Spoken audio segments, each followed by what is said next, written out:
Hey y'all, good morning. Welcome to everybody that's coming to join us. If you're just coming over from our virtual networking event, hi. Hopefully you enjoyed some of the tunes we had today. I know that I very much appreciated some pump up music. We had Dolly Parton blasting, we had Macklemore, we had Lizzo, we had Taylor Swift, Beyonce, Kesha, all of my favorites. And some like Haley Steinfeld. I don't know if y'all like her, but I do.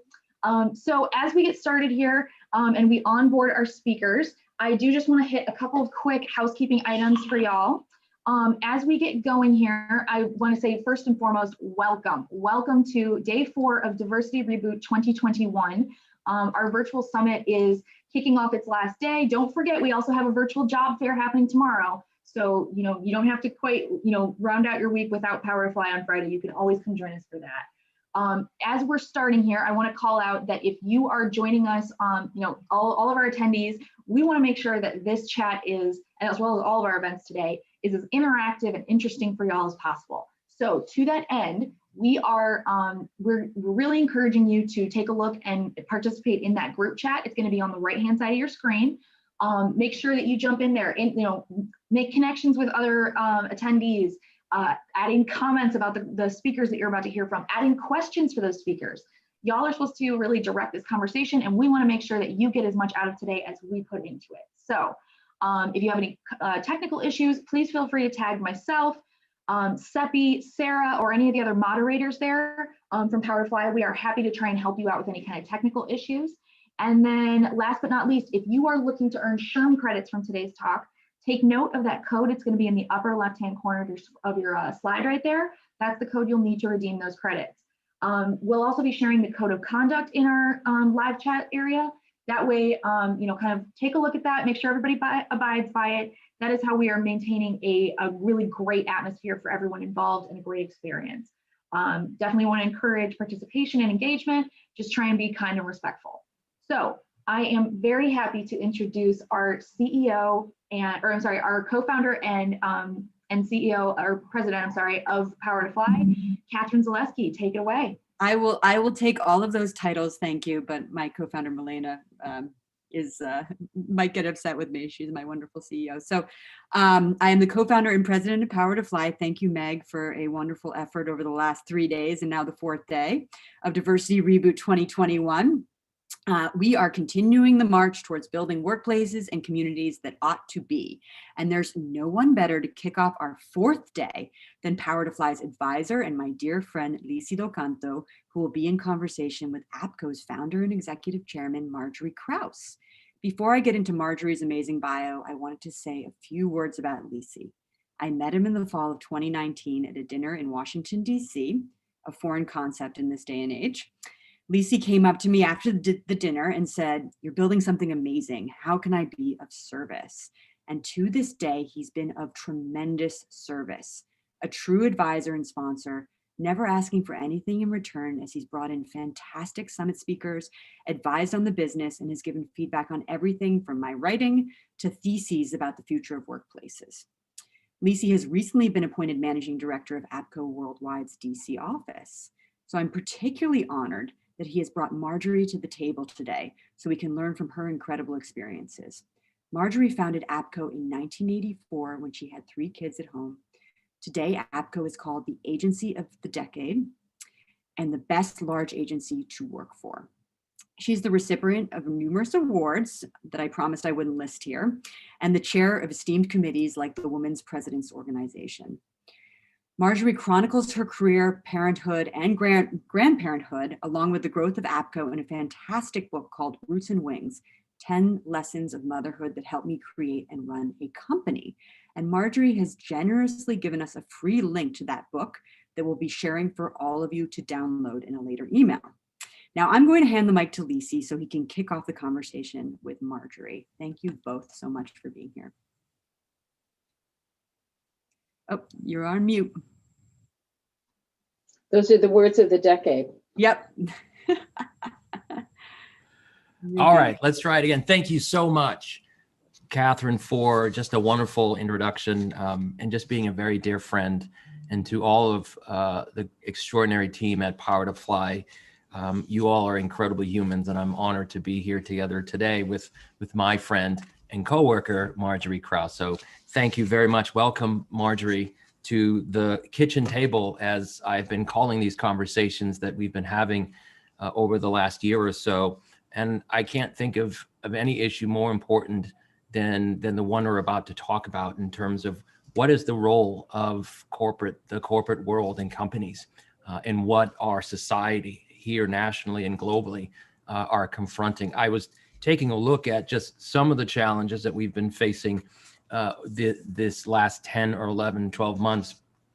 And today, just this month, the Earth recorded the seventh largest 7-year hot streak. We're still confronting a tremendous amount of impact from COVID, reaching nearly the first anniversary of COVID. We're continuing to be convulsed by the crisis within systemic racism. And all of these crises have enormous implications, not just for our mental health, obviously, but the economy, income inequality, and so many other things. And as we talk about a post-pandemic world, if you will, and coming back better, as we've heard, a key part to that success, an instrumental part of that success, is going to be the role of corporate America and the role of companies and global corporations to that. I think over the last 10, 11 months, we have seen both the best and worst of companies, from companies that have been innovative and helping us to move through this pandemic in ways that we never thought about, and then companies who have drawn understandable and appropriate scrutiny for the way that they've engaged with employees and some of these other issues. And so what we're talking about here is what we know as the factors that go into how a company operates and governs itself in terms of ESG, or environmental, social, and governance factors. And I would throw in another E, and that is employee, into that conversation as well. So what I'm excited to jump into today is really talking with Marjorie about what does it mean to be a good corporate citizen, and how do companies and corporations organize themselves in the face of these challenges. And Marjorie, I want to start first with, as I always do, in terms of when we take a look at a company's values and its beliefs, and the work that it does, it generally starts back at the beginning in terms of the leadership. And you and I share some unique commonalities. We're both the children of immigrants. My parents from the islands of Cape Verde, and yours coming from Poland and Cuba. We both started our own companies, although you've gone much further in that.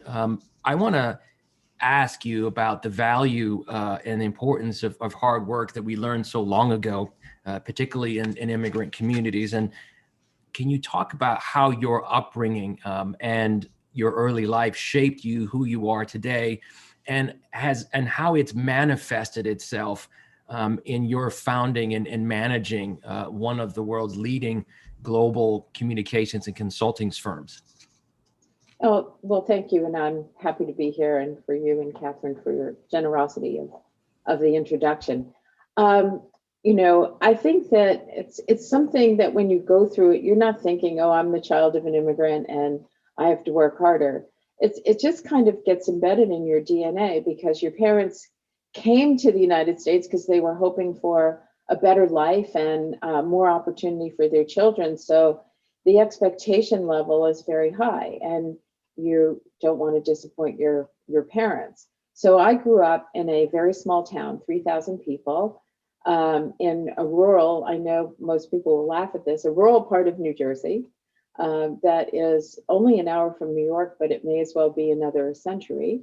And my school was K through 12 in one building. And my father had kind of the general store in town. So people knew us because if they needed anything from appliances to their prom, not dresses, because he didn't have any women's clothing, but everything else, you would know to go to the store. And it was open 6 days a week for 12 hours a day. So we all worked as we grew up. And from the time we could reach the counters, we were waiting on customers, we were working the cash registers, we were stocking the shelves. We were doing all kinds of things, plus our homework and trying to be good students. And so I think you just create a work ethic that just, you don't think about it, you just do it. And, I learned very early from especially my mother, who I never thought about as a working mother till I got older, because she was a stay-at-home mother who worked in the store. Not all the time, but some of the time also balancing, all the home life things. So I think, Lucy, I would just say that it's kind of, and you probably feel the same way, it gets embedded in who you are. And I think one of the things you learn, especially in a small town like this, which, wasn't the most open-minded maybe, that you also learn to deal with some adversities and people thinking that maybe you're a little different. But in my case also, because we happen to be Jewish in addition to being immigrants in a town where there weren't a lot of people of the same background. And you just kind of learn a lot of things, and hard work is definitely one of them, because you can't afford to fail. Indeed, I growing up in the 70s and 80s in Boston, as I did, in a time of great turmoil as well. At the time, you get thrown into the deep end as the child of immigrants right away. My parents, as they were chasing the American dream, if you will, and whatever that may have been, didn't exactly give me an instruction book and say, this is how you're going to interact with the systems and society that you will. And so you grow up experiencing life in a unique way. All of those experiences have shaped me to be who I am today, like you, making my constant companions diversity, equity, and inclusion, and equality and fairness, and so many of the issues that are confronting corporations to today. And it's that I wanted to talk with you a little bit more about, Margie. I think one thing that we all saw with frighteningly real reality is just how close our societies and our industries can fail just over the last 10 or 11 months. And institutions and other companies that we thought were secure were severely weakened. What I'm talking about is just how frail our system and our society is. And whether it was on the economic impact, certainly the healthcare impact, or even the environmental and social issues that have confronted corporations and companies, as well as other parts of society, we see that all of us can be impacted, and how small this world is. And I'm wondering what you think is how companies and how people in general ought to be thinking about the challenges and the real pressures and risks that companies are facing in health and social and economic, and what is the risk for companies and CEOs for not acting and responding to these challenges? So that's a really good question. I'm going to step back just one bridging second maybe, and go back to kind of what I learned as a child. And I don't know if you had the same experience, but because my parents, and especially my mother who lived in Cuba, my father was mostly raised in the US, but my mother came from Cuba when she was already, getting married. And so she grew up in a very different kind of system under a dictatorship and a very different way of life. And so I always found I was a bit of an interpreter of the US society to my parents. And so, you learn that you're kind of a parent when you're to your parents, which is kind of a funny thing if you think about it. So I was always kind of intrigued by the American system and always grateful for the opportunities I had. So I, especially this is, a time when women were not seen so much in the workplace. And so, you were a nurse or a teacher. I became a teacher, but I became a civics teacher and taught 12th grade civics for a bit, and then started the Close-Up Foundation, which was dedicated to encouraging young people to be part of the political process. So when I look at what's happening today, I have to give you that background, because when I look at what's happening today, it's more than emotional. I spent the first part of my career trying to encourage young people to find their voice, to be active, to be engaged, to believe in the system because they can make a difference. And so when you see what's happening today, it really shakes the foundation of everything you've kind of believed in your lifetime. And I'm still a big proponent and believer, but I'm also an optimist, for better or worse. And so I think that what I've learned over the past year, yes, it's all fragile, but I've been spending a lot of time with corporate CEOs who are probably more progressive than most, and who also believe that the role of the corporation going forward has to be about, purpose beyond profits, and are all looking for ways in their definition of coming back stronger to contribute in a positive way, because these problems are so enormous that no government, especially governments, as we're finding with maybe not all the experience they need, or maybe not all the political will, are never going to be in a position or the resources to do all of this themselves. So these companies have all kind of had to take a deep look inside, about who they are, about what they believe, about why they're in business. And I think that the better companies are coming back thinking, whether it's on climate or whether it's on justice of all kinds, equity, that these are big things that as a society we need to address. And if it ever wasn't clear before, it is very clear now.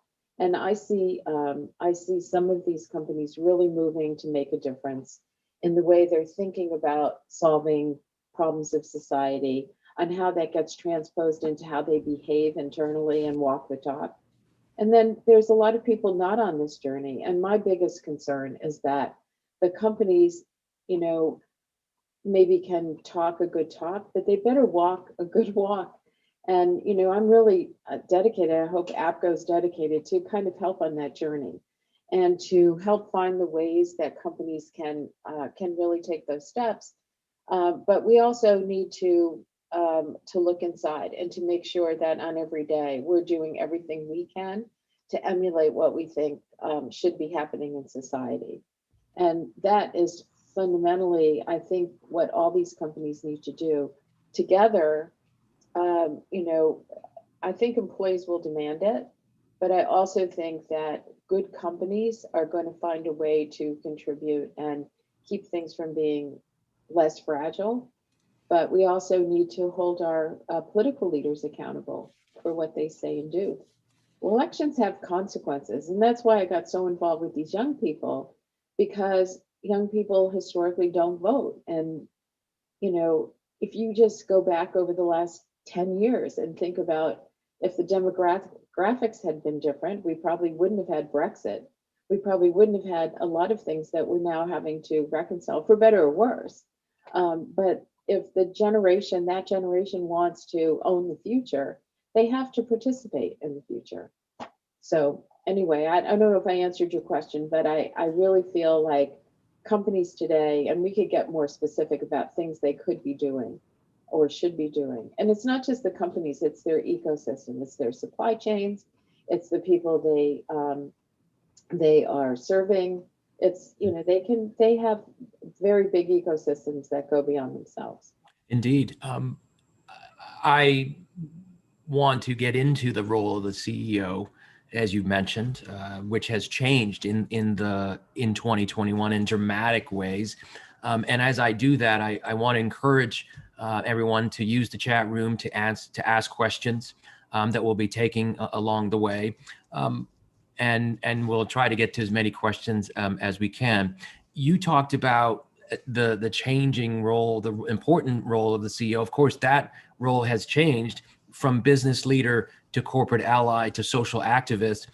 I'm wondering how a CEO can balance shareholder concerns and sustainable practices while also managing the employee morale, share performance, and balance the work that they're doing with consumers. How does a CEO in 2021 make the balance between being the business leader, being the corporate ally, and being the social activist, and also making moving the company forward and making it grow and profitable. How does a CEO approach that? Right. Well, I think that for a long time, people saw this as one versus the other. I think one thing that statistics have shown today is that all these things of purpose beyond profits and thinking broadly about the role of the company in society is good for business. And that those two things work in harmony, not in an adversarial way. But I think there are a lot of people not converted yet, even though proof of this actually is in what the financial markets are doing right now. When you hear about Larry Fink and others, requiring looking at ESG and looking at other factors, looking at purpose and thinking about, do I want to invest in this company? Are they clear about what their mission and their purpose is, not just about what their finances are? And I think this is slowly changing. This is very different when I started down this path and working on things. And the world is changing slowly, as it normally does change slowly, even though events go very fast.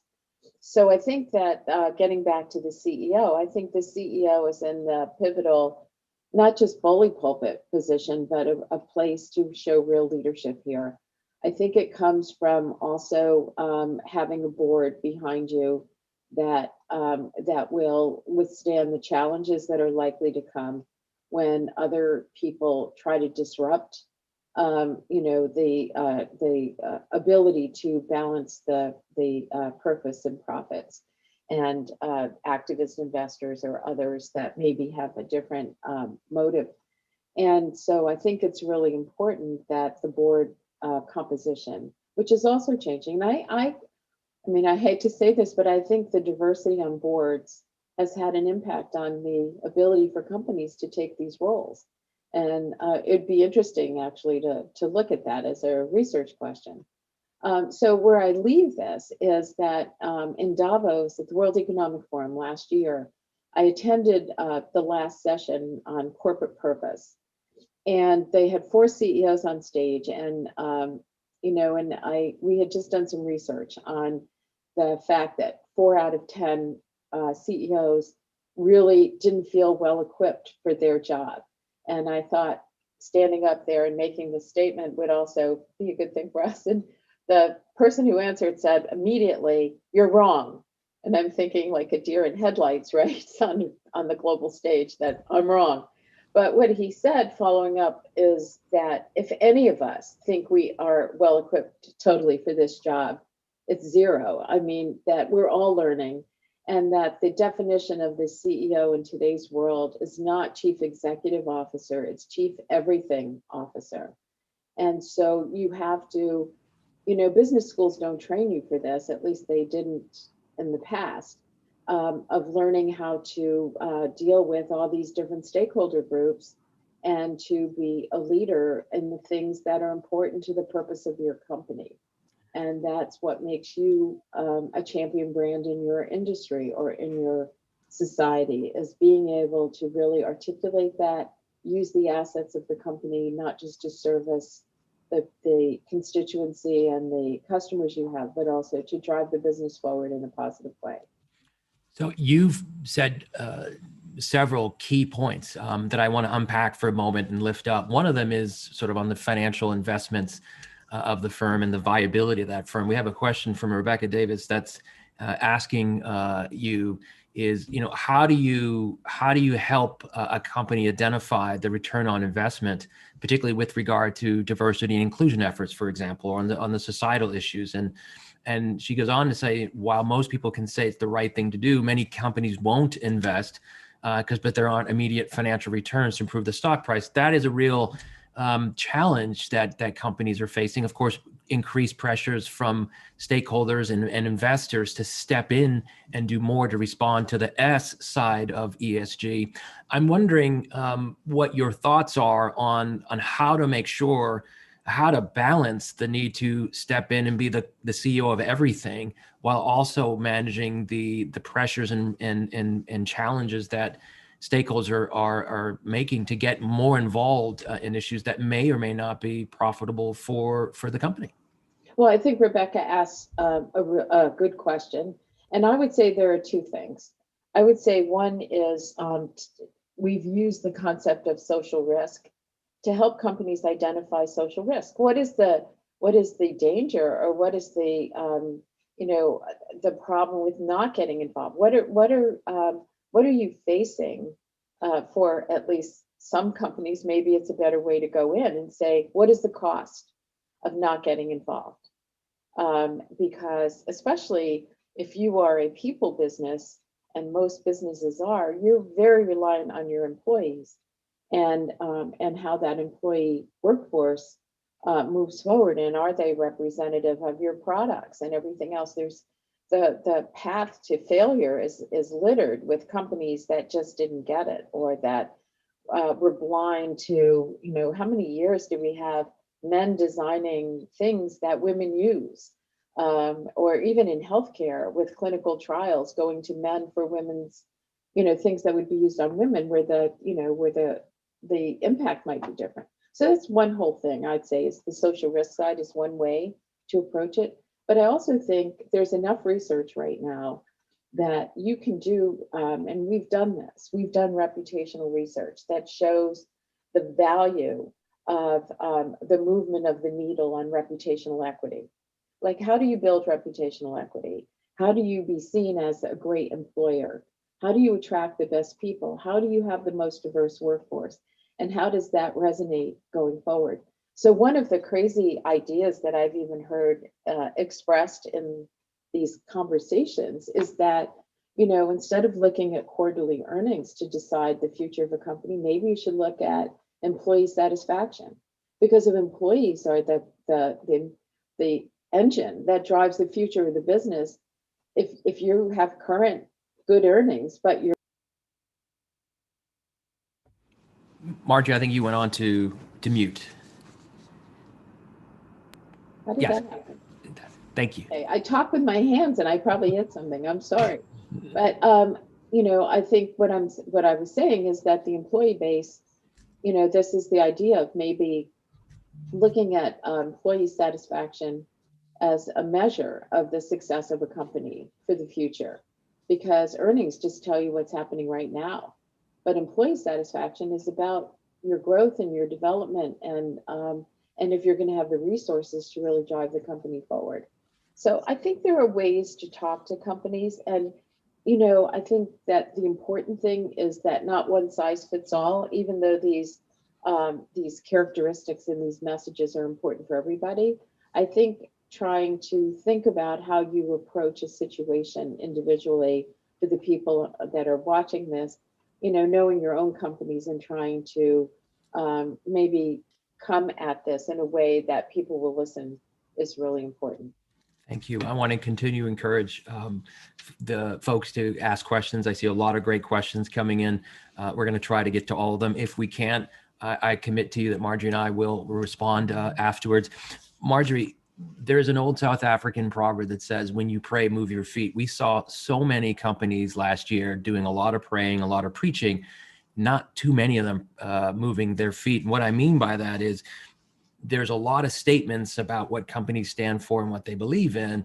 And in the case of what we're talking about today, there's a lot of statements that get put out in filings and so on. But beyond these disclosures that corporations in particular have to put out, what else meaningful in terms of moving a company's feet should they be doing and required to do? We've had a few questions come in that say, so how do we hold companies accountable in their embrace, if you will, of their governance issues, of their interaction with the environment, and addressing not only the sustainability issues, but also what's going on with their employees? What do companies do beyond just the statements and the disclosures? Well, I think there's traditionally, I'd say, companies are out there to, that their earnings and their ability to sell their product or make a profit is fundamental to being able to do these things, as well as those who ignore it. And I would say that we should be educated consumers, and that we should be asking questions of the companies where we spend our money about their role in society and what they're trying to do. I think some of it is on us. I think some of it is on us as employees to keep questioning our employers. And as good as I think we do at this, we get questioned also internally. And it's not always pleasant, but it provokes you to think. And I think that responsible leadership, I can't even imagine where companies that are engaged in the public do not see some kind of responsibility here. But then, I think coming out of COVID, as people are trying to express how to come back stronger or come back better, or whatever terms people are using, there's going to be a reckoning. There's going to be a reckoning about who's talking a good game and who's actually doing something. And, and I think it's not going to be perfect, but I think we all have to do our best to, I think conversations like this, raising consciousness with people about the role of business in society and kind of this new social contract, if you want to call it that, and the expectations are all important things. And we just have to find ways to hold these companies accountable. And I don't think the government is the best place to go for that, frankly. I'm not a big believer. I mean, I think government regulation of some kind is important, some baselines, but government is always lags behind the realities of what's going on in society. And, I think this is really incumbent on us. But we are voters too. So at some point, if government does nothing, then that's also something we should look at. Right.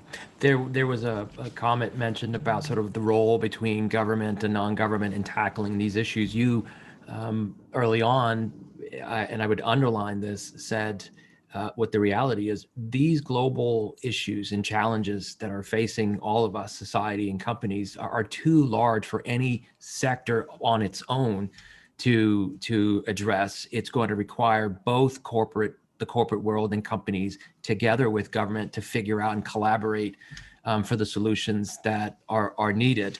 And I also want to lift up another point that you made around the diversity of boards. There's been, of course, a lot of calls stemming from last year on social justice and the need to make sure that we, especially in the corporate boardrooms, are inclusive, are equitable and diverse. I want to ask your perspective on how do we go about doing that? And I want to pull in, as part of a thread into that question, a comment that came in, or a question about, quote, "We're seeing a boom in jobs in DEI and subsequently filling those roles with BIPOC folks, but as this person says, without filling other positions within those same organization." How do we address this important question, critical question of diversity at the leadership level, at the board level, and also help to ensure that corporations are also filtering that through in a balanced and equitable way in the organization overall? So I guess my biggest fear would be that we use the advent of the DE&I, or whatever we're calling it, position, as a way to lateral off to some part of the company, like it's their responsibility somehow to make the company inclusive or more diverse or whatever. Right. That would be a mistake. Mm-hmm. I've always said diversity is a number, but inclusion is a way of life. It's the DNA of the company. It's starts at the top. It's all those different things. So no one position for a company, to me, that's giving lip service, not doing something. Now, we do need people focused on implementation and accountability and all of that. I would echo the words of the person at APCO who's taking the lead on equity and justice by saying that until you have these discussions about racism or justice at large in society, it's very hard to have a DE&I program internally. You don't live in a bubble. You live in a world. And you can't say one thing inside your bubble and another behave a different way when you go out. So you really have to make sure that what you're doing, it does start at the top. It does start with the board. It has to be endorsed. And then over time, you have to live that. And the D&I position can help you think about it. But, you know, it's not a problem to include diverse employees in a campaign to have more diversity in the organization. But I will bet, I think the real test will be go out 3 years and see how many of those people are in those companies. Do they feel included? Do they feel they have people who are not just mentoring them, but who are advocating for them, for their advancement? Are they looked at differently? Are they given opportunities to be included and their voice be heard in all kinds of ways inside the company? That is really going to be the test. And I think we don't know the answer to it yet. I'm hopeful. I think I've been at this a long time, and I hope that we're finally at a point where this is a tipping point. But the proof is in the result, not in the action of creating these positions. And yes, this is a very hot position right now, and I'm glad at least that it'll be a chance to have a voice at the table inside the company. But that's not enough.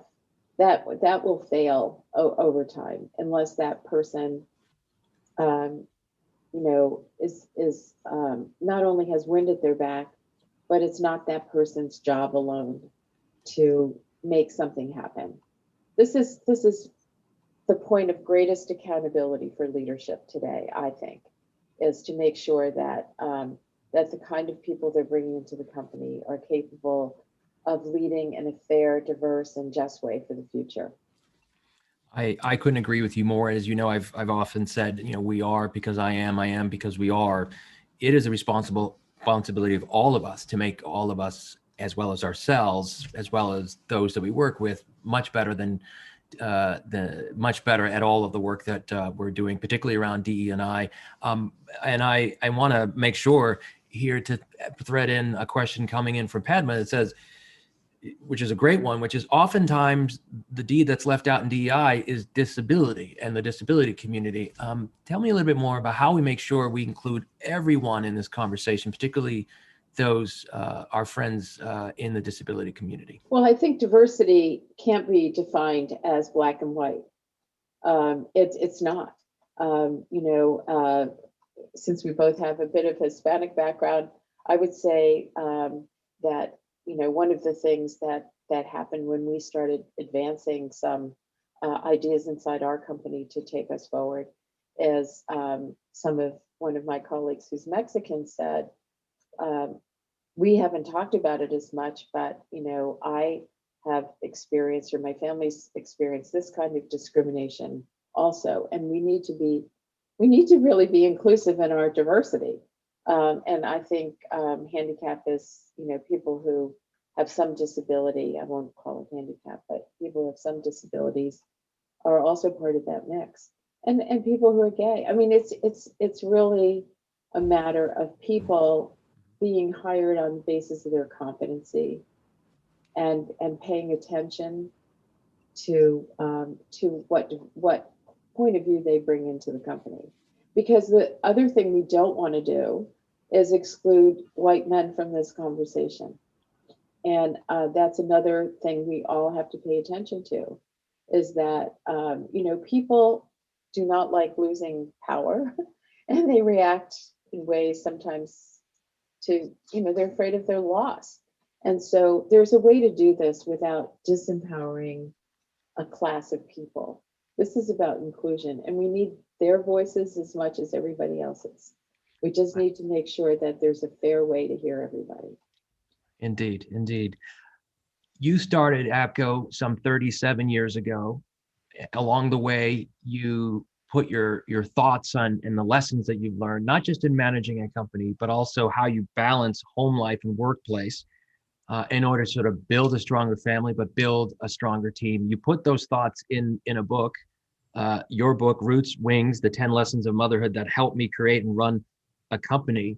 I want to spend a few minutes talking about that and the lessons that you draw from that. Of course, home life and work has collided in a extraordinary way. Yeah, it's funny. The book came out before the pandemic, so yes. Just before. And so, I mean, as I say to folks, we are all living out loud in constant uncertainty, in constant ambiguity in this time. And for some of us, we've been living out loud for a long, long time. So what we're experiencing may not necessarily feel any different than before. But I want to understand and take me a little bit into how you would adapt the messages that you have in the book to how work has changed. So in the book, for example, you talk about, quote, half empty people are harmful to workplaces, and that motivating people to see a half full glass this year has been a challenge for many leaders. How do you get people to get where they need to be in terms of being fulfilled in their work in this time of enormous crisis and challenge, and the line between personal, home life, and work is blurred? How do you take what you wrote in your book and how would you adapt some of these lessons to what we're facing today? Well, first of all, I have never believed in work-life balance. And I say that as a mother of 3, grandmother of 9. I think that that is an impossible standard, especially we're a consulting organization. There are days that nothing is balanced, trust me. I believe in work-life integration. And I've spent my life, I wrote the book in part because this was a discussion that you couldn't have in the workplace before. That women of my age, I'm 74, just to perspective here.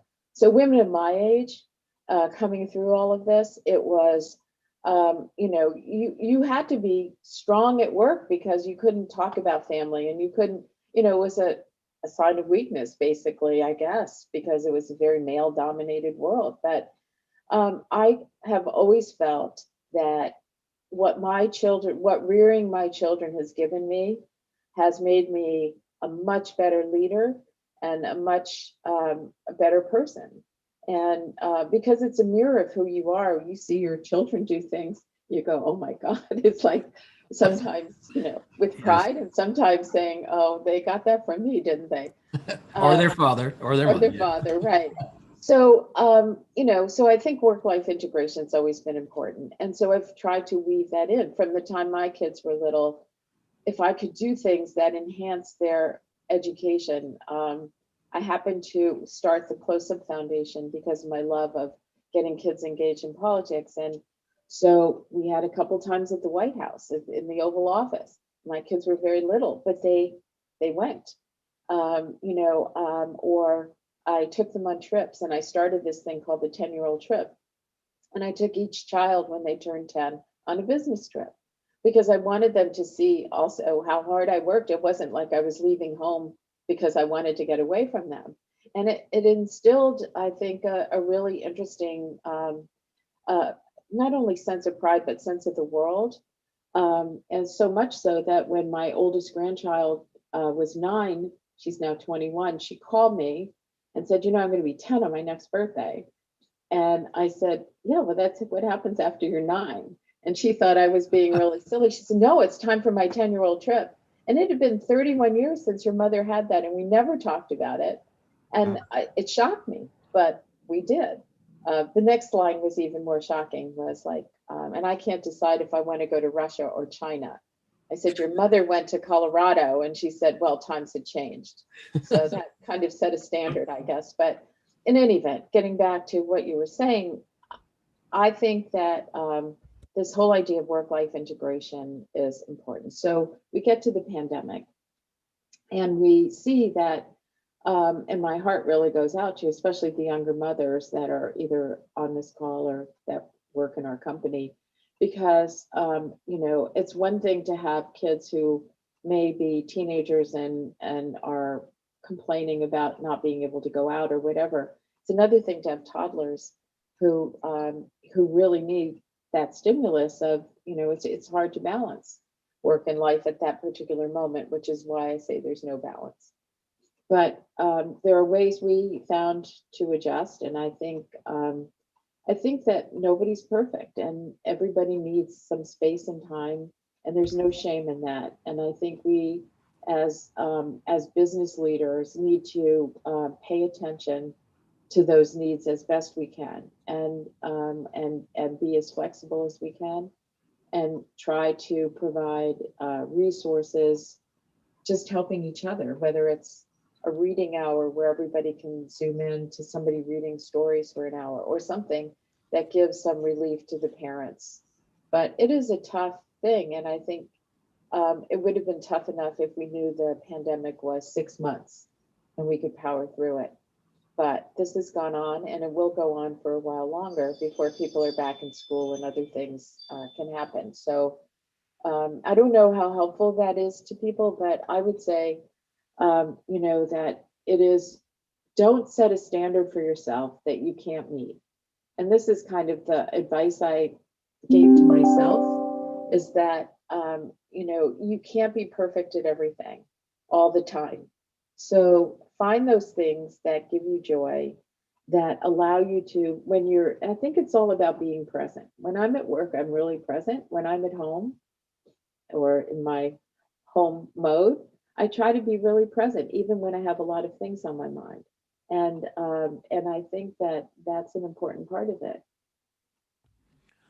What's one thing that you wish you knew then, 37 years ago, when you founded this global prominent consulting and communications firm, that you now know today?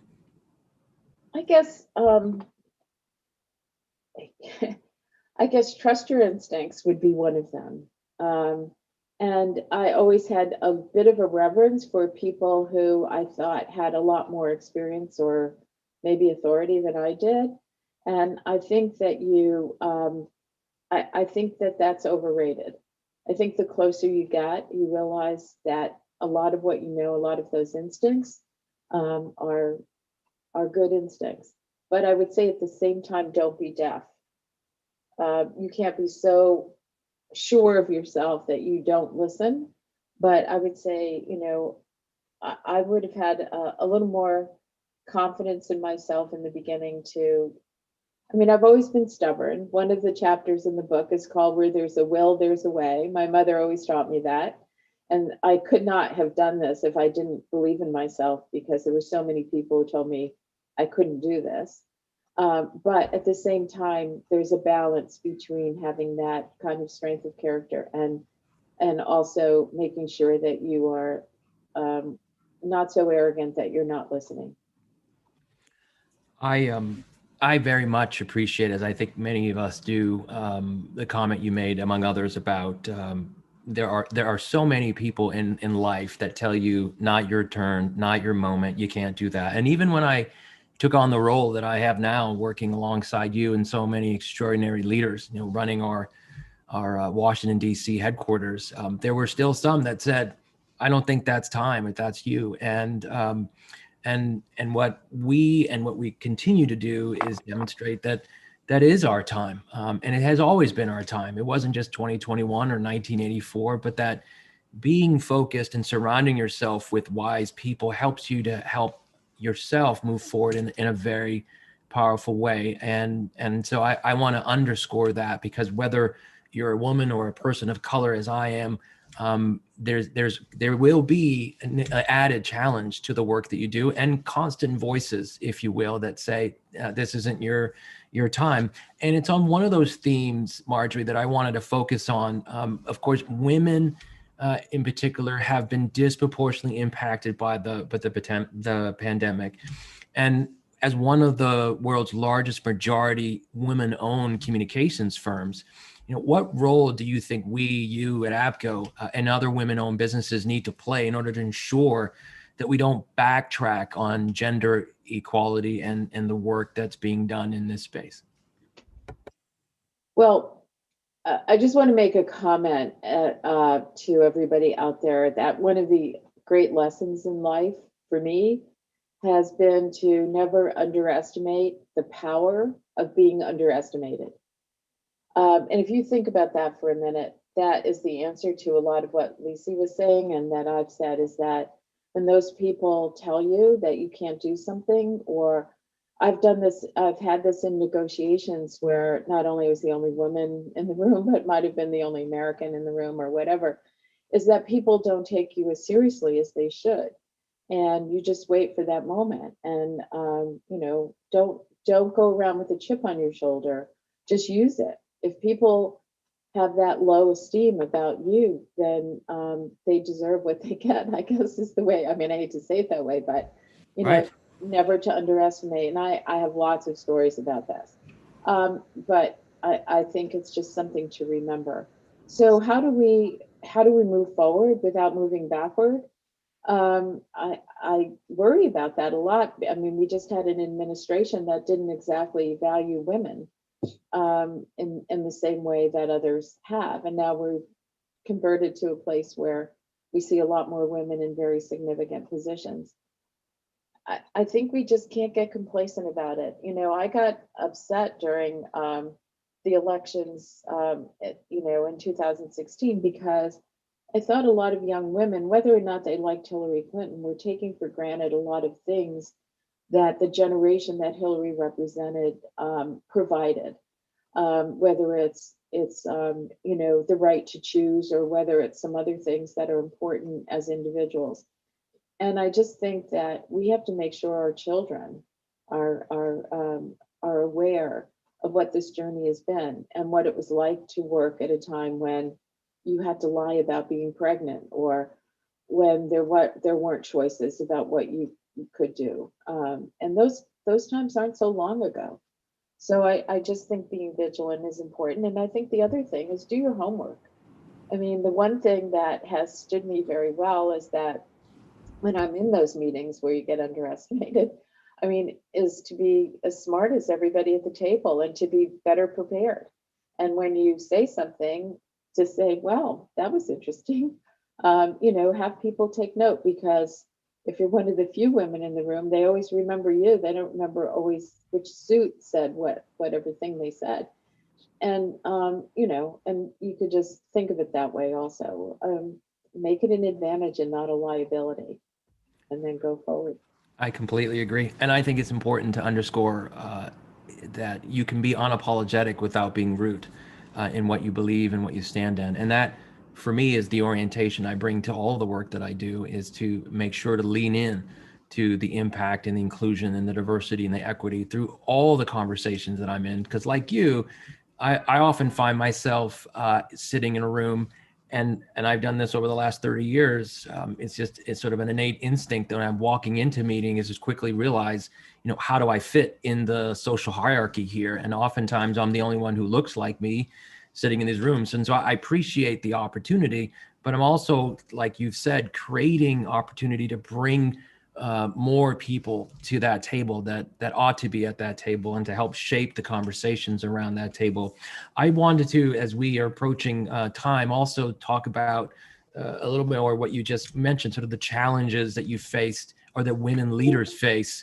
I want to ask you, so how have you navigated, this inequality over your career, and what advice would you give to women now who are confronting challenges, with their male counterparts in these various positions? Well, I think that, there are still a lot of things out there that discriminate against women, or maybe even the people of color could say the same thing. When you build a business, access to capital is probably at the top of that list. And I noticed that recently there are more efforts to finance or to help women or minority-owned businesses. But I would say, as I was building APCO, that was a big factor. That people get funded to do all kinds of things, but I never really had access to capital until recently. And even then, after 37 years of operation, never missing a payment, always being able to do things, I went to refinance something, and one of the banks wanted a personal guarantee. A personal guarantee. They would never have asked a man for a personal guarantee. So are you crazy? And this is a bank that touts itself as being friendly to women. So I kicked them out of my office and gave my business to someone else. But I think that to me was one of the hardest. I've been lucky that I've always found men who have believed in what I was doing or who have been very helpful in my career as well as women. One reason I'm involved in these women's organizations now, like C200 and certainly chairing WPO, is that I feel like I have a responsibility to help and to bring other women forward and avoid some of the problems that that I had to face.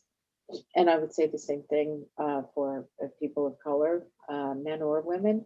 I just think that you have to have perseverance. You have to know kind of what you're doing and build yourself your own little advisory group or your own informal, maybe personal board of directors, people you can go to when you have these problems that you can either pick up the phone or they can help do some blocking and tackling for you. Or occasionally it's just a matter of talking to somebody and realizing you're not crazy and that other people face these things and that there's power in numbers.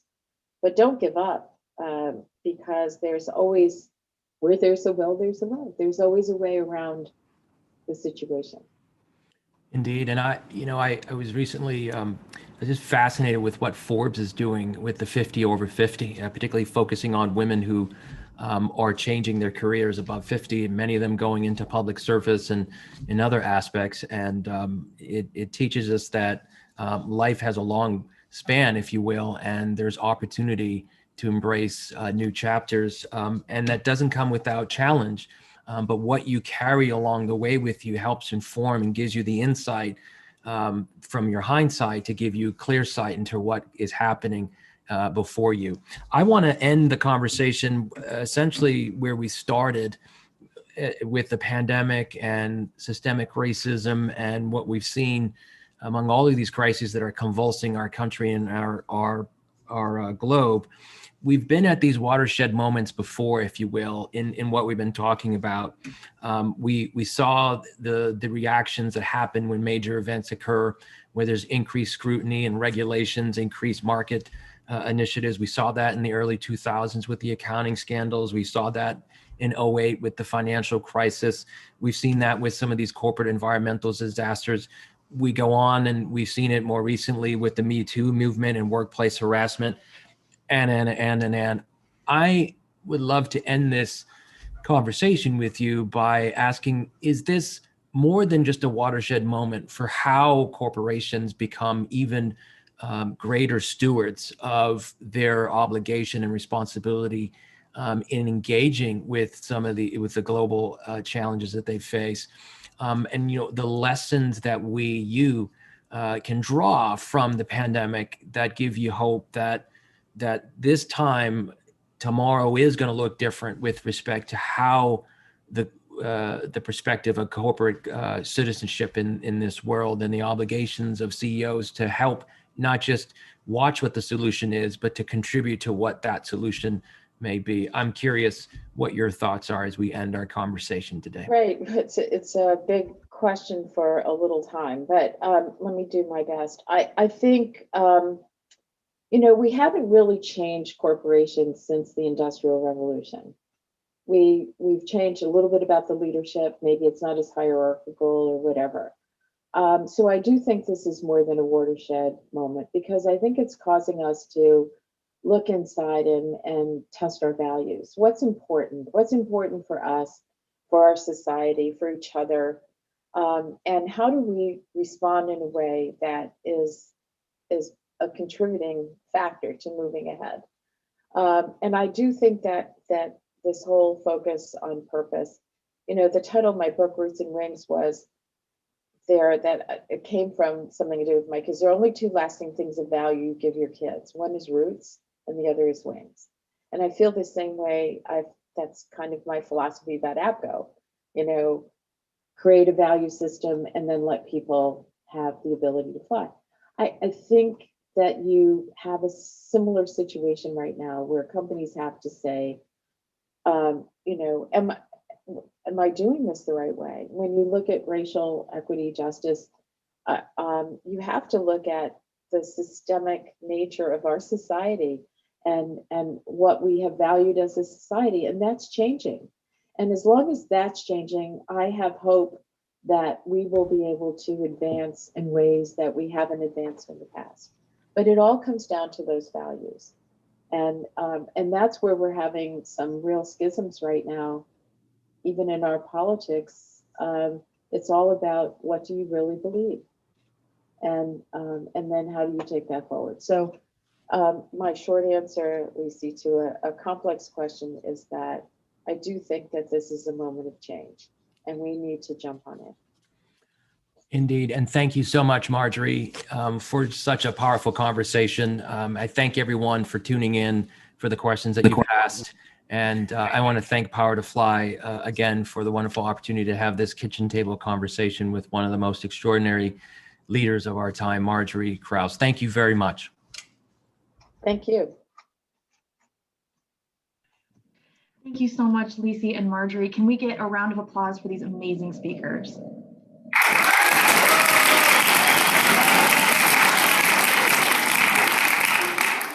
We're so honored to have both of you join us, and cannot think of a better way to kick off day 4. So thank you so much. Thank you. All right, moving on into our next panel. Before we switch, I just want to call out that if you are hoping to redeem SHRM credits from today's sessions, make sure you take note of that code. It's going to be in the upper left-hand corner of your slide. You'll need that to redeem those. If you are just now joining us, welcome to Power to Fly's Diversity Reboot 2021 Virtual Summit. We are so excited to have you here, and we want to make sure that as our amazing community, you all feel as encouraged and welcome to participate in these sessions as possible. So please feel free to interact with each other in that virtual chat. It's going to be on the right-hand side of your screen. You can interact with each other. You can add questions for our lovely speakers to come. You can add comments about what they're saying. Please feel free to participate in this. Y'all are really in charge of directing the flow of this conversation, so please feel free to do that. As we go forward, I do just want to highlight a couple quick housekeeping items for y'all. If you have any kind of technical difficulties, please feel free to reach out to myself, my colleagues, Seppi, Lauren, Paloma, Sarah. We are all in that virtual chat, and we're there to help you out if you have any technical issues. If you are watching, or like I said, if you are hoping to redeem SHRM credits for today's talk, take a look at that code. It's in the upper left-hand corner of your screen. And then we'll be sharing the code of conduct here in just a moment in the chat. That is, we're going to include that to make sure that this session, as well as all of our virtual events, are a great experience for everyone involved. So just make sure while we are freely engaging and exchanging ideas and questions and comments, we are being kind and respectful of everyone. So to introduce our speakers, I'd like to start off with Abby Vachon. She is a data project manager at Power to Fly, one of my former coworkers and supervisors. You are in excellent hands with her, and so she will be in conversation with our other guest, Frida Poli, who is the CEO and co-founder of Pymetrics. This is a startup that uses advances in cognitive neuroscience to create analytics-informed decision-making and performance enhancement software for the human capital field. So welcome to both of you. I will turn the stage over to you. Thanks, Meg. So excited to be here today. Summit Week gets me so jazzed up, and I'm so excited for this conversation with Dr. Poli, who I was lucky enough at our last summit in June to get to facilitate both of her talks then. So when I was asked to moderate her talk today, I was like, yes, because it's all the data goodness that I love. So Dr. Poli's going to share some slides with us today, and I'm going to talk through some things. But before I turn it over to her,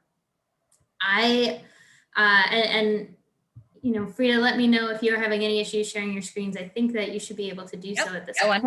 Yep. Awesome. Mm-hmm. Can we? Awesome. I wanted to make sure that I could see it too. Absolutely. Yep.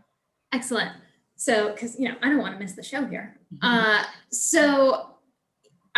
Dr. Poli's conversation today around employee inclusion with soft skills data. So I was aware of this topic, and I was getting excited to moderate, and I was coming up with some questions that when I thought about this topic, these are the things that occurred to me from a data perspective in my role at Power to Fly, and then also just at Power to Fly, what we do with diversity and ensuring underrepresented groups get connected with employers and have access to professional development. So I have 4 questions that I came up with today that I was hoping that in these slides, Dr. Poli could kind of have us thinking about these. So I wanted to share them with you all before we got started. So these are the questions to think about as we go forward. So first, just how much do employers have to gain by improving their assessment of their employees' soft skills? In other words, how much are employers leaving on the table when they're not incorporating these soft skills into how they help their employees reach their full potential personally and their full value for the company? Second question.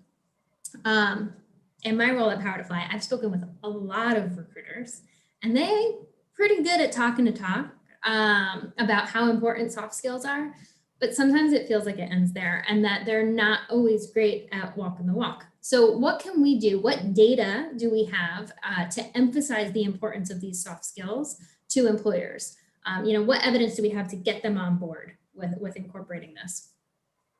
Third question, aside from benefiting employers, providing a more formalized assessment of soft skills has to help employees as well. So, I want to hear about that. What do employees have to gain when we can more adequately start factoring in soft skills? And then fourth and final question to think about. Traditionally, a lot of folks would consider assessing a person's soft skills to be very subjective. And unfortunately, what we know working at Power to Fly, working with, helping to divert biases and things like that, when we're doing subjective things, that allows a big entry point for biases to creep in. So how can we take an objective approach to assessing soft skills so that we can cut out the bias from the process? So those are my 4 questions. That's what I want to think about. That's what I want us all to be thinking about.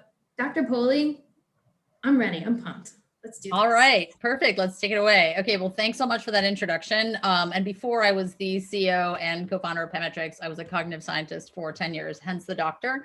So a lot of what I'm going to be talking to folks about today really stems from the research that myself and many other cognitive scientists have done in the research lab now for decades. So really what I'm presenting here is not, Pymetrics specific research or Pymetrics specific tooling. It's really how can we think of soft skills differently? So the first thing I want to kind of make the point is soft skills are really critical to the future of work. And I think there's just tons of evidence now to support that with, Deloitte and all sort of the big HR transformation firms, essentially saying the same thing, which is hard skills are becoming increasingly short-lived. They have a short shelf life. And so therefore we really need to start indexing on additional factors that we can look to in people. And again, soft skills, Gina Rometty basically said we should look beyond, sort of degrees. So I think soft skills are becoming increasingly recognized as an important and really critical part of the labor force. There's a statistic out there that there's a 12% growth in social skill intensive occupations. And personally, I think that's a huge underestimate because a lot of what we do at work is really soft skill based. And yet at the same time, 92% of professionals and managers say that soft skills are just as important or potentially more important than the hard skills. And that's really what all of the research, the research literature shows is that, you can train a person with the right soft skills to have the appropriate hard skills for a job. The inverse is not true. If you don't have the right soft skill profile, you're kind of always going to be, that round, that square peg in a round hole. So I do think that focusing on soft skills is absolutely critical. And, historically, I think the problem is that employers really have a hard time identifying and measuring soft skills. And again, so my founder story is that I started Pymetrix after transitioning out of academia by watching recruiting at the MBA program that I was attending. And I was just struck by the fact that, people were trying to glean soft skills from resumes, right? They were like, oh, you've played sports, you must be a team player, or, things like that, as opposed to actually just directly measuring soft skills. So 89% of HR leaders, believe that first year that failed hires lack the soft skills, which I think that is very consistent with the data that we've seen. And 75% of employers have difficulty identifying said soft skills. So I think, hopefully we've made the case for why soft skills are so critical, just from a, very tactical HR perspective. But I think that going beyond that, I'd like to make the case that for human beings to hope for a better world, I think soft skills are also a critical component of that. And what I'd like to sort of argue is there are really 4 reasons for that. So, as we go through a period of just intense social change, I think we have to look at why soft skills are going to be such an important factor in the future. So first of all, I would say they're durable signals of potential, right? So we always say that soft skills put potential over pedigree. Why is that so important right now? Think about it. So many people are being completely displaced, not just from their job, but potentially from their entire sort of vocational history, right? If you're in certain industries right now, you are thinking to yourself, am I ever going to work potentially in this industry again, right?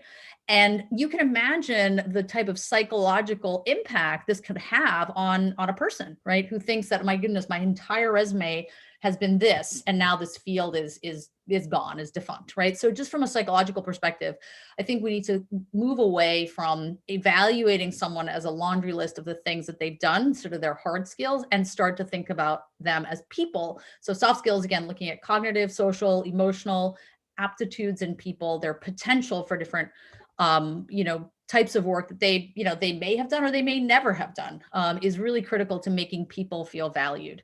Secondly, soft skills are far more future facing than hard skills. So again, I always say you have a whole host of things you could do based on your soft skill potential. In fact, I'm sure there's lots of things I could do that I probably will never do. And yet your hard skills is a much, much more limited set, right? So if you think of Venn diagram, our soft skill potential is big and our hard skill, circle is much, much smaller. So I think that if we start to think of how do we assess people for future jobs, looking at what they could do rather than just what they have done is really critical. And soft skill matching is one of the best ways to do that. Third, soft skills are third and fourth, really. Soft skills are far more equally distributed, both from a socioeconomic perspective and also from a gender and ethnic perspective, at least in the way that cognitive science has been able to measure them more recently. And we'll get into some of the challenges potentially with older ways of doing it. But one of the things to think about, I always say hard skills, unfortunately, track socioeconomic opportunities. So if you put a person with the same soft skill and you sort of, raise them in, a more impoverished environment versus an enriched environment, you're going to end up with different hard skill profiles, right? Because they're going to go to different schools and have different opportunities. And that's what we're measuring off of resumes. We have to ask ourselves, do we really want to measure someone's socioeconomic opportunity, or do we want to measure their potential as human beings, right? And I would argue we want to do the latter. So really, it allows someone to break through from, break out of their socioeconomic background, so to speak, right?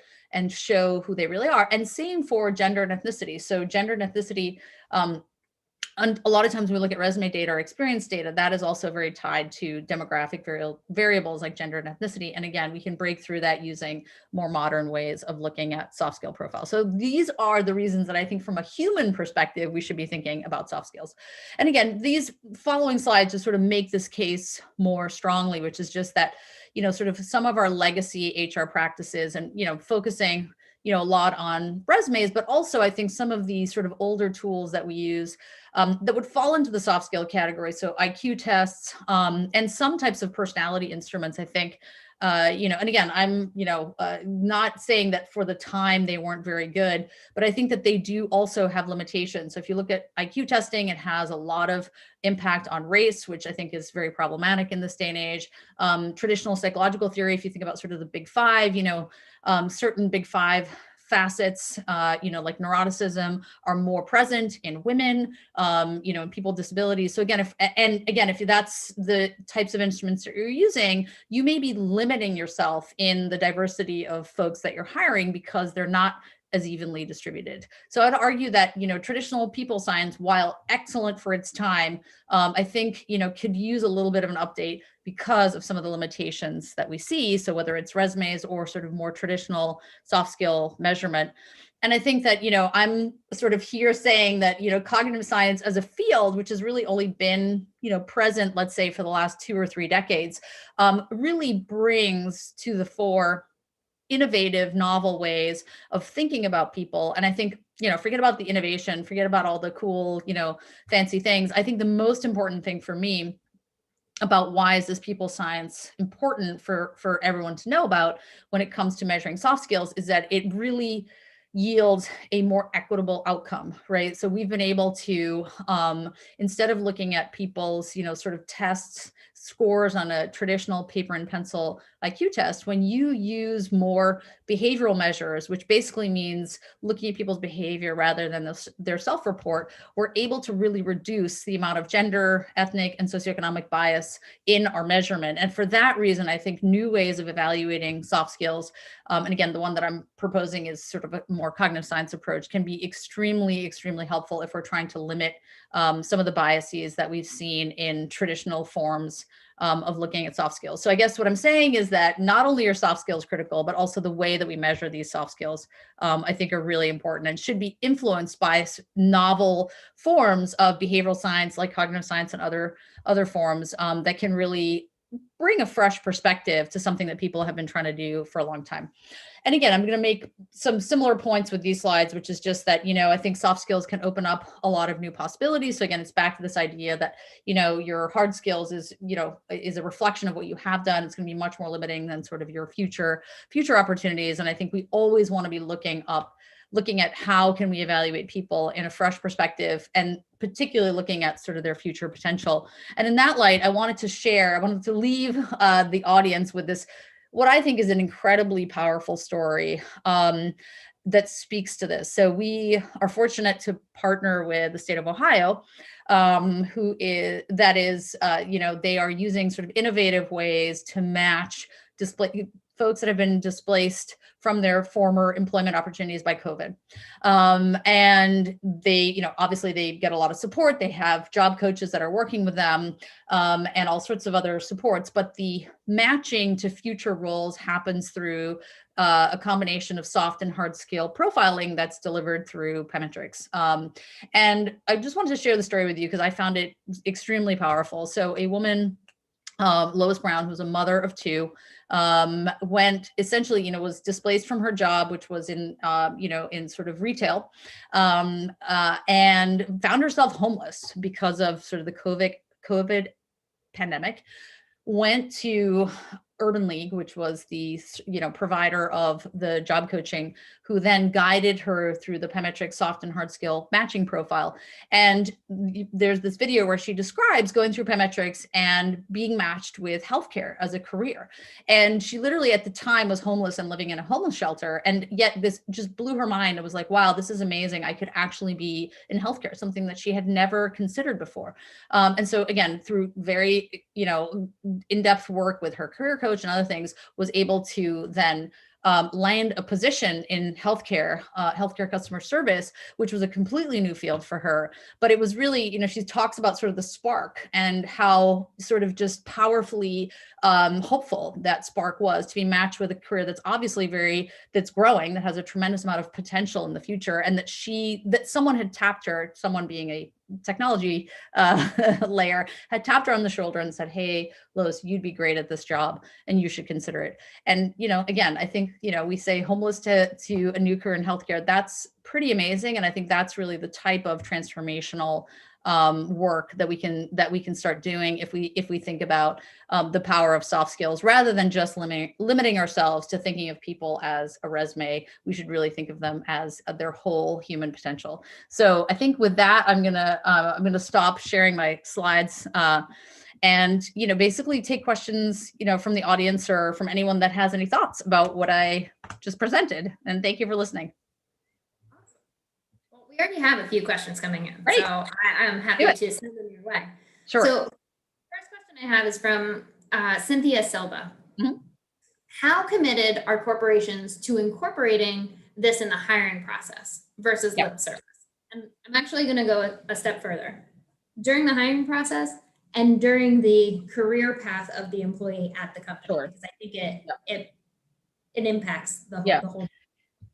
Yeah, look, I mean, I think it obviously varies by employer. I mean, we're a for-profit company. We have, lots of employers that use our platform.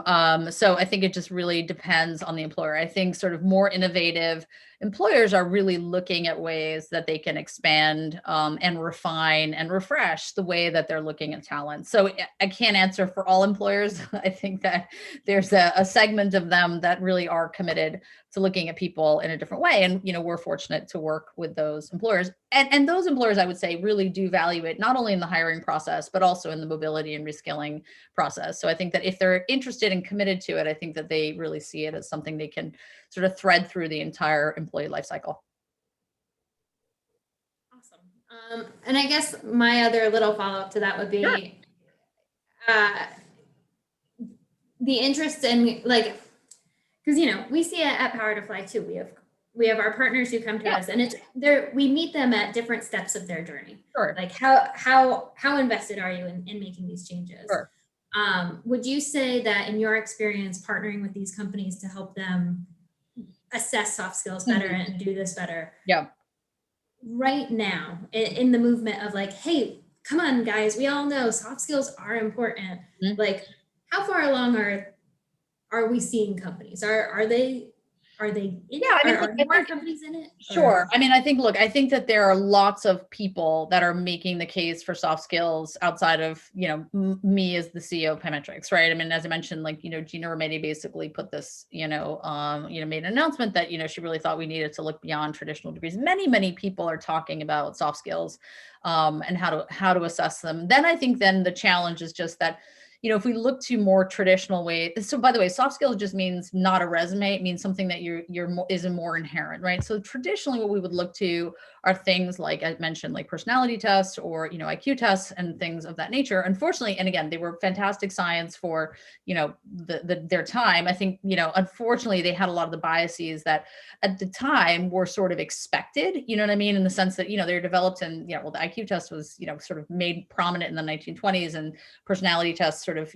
came to the fore in sort of the, mid 20th century. And, back then the workforce really just wasn't that diverse. Ergo, these tools have some, unfortunately, sort of legacy biases built into them. And so I think people are committed. And then when they look to their range of options, I think that's when things become, potentially a little less clear for them, because they don't necessarily, I think that then looking to new tools that can really eliminate a lot of those biases, I think then maybe becomes more of a more challenging proposition for them. So that's why we're trying to spread the message. Makes sense. Awesome. More questions coming in. Sure. Now. So from Candace Tucker, Pymetrics has been a huge component lately for new graduate roles. Yeah. With its given success, how do you see this transitioning for experienced assessments of current or future employees? Yeah. So, I mean, I think people, for whatever reason, know us for early career hiring, but we do actually do quite a bit in sort of experienced hires and all sorts. And again, Pymetrics wasn't designed for a particular stage. So I think the really nice part about cognitive science, which by the way is how Pymetrics developed all of its tools, we didn't develop them ourselves, we took them from cognitive science. I always say cognitive science was developed to measure, babies to grandmas, right? So it wasn't developed with a particular person in mind, and therefore really was intended as a broad-based tool.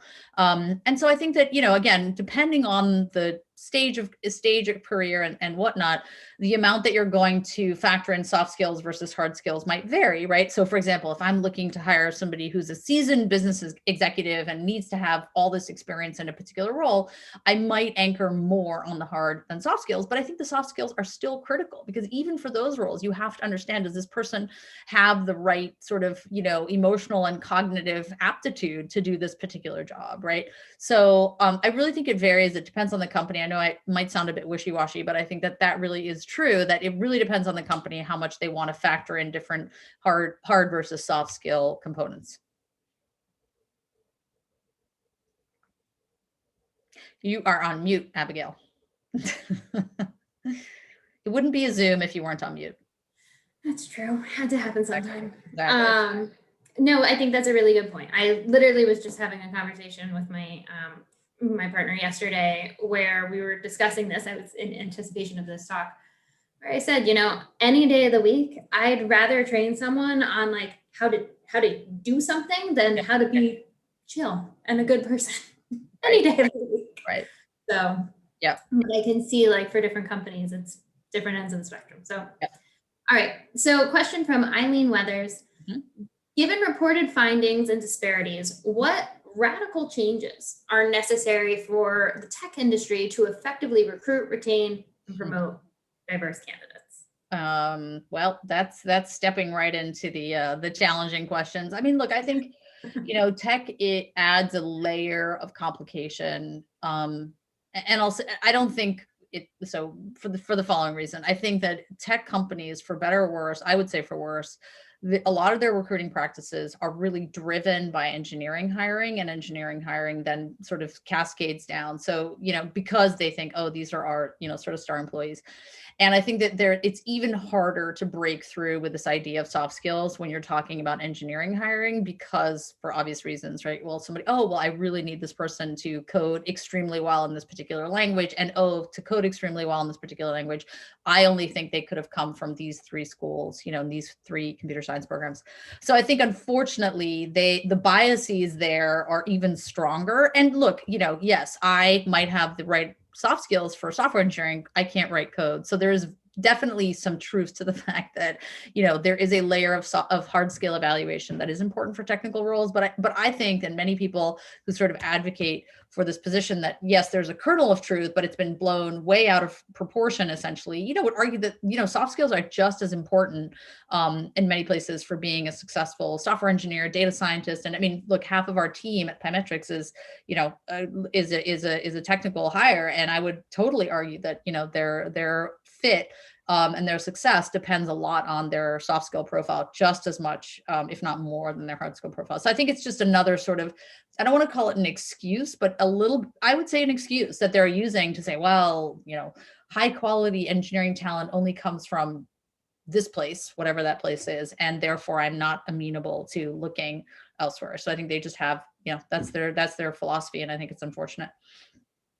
I couldn't agree more. I see it too. I think they're getting more pressure through, you know, through a variety of different channels. Whether that ends up breaking through or not, you know, remains to be seen. I think it's definitely a tough nut to crack. I would say that finance, which historically I think has had some of the same challenges, is much more amenable now to looking for more diverse talent. I'm not saying they're done. I'm not putting them up on a pedestal. I'm just saying comparatively, I think they've done a little better, and, you know, why that is, I'm not sure, but I think both industries obviously are sort of, you know, still struggling.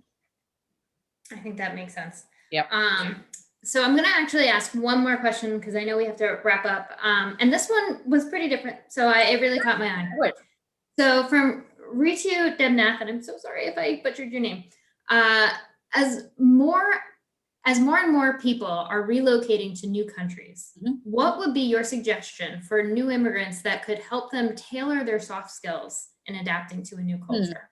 You know, that's it. So I'm going to answer that by saying a few things. One is that, you know, so again, compared to particularly traditional tools, which tend to sort of espouse and are based on Western ideals, these new behavioral tools developed in, you know, cognitive neuroscience and cognitive science labs really are global to begin with. They're exercises that you do on the computer, and they are used right now across the globe. So I think that they lack some of or a lot of the cultural or geographic anchoring that some of these other more traditional, like personality tests, have in them, right? You can imagine, right? A personality test might be very anchored in Western culture, whereas like a game, for lack of a better word, or behavioral exercise is not.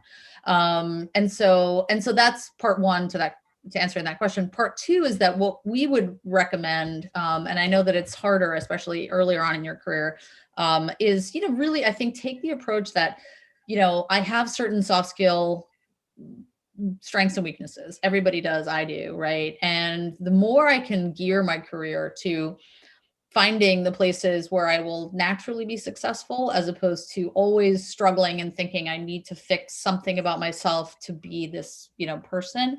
That is really, I believe, the road to success, and I say it's harder when you're younger, I think, although it's a lifelong struggle. I think it's harder just because I think the traditional messages are, sort of like, don't be yourself, like fake being some person that everyone wants to hire,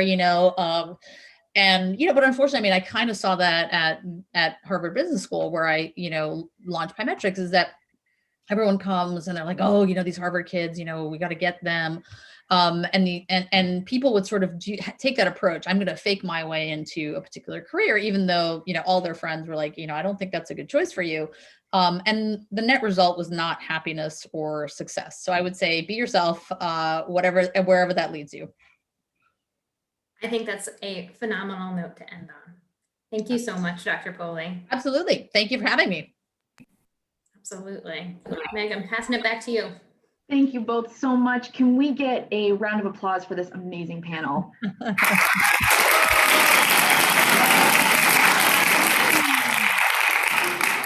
Thank you, Frida, and thank you, Abby. That was absolutely wonderful to sit in on. Perfect. All right, so as we move forward into our next panel, I do just want to flag a couple things for y'all. Take a note of that code that's going to be in the upper left-hand corner of your slide in front of you. That's going to be the SHRM code that you're going to need to have to redeem SHRM credits or continuing education credits with SHRM for today's sessions. As we go forward, I want to one more time flag our merch store. So in case anybody isn't aware, we are selling some Power to Fly merch on this bonfire store. Our campaign is going to be open until February 12th. If you go and check out stuff there, I think it's all really cool, and not just because I got to pick a lot of the colors and the merch, but go ahead and check that out. What we're doing is 100% of the proceeds from all of the purchases of all the merch at our shop, we are going to donate 100% of those proceeds to Trans Tech Social. That is Angelica Ross's Angelica Ross's organization.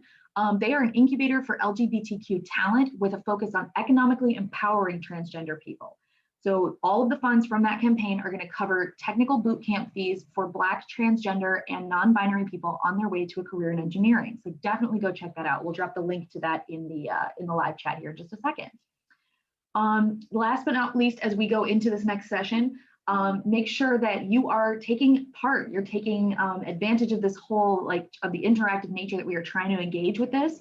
So make sure that you are putting, you're in that live chat on the right-hand side of your screen. You are connecting with other attendees.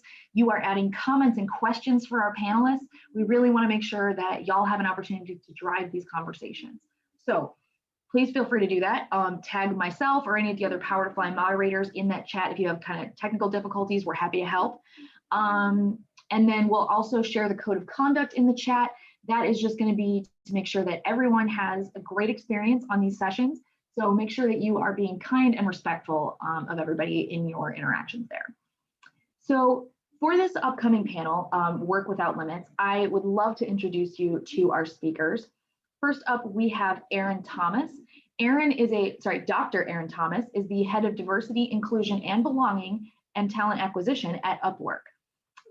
Erin was, prior to Upwork, the managing director at Paradigm, a diversity and inclusion strategy firm, where she partnered with companies to embed diversity, inclusion, and belonging into their organizations through culture transformation and people development. We also have with her Naimisha Murthy, who is the founder of Products by Women. Naimisha is Products by Women is a skill-based platform that helps women identify gaps in their skills and recommends suitable training opportunities, mentorship, and best fit jobs to accelerate their career in innovation and tech. And we are lucky enough to partner with Products by Women on a lot of mock interview sessions that we host. So if you're interested in that, I'll drop a link in the chat where you can see some of those upcoming events. Dr. Thomas and Naimisha, I'm happy to turn the floor over to you. Thank you so much for that amazing introduction, Meg. It was so nice to see you after many days. We haven't had a chance to connect in a while now, but really, I am so thrilled to be a part of the Diversity Reboot Summit here with Dr. Erin Thomas. I'm Naimisha again. I'm the founder of Products by Women, a skill-based platform that connects women to jobs, training opportunities, and mentorship. It's really a honor to be here with Dr. Erin Thom, especially because we really do utilize the power of Upwork. And it's an incredible platform, so do check it out. Dr. Erin Thomas, before we begin, I do want to take a minute to have you introduce yourself. Sure, and I love the consistent use of my degree there. That's very flattering. Feel free to call me Erin. Yes, I am super excited to be here. I would love to share just a little more kind of texture behind some of what you can find in my bio. I'm a research psychologist by training. I was always intellectually very curious about people. People are really, I think, unreliable as individuals, but very, very predictable when you start to look at like the group and the team interactions. And, when I learned as a kid that you could actually study how to design environments so that you're promoting positive interactions, especially for folks from different backgrounds, I just knew that's what I wanted to do and be when I grew up. And so I spent about a decade in higher ed conducting research on and teaching MBA, undergrad, grad courses on bias and identity and effective collaboration. But there's such a huge gulf between research and practice. So I always knew I wanted an applied career without knowing what that would look like, and sort of forged my own way before it became like trendy and full of acronyms like DEI and DIBS to just figure out what this could look like in the context of organizations. So I've done this work my entire career. I started in the federal government working for the Department of Energy, a research lab where we had a 6,000 person campus of like basic and applied STEM researchers. And I was there trying to forge for gender representation and inclusion, and then really built my body of work over time and went on to do work in a professional services firm and as an external consultant. And now I'm here at Upwork. I mean, I'm actually like here in my living room, but you know what I mean? Doing this work both, within our internal talent base and starting to play with the work on the platform as well. So it's been a phenomenal ride, really partnering with, folks who want to leave a positive footprint on the world. Wow. I include you as one of them. Oh my goodness. I mean, you've done so much and so much great work during your time so far, Erin. But really, if we were to take a step back and deconstruct all your achievements so far, what's inspired you to be where you are today?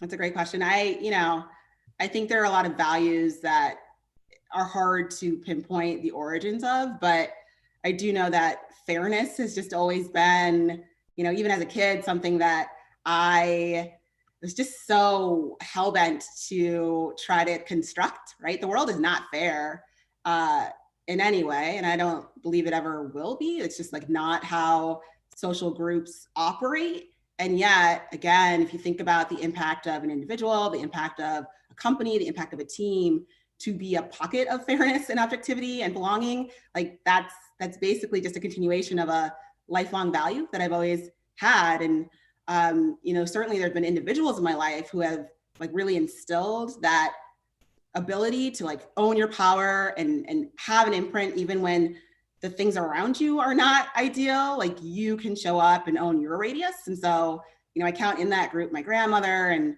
my mom and mentors along the way who didn't always, in fact, often didn't look like me or seem like me on paper, but were able to shine a light on my own path and show me that like having a goal for things to be fair or as fair as they can be was not naive. It was actually, again, a way to start to build a movement and to find like-minded people who are doing their own work to carve out these pockets. So, I think it's a little bit of just a value system, but also people along the way who, didn't let me get too jaded to see the potential in our society to be better than it is today. Thank you for that. That's so powerful. And Erin, if we were to there's so much to be really unpacked when we talk about diversity and inclusion, when we're talking about at a workplace or with innovation, but what is Upwork really working on, both internally and externally? What are some practices really being put into place currently at the organization? Sure, there's a lot going on. I think that could take the whole 30 minutes if I ran down the list. I'll give you the things that are most exciting and top of mind for me. I'll give you one internal, one external. I'll start with external on the platform. I'm super pleased and excited about the work that, the folks who work on the platform, from the design and creative teams to the engineers, are doing to cultivate a more inclusive marketplace for the millions of independent professionals who are, matchmaked with companies and proprietors who are hiring. I'll say two things. What I love about the work that's happening on the platform is that it's not coming from the DIBS office, right? It's coming from the folks who are behind the scenes every day, cultivating this community of professionals and, centering those folks in everything that they think about and touch as they enrich the platform. And so one particular thing is a supplier diversity initiative that was a huge operation. There's a colleague of mine named Bianca Bartel who has really spearheaded this work to essentially certify talent on the platform. Right now it's in the US, looking at national certifications, for example, for a minority-owned business, a woman-owned business, and so on and so forth, so that, for employers and companies who are also, mission-driven and focused on diversity and inclusion, it's much easier to find talent who not only are amazing and top in their fields and in their industries, but also happen to identify as, coming from a marginalized background or an underrepresented population. Now, it sounds really simple, but to do that is a huge undertaking, both because, we're not an employer of the folks on our platform. So there's a whole bunch of creative workarounds that the team had to take in order to make sure we're getting this information in the right ways, protecting, of course, the talent, and making sure that no one's using those certs to discriminate, right? Because this could go backwards, and really then doing the work again to facilitate these introductions between the folks who are certified and employers looking for talent. So just to see that come together is amazing. It just helps accelerate the opportunity, especially for folks and for organizations that get the short end of the stick. We know that talent is equally distributed, but opportunity is not. And so just being able to really influence that ability to have the opportunity be more equal is incredibly exciting. On the internal side, lots underway as well. I'll say top of mind for me is sort of this nexus between my DIBS role and my talent acquisition role.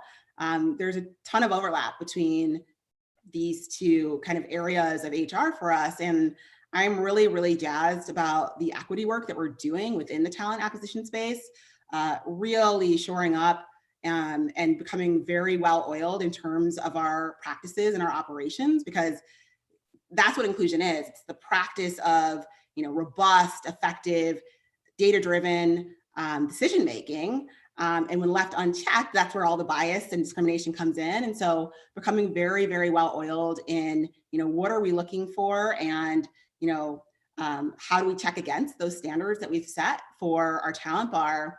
And then in tandem with that, working with the TA team to flood the pipeline, make sure that we're not putting forth, slates of candidates that don't represent what we know, the market to look like. And so just having all of that come together and actually seeing results in our new hire diversity is so rewarding as someone who loves data and also loves progress. Thank you so much for that. I think this is a fantastic conversation. And I wanted to actually dig a little bit more deeper into the internal aspects. It's one thing to kind of have a table where you have representation, right? But then there's the other part of building a culture of inclusivity and feeling safe to voice your opinions and, knowing that people are coming from different parts of the world. So how's Upwork really building that environment across, managers, across the company, across leadership? What are some practices being put there? Sure. I think 2020 was just a very whiplashing year for probably every company and every, workforce and workplace. Same was true at Upwork, right? Like I don't think there was any way to keep a linear path to progress, given the external environment and everything that was thrown our ways across the globe. So, with that, I really think about 2020 for us as this year of certainly deeper conversation, heightened awareness and attention to diversity, inclusion, and belonging. What that looked like operationally was a ton of really deep conversations and analyses around, what's working well and what's not. I spent the year, in addition to, standing up programs and working with our employee resource groups who are there as their own, pockets of belonging and connectedness, really obsessing over our data. And there are so many different data points, not to your point, just the diversity demographics, but looking at our employee engagement scores, looking at the different pulse surveys that I just sent out to the, individuals who are involved in our programming. And it's a mixed bag, right? It's a mixed bag of feedback, and every group is different. It's very fluid. But I think we're moving in a really nice direction. And this year is the year where the rubber really meets the road. So last year is about awareness and elevation and going deeper. This year is about accountability and execution, right? Like roll up our sleeves. What are we actually working toward, and what are we asking people to do? So I'm really excited right now about rolling out key performance indicators around inclusion. Folks are telling me as of yesterday that they're tired of talking. They want more action. So I'm rolling up my sleeves and ready to help consult, right? Because it's not just what I say. We have to co-create the actions we take so that everyone is feeling full and whole within our workplace. And our leaders are super mobilized and ready and poised to take those actions. This year, I foresee for us a lot more formal training and education. Last year was, I would say, more storytelling and more suggestions. This year, we need to really get information and measure ourselves against those, tactical, again, behavioral and observable actions that will be, recommending to our team members. And importantly, those actions are going to be striated by where you sit in the org, right? Again, if you think about that radius of power and that footprint, what we're expecting of a director is going to be a lot more and a lot different from what we're expecting from an individual contributor. And so everyone knowing the sort of piece they play in the puzzle so that we're moving forward in an alignment is what we're honing in on. And we have a new head of L&D who's going to be instrumental in that. Her name's Larissa Boyd. And I'm just excited for all these pieces to come together because, I think it took a year to really double down on who we are as a company and shine a light on some of the things that we probably took for granted or were missing in our culture. And now it's, with that information and with that energy, time to really get to work, right? And to your point, and unlike what I'm demonstrating now, to stop just talking and start doing more. No, thank you for that. And, before I move on to the questions that I have, we have a bunch of questions that are coming in. There's one from Crystal, which is, what are some specific training development topics do you address with your hiring managers as it relates to talent acquisition? Can you share that? Yeah. For hiring managers, for us last year in Q4, it was really important to initiate a conversation around what does the partnership look like between you as a hiring manager and the recruiting function. So literally starting at the basics, because, depending on where you've come from, where you've worked before, just your assumptions, there's a whole range of ways in which recruiting functions work. And for us, it's about a partnership. It's about the hiring manager owning the decision and then TA being responsible for curating the hiring environment so that you can make the best decision. And so just setting that stage and making sure we're aligned about what are each of our, again, respective swim lanes, our roles in this relationship was really critical. And then we did a lot of work around, what are the steps of our hiring process. we have 7 typically. And, not just kind of listing them, but really talking about the intentionality of each of those stages. Again, within those stages, what is the role of every member of that hiring team, and that includes people ops, that includes your interviewers eventually, so that we're, again, all in alignment.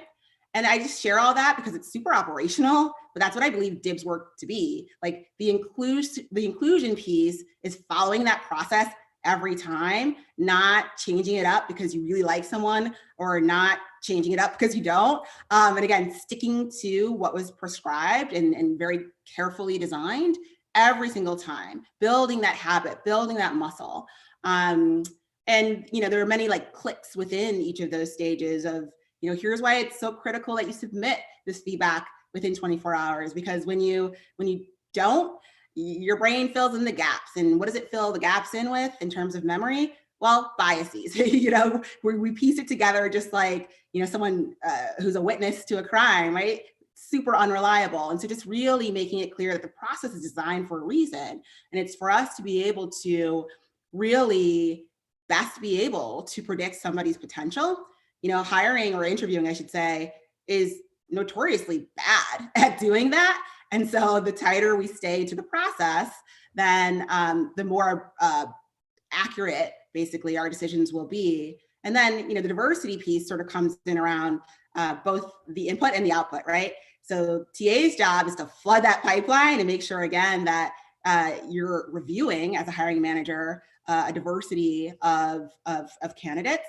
And then if the process is sound and you're following it every time, then we should see, again, that hiring class and those outcomes be equitably diverse as well. So hopefully that helps, but it's really about getting super aligned so that it becomes a very well-oiled machine and we're not kind of changing things up based on who's in front of us. Well, that's really insightful. I mean, thank you for sharing that, Erin. We have another question. This one is a good one, very interesting, which is, how are you ensuring the data is not being used for discriminatory practices? We have AI, ML, all of that information. There's a lot which has been spoken about this, but what is Upwork really doing in this space?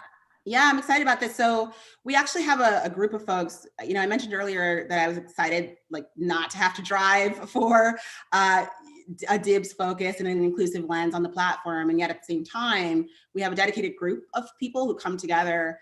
We're called the Just Upwork Coalition, who works even more deeply on exactly these questions. And so a team member named Sibo really works on the algorithm piece, right? And making sure that we're testing the different, implications of what we design and in terms of code and also in terms of the user experience, right? Because just even if you think about the design of the interface, how obviously you position things, what you spotlight, we're actually communicating what's important, right? And so being able to test the implications, for instance, of a headshot of a freelancer and what is that used favorably or disfavorably? Those are open hypotheses, and we've got a team of people who are super smart. I know nothing about algorithms, but and do the work to pilot before we launch and to obviously study the implications once we scale, so that we're always staying dynamic. And then the backdrop of that, of course, is being really clear, transparent, and frequent in those communications about discrimination, and very reactive and responsive if and when it does happen. So it's both designing in ways that help prevent and testing, but also, of course, being responsive if a case does arise. Thank you, Erin. And this is a great segue into my next question, which is really about product innovation. Upwork is truly a global universal platform. So how are your teams really built to kind of build and innovate, especially in the product space, from a representation standpoint, from including the company as a whole, different teams, whether we're talking about customer service to customers itself? How is product being built within the organization? Yeah, that's a great question. I'll say a couple of things here that I think are really important inputs to the innovation, outcome that you described. One is, and the more I talk to folks about Upwork, the more it's clear that not a ton of people know this, or they're surprised to hear this. We drink our own champagne. So 2/3 of our team members are actually talent that we call TIP, Talent Innovation Program, from our platform. So that's how we build out our own internal teams. And so that diversity is super critical, right? Because those are folks who are literally on Upwork and at Upwork. And then the other piece I'll say is that these teams are super cross-functional. There's lots of podding happening, lots of fluidity across teams, so that we're really getting a diversity of just thought and expertise within these teams. And that's critical too. I think when we talk about diversity, we often get kind of stuck on social diversity. While it's super important and can be a feeder to diversity of thought, there's also this cross-functional interplay that needs to happen, so we're not super siloed in the one way in which we think. Well, thank you so much about that. And I also wanted to check with you on what your thoughts are about diversity and inclusion and why it really matters in tech. Yeah, I think this question's hard for me, because I'll say a couple things. One is, if any company is asking that question, or any employee is asking that question, they're not ready. They're not ready to take action. And also, it's very fair, right? We want there to be an entry point for folks who are newer to all the research that shows, to your point, that diverse teams are more innovative. But I think about it in 3 scales, right? Diversity is helpful for individuals. When we are working with people who are different from us, we actually show up to those collaborations differently. When we're poised to basically tussle it out because we assume somebody has a different point of view, it actually makes us stronger as ICs. And I think that's a piece that gets overlooked a lot, this individual value proposition. But then at the group and team level, again, innovation and creativity. And then at the company level as well, tons of research on outcomes, revenue, market share for organizations that are more versus less diverse. And so it's critical. And I'll leave it by saying diversity is an outcome, but it's not an ending point. What's really important to remember is that diverse teams that are not managed effectively actually perform worse than homogeneous teams, because you have to activate. You have to find ways to bridge those differences. You can't just throw folks into a Zoom room and expect them to get along. And so that practice of inclusion is really a different differentiator there. That's amazing. And I think with that, I have completed a lot of my questions that I wanted to, give you a minute to see if you had anything else to add. And before we close out, we are at the 1:57 Eastern time mark, and I want to be respectful because there are a lot of other people lined up after this. Sure. I mean, I would be remiss to not include the fact that we're hiring. So check us out, Upwork Careers. And also that, I hope that these talking points help you wherever you sit within your organization. And I welcome you to reach out to me on Twitter or LinkedIn. At Erin L. Thomas, PhD is my Twitter handle. And to continue the conversation, I'm always available. Fantastic. Thank you so much, Erin. And with that, I'd like to pass it back to Megan. Hey everyone! Thank you so much, Erin, for sharing those ways people can reach you. If you would like to share some of the links with me before you bounce, please feel free, and I can make sure that they get put over into the live chat for everybody that's watching. Can we get a round of applause for this wonderful panel?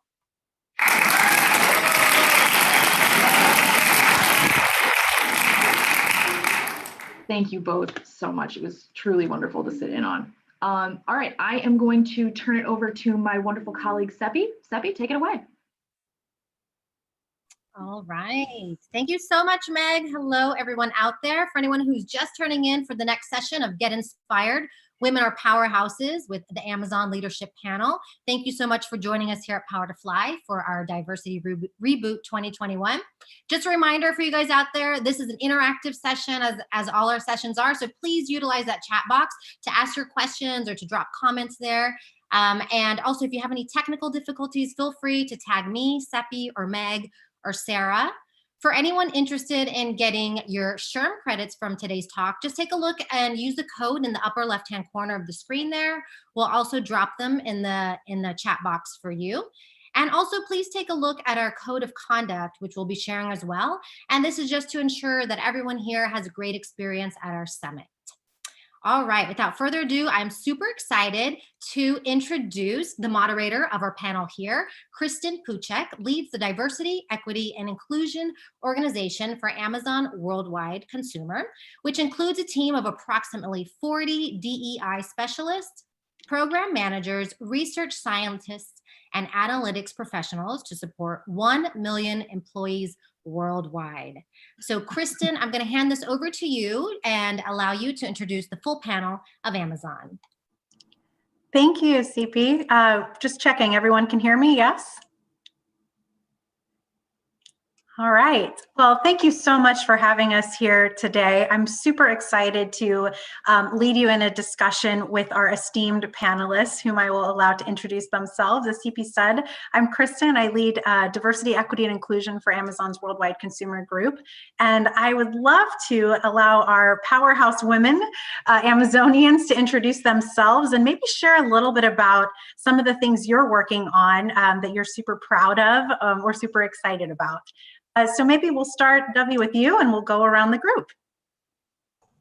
All right. Well, thank you, Kristen. So just jumping in, my name is Dovey Majors. It's Dovey, like lovey-dovey.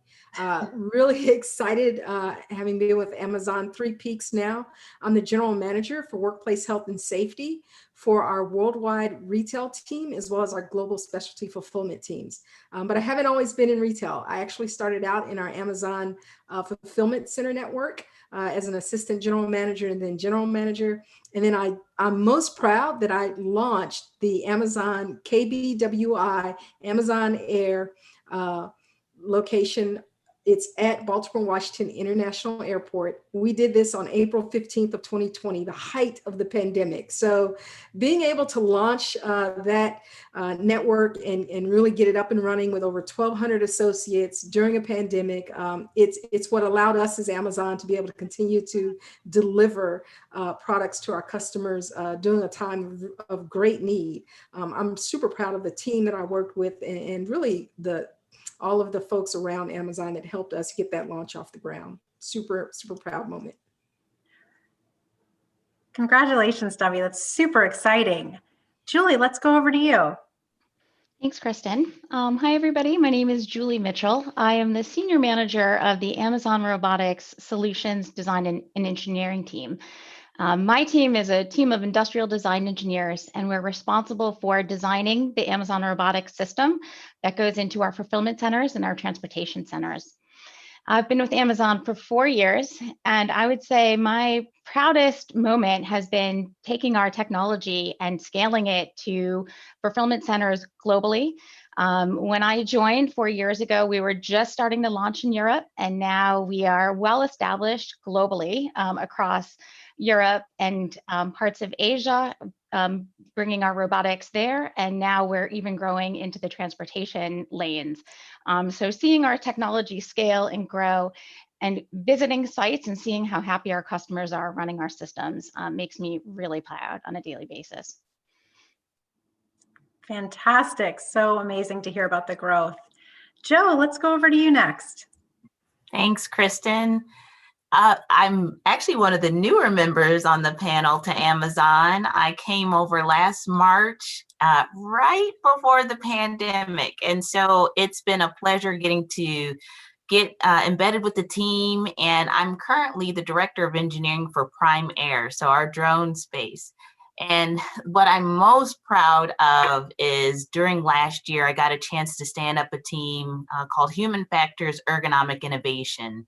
And we're focused on looking at the design phase embedded with our robotics team and how do we get into the fulfillment centers and help our associates in their day-to-day activities.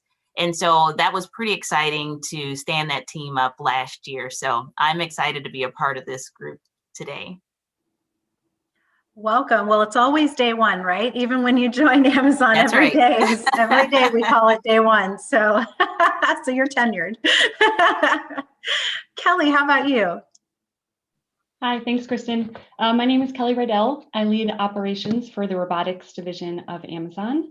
I've been with Amazon 8 years, so to pick up on Debbie's terminology there, that will be 8 peaks that I supported Amazon. And the first 5 of those years, I was the head of the legal department for the robotics division. And about 3 years ago, I transitioned into a director of operations role. So would be delighted to answer any questions on how Amazon provides those opportunities to so many people, not just myself, to really explore new spaces and try out new things. I will say the thing I am most proud of is that I was a founding sort of member and am currently the executive sponsor of a program we have called Arrow, which is a multi-pronged, really high-touch women's development program that seeks to strengthen our pipeline of women into management and leadership roles. And something I find so unique about it is for the benefit of all of the participants' whole careers. So not just how do you be successful or become a leader or a manager or grow your career at Amazon, but how do you just become a better leader and manager in total, which I think is a really generous and neat approach to such a program. Spent a ton of time thinking about our employees and their development. And so that's a program I'm particularly proud of, and also just so grateful to Amazon to see how quickly it invests in things like that. Awesome, Kelly. I'm sure there'll be questions about that as we get into it. I'm delighted to talk about it. Stephanie, how about you? Yeah, hi, I'm Stephanie Collette. I've been with Amazon a bit over 7 years. I spent my first 4 years out in our FC Fulfillment Center network, leading various teams across reverse logistics, Amazon robotics sites. And then a little over 3 years ago, I moved into our supply chain technology space. So now I lead our sourcing organization in our supply chain optimization technologies team. We build automated software that basically purchases and distributes inventory from our upstream vendors and gets them into our fulfillment center network and into the hands of our customers.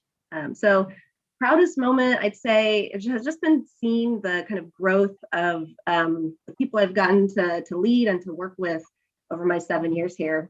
I'm constantly kind of checking our internal phone tool, as we call it, and checking up on people. I reached out to somebody the other day who was, an operations manager when I led them 4 years ago, and now they're just got promoted to be a general manager of a building. And so I'm just super proud to see kind of how people progress and grow with the opportunities that they get.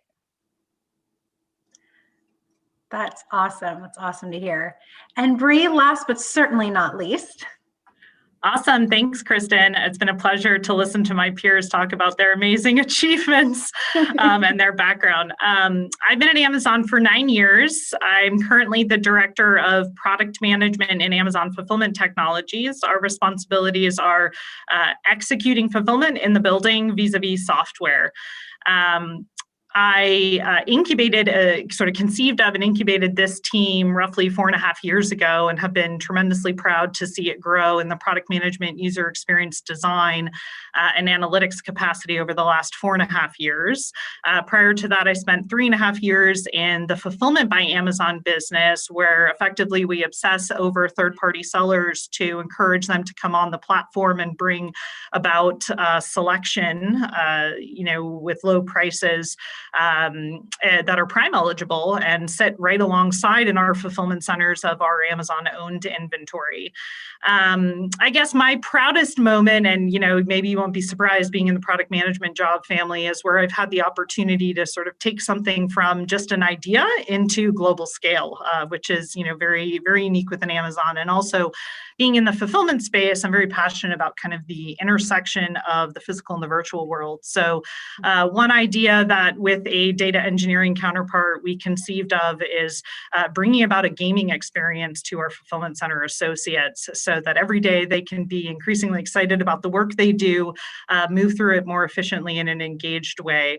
So watching them be delighted and deliver on behalf of our end retail buying customers, hopefully for which some of you are, is an incredibly proud moment. And being part of that end-to-end product development life cycle is something that gets me out of bed every day, motivated to come to Amazon. So pleasure to be here. Thank you.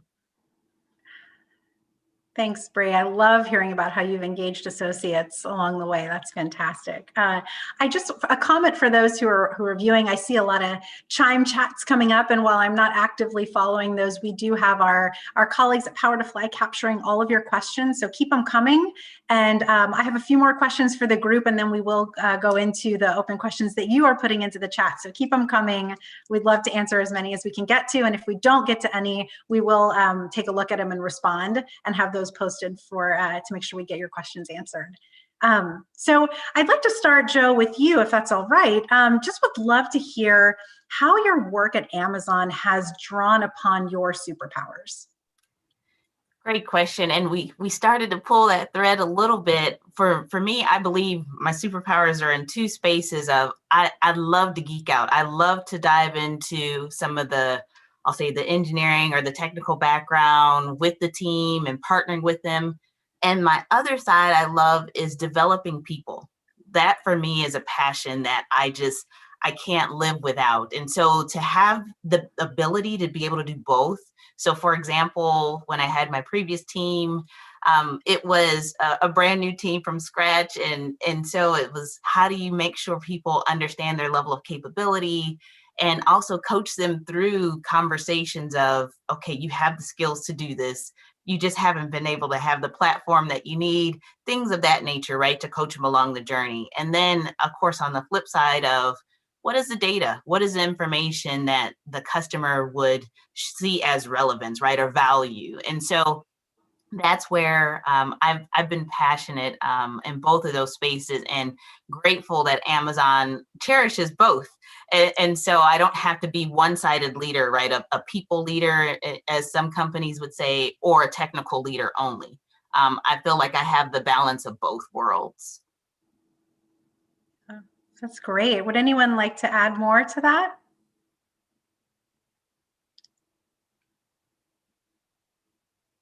No, I think, Joe, that's a really special part of the Amazon kind of leadership experience is combining the people leadership with the technical leadership. So I agree with you. I think that's a really important part and where we can draw upon our superpowers as leaders. So thank you so much. I was hoping to hear a little more from y'all about why you think it's important for companies to enable people to bring their authentic selves to work. And clearly in your intros, each of you have found ways to draw upon your passions, right, and your superpowers. And curious how you are, why you think it's so important for leaders and for employees also to be able to bring their authentic selves into work. So Bree, maybe I'll start with you and others can jump in. Yeah, that'd be great. And actually, I'll kind of transition a bit from something that Joe said. What I find, one element that I find particularly fascinating about Amazon is everyone here seems to be better at someone else at something. And I'm constantly on a journey of discovering that, working on various initiatives and projects over time. Not all of us, though, have yet discovered that. And you know, every day is a new learning opportunity to do so. But I find that it's more difficult to learn and get that exposure without bringing who you are and your authentic point of view and perspective to work. And so companies in particular need to embrace that, encourage that, and actually model that at the leadership level, something me and my leadership team are very passionate about. But I think there's two other key reasons it's super important as well. And there's probably others I'm forgetting that hopefully the panelists can help me with. But you know, one of our leadership principles is around delivering results. At Amazon, you can't deliver anything independently. We are a very IC culture, but everything requires teamwork. And it's proven, in fact, even through you know, data studies, that teams are more effective when they're more diverse. And diverse not only includes the way you look, feel, or things you identify with, but about your diversity of thought and what makes you uniquely authentic. And so that's proven that diverse teams are just more effective and they deliver more results. The last element is, I think, back to my earlier point around innovation. We are constantly uncovering new problems or opportunities on a daily basis. Someone may be very well suited to solve that particular problem or opportunity. You heard from Jo about her transition, right, from ergonomics and safety over into engineering and leading prime air. Sometimes we need to tap on these leaders to go and help us solve those really hard problems. Well, we can't identify that unless we know people's authentic self and the unique skills that they bring to the table. So those are kind of three of the big reasons I think it's so critically important and drive that culture within my team. Yeah, I'll hop in there, Bree. I really value that you called out our deliver results leadership principle. I think that our LPs are so critical at Amazon. All of us probably talk about them every day. And one of the things that LP says is leaders rise to the occasion and they never settle. And I think what that requires is all of our sort of discretionary creativity and energy and effort, right? Like that we don't just kind of show up and do our job and that's it, but that we like care about our mission and our customers and our associates that we serve, that you described earlier, both their fun, their safety, all of it. And I think that we are inspired to give our discretionary effort and creativity and innovation when we really feel like we can do that from a place of who we are as individuals. Like, what do I bring to the table? And I want to contribute that to this problem statement. And so I think the more people feel empowered to be within their own voice, within their own power alley, the more we get of that energy that we contribute to our customers' needs. And I see that all the time, and I find it really inspiring.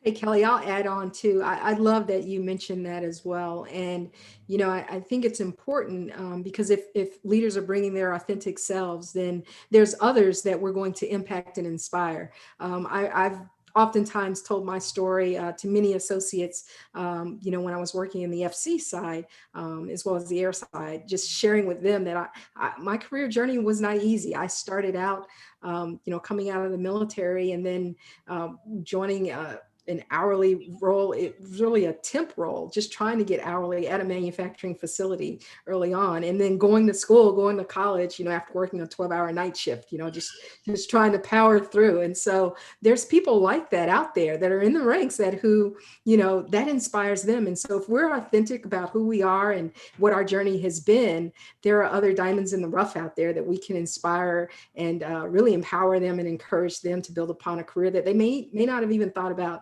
having. That is your grit, Devi. That's all diamond, no rough. Yeah, I love that response, Devi, in terms of, you know, I'd love for you to expand a little on ways in which you've felt empowered to be your authentic self and how you've brought that into your work. Would you expand a little on that?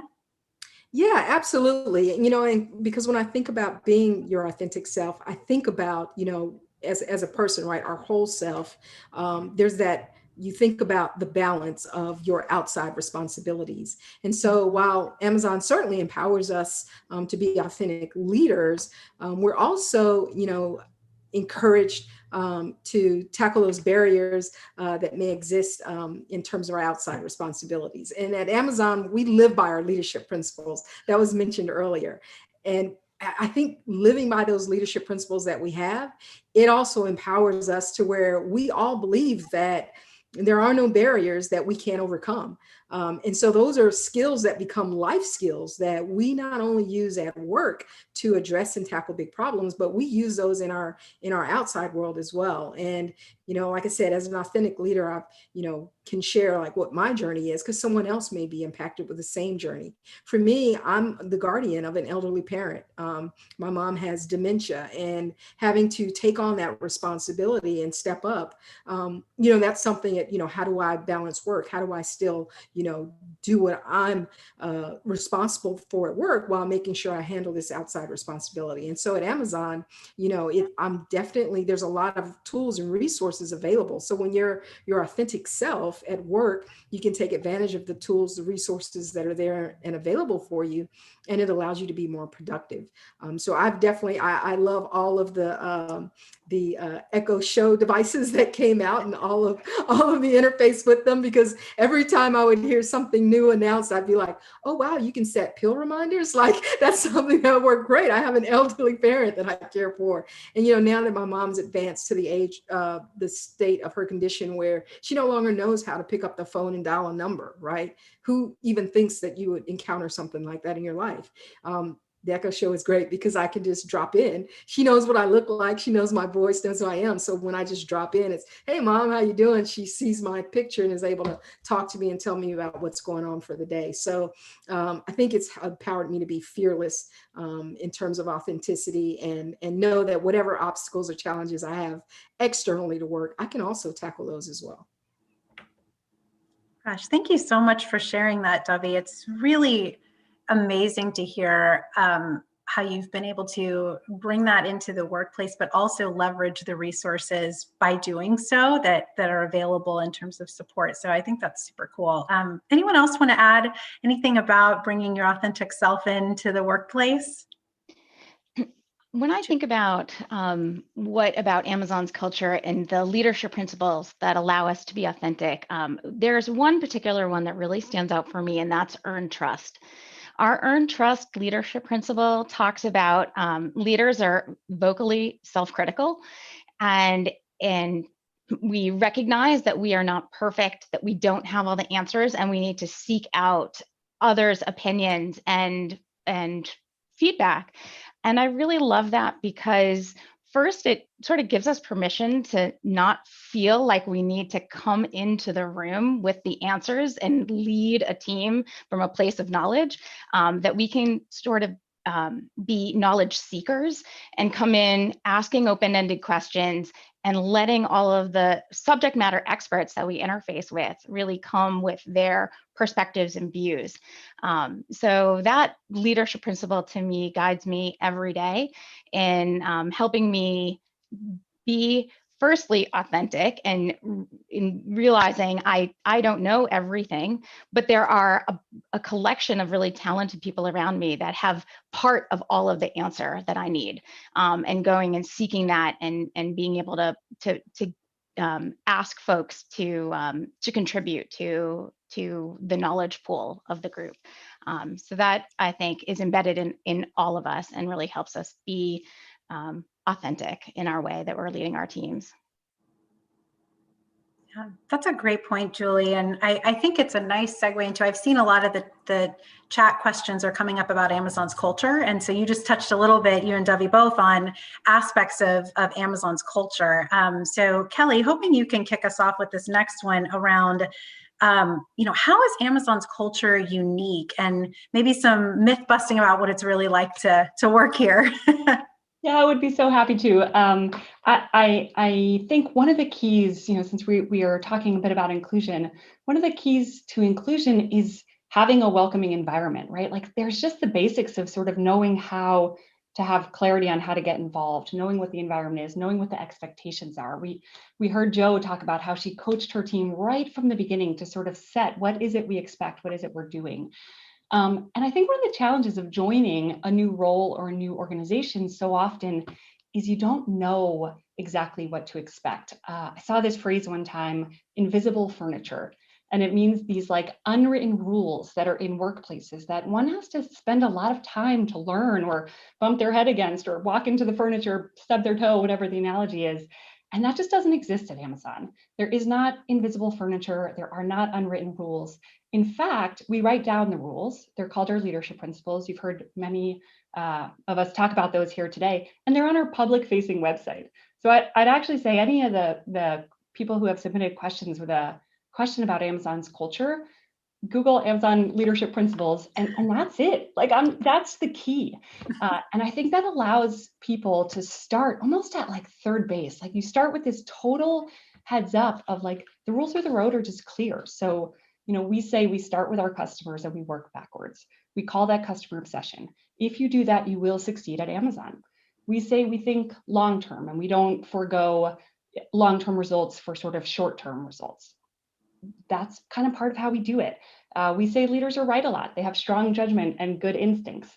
But as Julie just told us, that doesn't mean leaders are right all the time. It means they're right a lot and they ask really good questions and they welcome others' opinions. That's kind of how we do it. There's no secret there. We say speed matters in business. That's our bias for action leadership principle. And it says we value calculated risk-taking.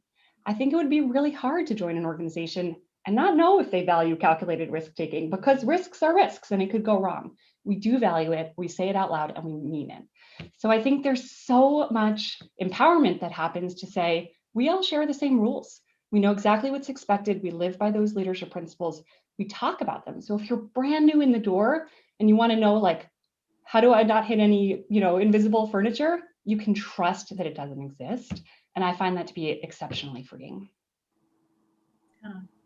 That's well said. Thanks, Kelly. Anyone want to add anything else about Amazon's culture?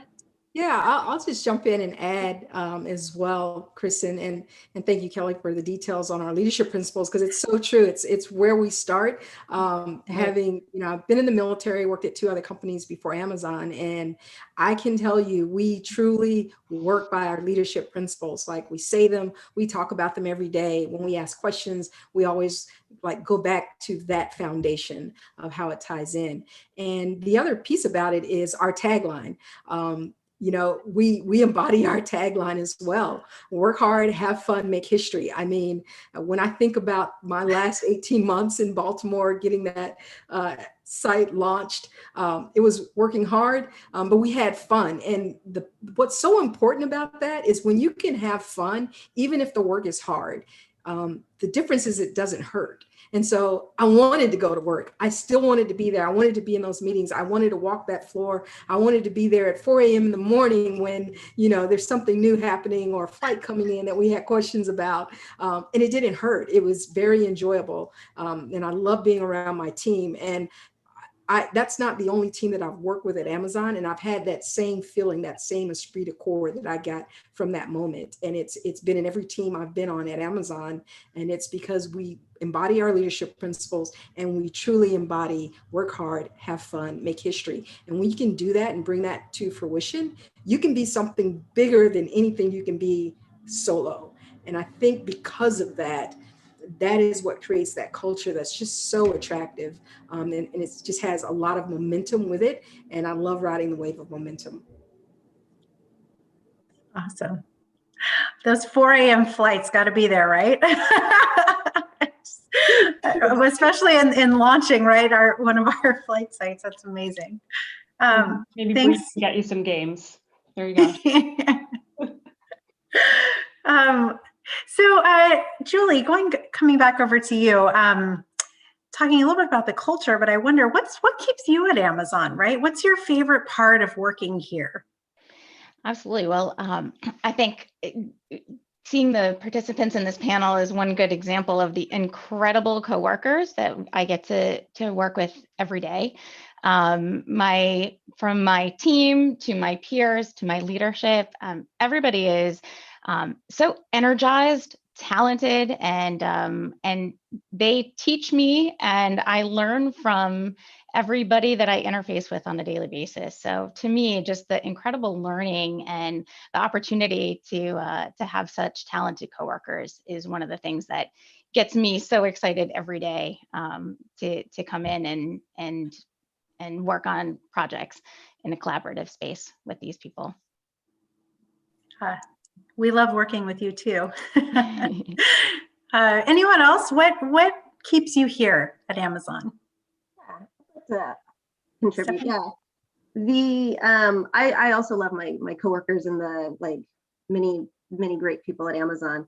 I think the other thing I would add is the amount of challenge and growth that you get over the course of a career at Amazon. What I've found is that kind of over the 7 years I've been here, every time I got to the point of feeling like I might be good at my job, I know what I'm doing, I feel that was actually relatively straightforward.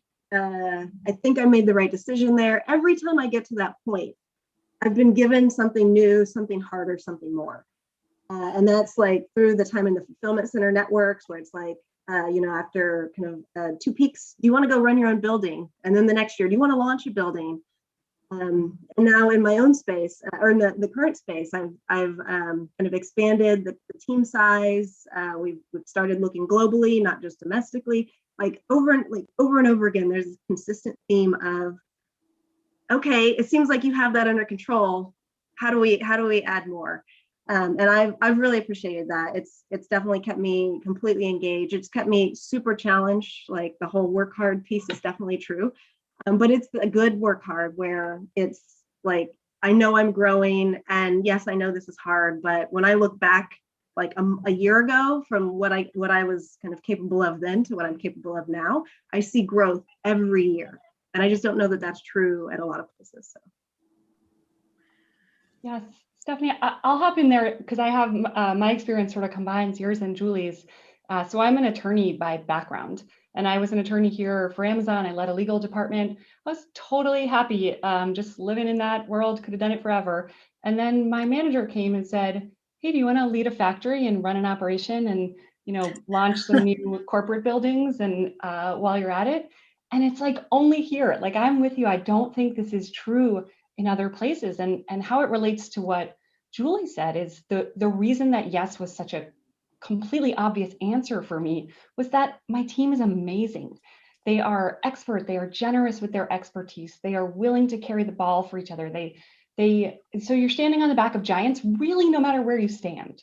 And so it's this awesome experience where you can keep learning, keep pushing the ball forward. Everybody has something to give, but you can take these risks because really they're not so risky in the context. So my experience totally lines up with yours there as well. And we are not on the same team.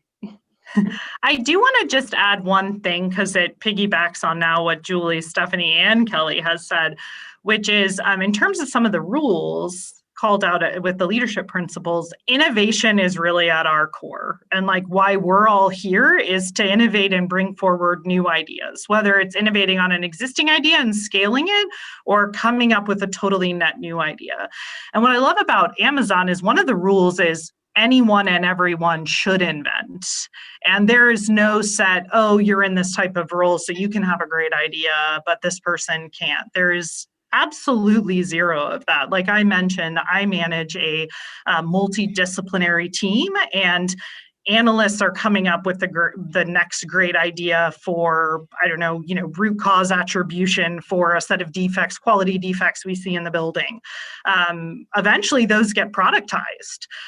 And there's a forum and a means whereby you pitch your ideas to effectively run your own micro business and incubate your ideas. And I also don't think that every company has that. And that's why I get up every day, because I'm like, I have an opportunity to come up with the next great idea that impacts customers, that they love, they rave about, makes our workplace safer, more engaging, happier.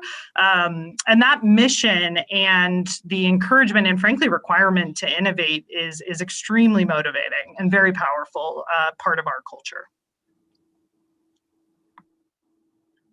Those are great points and kind of descriptions of the different facets of the Amazon culture, but sort of collectively held together by those leadership principles as well. So I think that was very well described, at least in my experience, as well as what keeps me here at Amazon as well.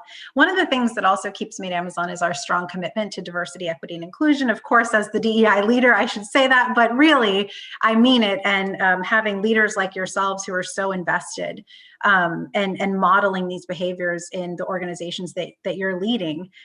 So maybe I'll start, Stephanie, with you. Can you talk a little bit about the importance of diversity and inclusion in your work and kind of what you're doing in your respective area? And would love to hear from others as well. Yeah, definitely. I think the importance is just so well known at this point that you have to have diverse perspectives. You need a group of diverse people to really get the right outcomes. And that's also, without that, I mean, you have to do that in an equitable way. And we need to make people feel like this is part of, like they belong if we want to retain people and keep them long term.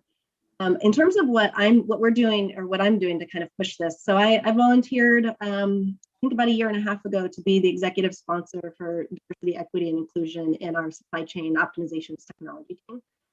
It's an org of, a bit under a couple thousand people, made up of a lot of different job families or types of roles, from SDEs to product managers to, program managers, et cetera, just across the board. And so I, as the executive sponsor, I said, how do we want to approach this problem? And I kind of took it back to the way we approach a lot of problems at Amazon, which is start with the metrics, focus on the data. What is the data telling us? And then how do we align the right actions to drive the outcomes that we want with the data? Really focusing on the inputs and driving the right inputs that'll get us the right kind of outputs that we're going for. And so I implemented a series of quarterly kind of business reviews on our diversity progress for the organization. Trainings, the whole kind of across the spectrum, right? Like it's a multi-pronged approach. You have to really come at it from multiple angles. And I'm super proud of the progress that we've made for the org. I continue to push on places where we say, like I will continue to push that it's not a pipeline problem. It's just we need to find the people exist, et cetera. And I think we've made a lot of good progress in the org I'm in, and I think overall at Amazon as well. But with lots of room to grow. We still have room to improve. I'll jump into, thanks, Stephanie, and add on it. So, and for me, I think about diversity and inclusion. I also think about, it's not just race. And so whether it's gender, whether it's just inclusion of our hourly associates who are the ones that deliver on behalf of our customers every day. Having worked in fulfillment, my first opportunity at Amazon was at a large site with over 3,500 associates. And so how am I supporting them? How am I helping them grow and develop as well? And I shared like my story, which was I was just an hourly in manufacturing as a temp on a night shift, when I first started my operations career. And so I did classes there. I spearheaded putting off those classes to teach our associates who may be interested in leadership opportunities down the road, and helping to prepare them, whether it was interview prep or resume writing prep, but giving myself back, like how am I paying it forward? And the other thing I think about in terms of diversity and inclusion is just, we have quite a few leaders who embrace that. And one of our leadership principles is hire and develop the best, right? So in that, we all have a responsibility to develop. And that's how I did it, where it made sense, right? Developing those hourly associates and then developing those emerging leaders and new leaders. Another piece of it is around my access. As an executive at Amazon, I have access. I'm going to be at meetings that everyone can attend. And so by having that access, it's an opportunity for me to share that access. And so we have so much great talent. I always look for opportunities in terms of who is it that I know that's working and trying to grow their career, and they need visibility in the organization. And so when I have access and I'm at meetings, it's an opportunity for me to pitch someone and share, okay, I know who I can get to come to the meeting and present on this particular topic, or to write a white paper, or to scrutinize someone's white paper before they present it, right, to help them out. So there's so many ways to help drive diversity and inclusion. I know for me personally, one way that I do it at Amazon is making sure that I share that access that I have, and that I focus really around that hiring, mentoring, and the networking elements. Awesome.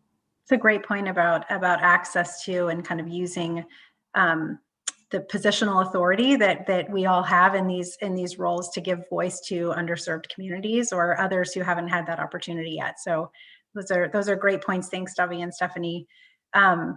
Last question for the group, and then I will go to the chat. They've been coming in a lot, so I know there's lots of great questions for this group. But kind of as we before we move into that, just last question is just what advice would you give to other women, either maybe just starting out or looking to advance in the tech industry?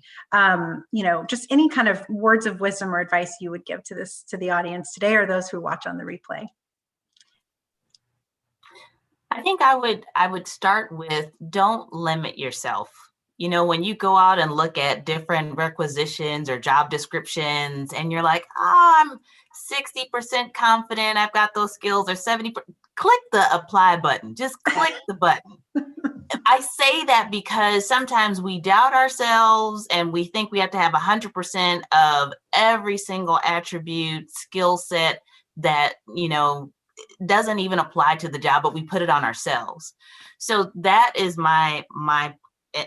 I'll say plea to all of you, not just women, but anyone that is curious and you have a passion around that role and you're willing to do the hard work to figure out, okay, well, what is it?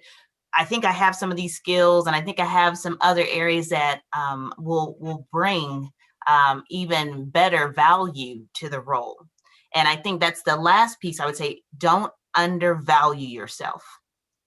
We sometimes, and I say we, whoever that is, we undervalue ourselves and what we bring to the table. So when it comes time to negotiate of what you bring to the table, don't back down.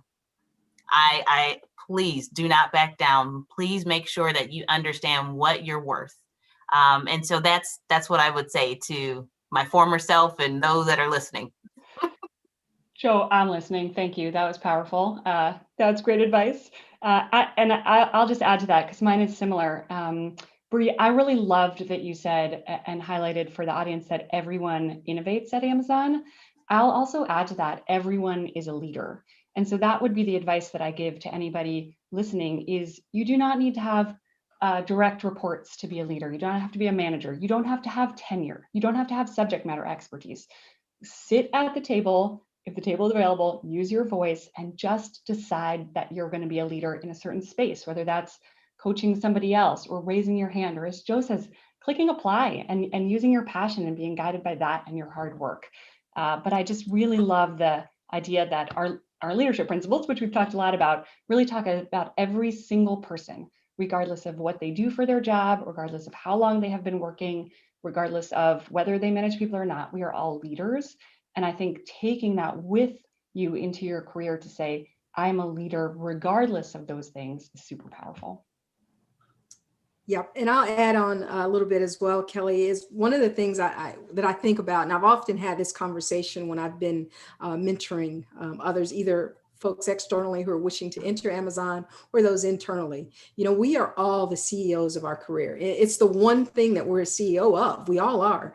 And so you have to take it serious. And so don't, you know, again, right? No imposter syndrome, right? Click the button, apply and all that, but also take it serious as that CEO. Like make sure when you've written your resume, like study it, you know, share it with someone else to proofread it for you. Like put your best foot forward when you're entering, like be intentional, be specific. And when you think about those transferable skills, like be able to talk to examples of that and just get like 3 powerful stories in your hip pocket. Like do that work up front and what are those 3 stories that you could tell, you understand everything about those 3 stories that you've done, what you brought to that story. Like when you understand yourself that way and you're able to tell that story, you can apply that. You have skills that are transferable. Everyone has the potential to grow and continue to prosper. We all can learn new skills. So don't be afraid. Be the CEO, put your best foot forward, do that hard work up front. And when you're at the table, you'll deliver. You'll be ready to negotiate and pave the way for yourself. I'll jump in and just build off of everything that has been said already, because I agree and love all of the comments. One of the things that I find we can do right now, you don't need to wait for the next opportunity. You can act like the next job that you want now in your current role. You can be thinking about what would it look like if I was at this next level? What would they be thinking about? And how can I behave and act and perform in that way today? And that really helps set you up because you start to get warmed up to that position and get ready for it. And folks then recognize that capability within you. Like we all said, don't be afraid. Try, have the courage, and then like start right now. You have everything you need to look at what your next role is and start making progress to it immediately. And then one little more tip I'm going to add for everyone is CEOs have a board of directors. So who's your board of directors? Who are those people around you? And when I think about my own journey to Amazon, it started with my board of directors. It started with someone that I knew earlier in my career that had worked for me. And I always tell people, you're interviewing when you're not. This person knew who I was, knew what I brought to the table. And once they were on the inside, then they were the link to say, hey, I think I should refer you for this opportunity. What do you think about it? And so build your board of directors. Who is it that you're spending time with and investing time around? Like, those are the folks that can certainly help you level up, as my son would say. Can just add two quick tips that are in some cases just a summary of what's been discussed here. Start somewhere and have a continuous improvement mentality. I mean, I'm in operations, so maybe you're not surprised by that statement, but sometimes you just need to get in maybe into a role you don't think is ideal for you, or your skills aren't fully where you think they should be to excel in that role. Get in there and then figure out what it takes, and then look around you. So this is kind of my second tip, to the right and to the left, is your network's tremendously important. I think Dovey brings up a great point about board of directors, but taking time and deliberate time to work on your network, even if it's in the capacity of friendship, shared interest in sports, whatnot, that network and community will serve you, either because you need to call on someone for advice, you need to call on someone for a role, you need someone to step in and take your role when you have a life-changing matter occur.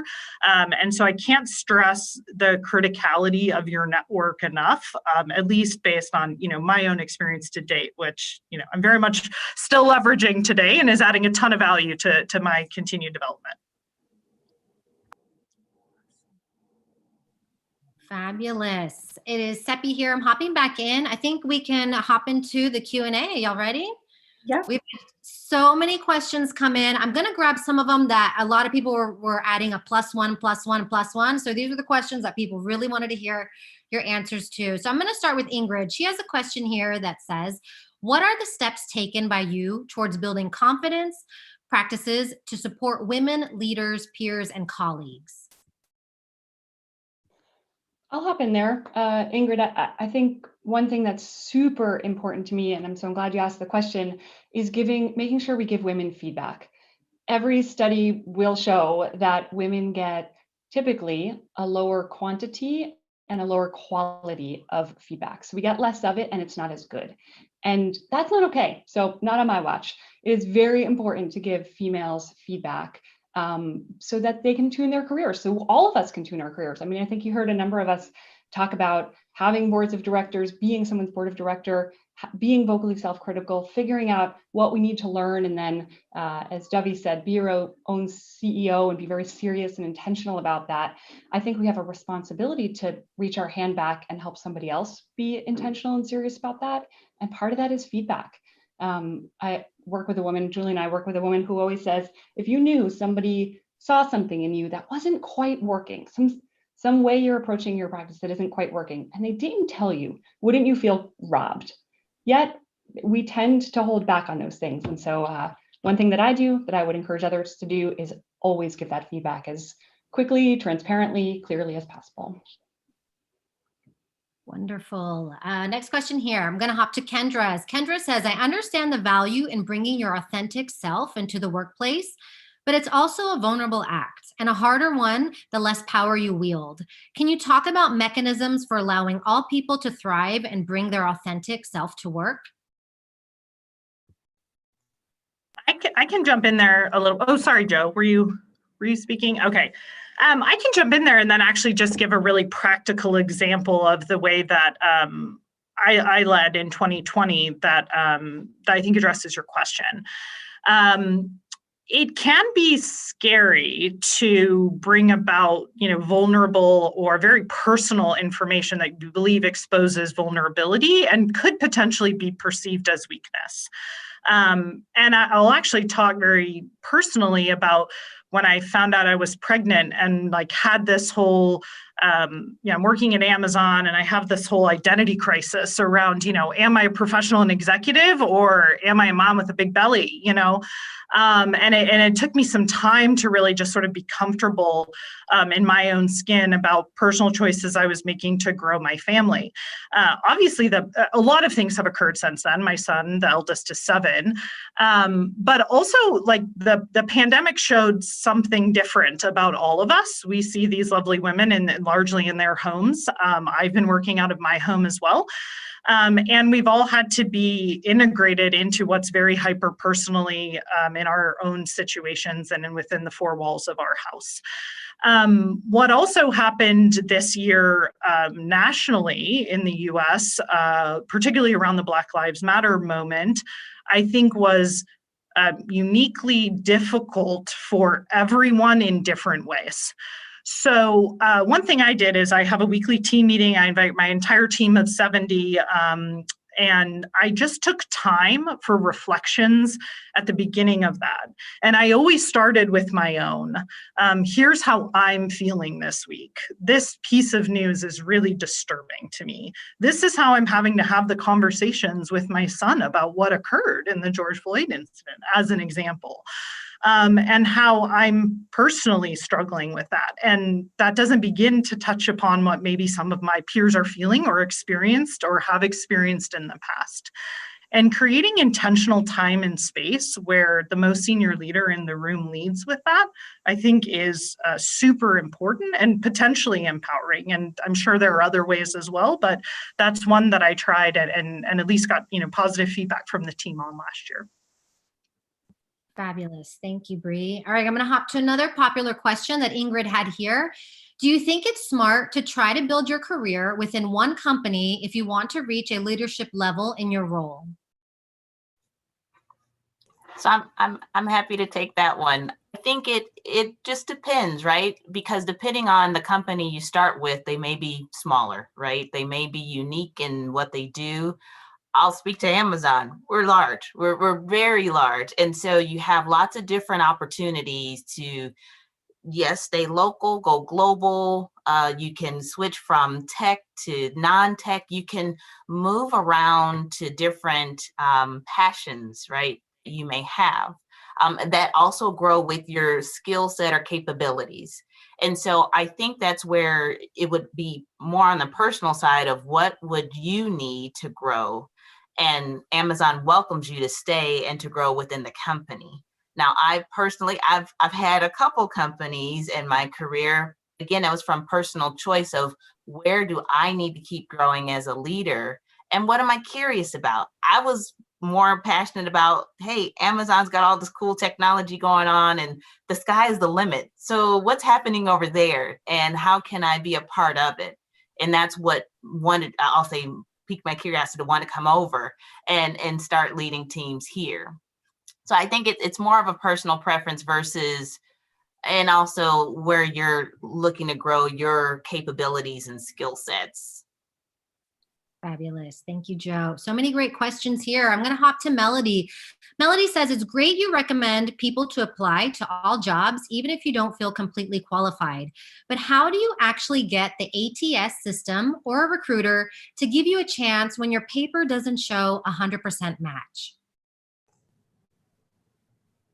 Yeah, that's a great question. This is Dovey. I'll jump in on that one simply because I have a lot of open roles that I've had to post over my time with Amazon. And how do I get, visibility to those external candidates when so many are applying, right, for that opportunity? And what I can tell you is when I talked about, your board of directors and, having that big network, definitely when I do this at every org I've been in with Amazon. When I have an open role, I always tell my team, hey guys, I've got this role posted, and I actually require my team to bring me 3 names each week. And so that's where, there are 1.3 million people that work at Amazon. And so as you build your network and you work to be intentful, like look for ways to reach out and connect with someone that's already at Amazon, because they can help you, navigate the framework. And so that I've referred candidates as well. I actually personally have 8 people that I know started last year at Amazon directly, from me kind of pointing them in the right direction and saying, this role would be great for you. Because oftentimes it's hard to tell with the way our titles are, or the way our roles are explained. Some folks just struggle with, like, I'm not even sure if that role is one that really matches with what my passions are. So definitely, as you grow that network, you build a network, reach out to, be introduced to people or seek people and find ways, like joining seminars and events like this, like finding out more, connecting, learning out more about those roles. That can certainly help you get past that, because I know exactly what you're saying. You apply, but there's probably so many people that have applied for that role. So me as a hiring manager, how do I get my external candidates? I do rely on my team to bring me names because I know that an Amazonian is going to definitely well vet another potential Amazonian. I'll also jump in and add that while there might be a list of qualifications for the job, there's probably a smaller subset of that are the most important and also rare and not that easily trained and coachable. And so if you can figure out for the role that you're looking at, what are those few things that you might specifically be really great at and that are harder for kind of and unique and special to you, and be able to bring that out in your resume. I think that would be a lot more valuable than trying to make sure you justify kind of the whole superset list of qualifications. Maybe some of the nuance that can be on the job trained, not as critical, but focus on that rare subset that's really unique and special and maybe harder to find for that role, and that you might be uniquely qualified for, and really focus on that part of it.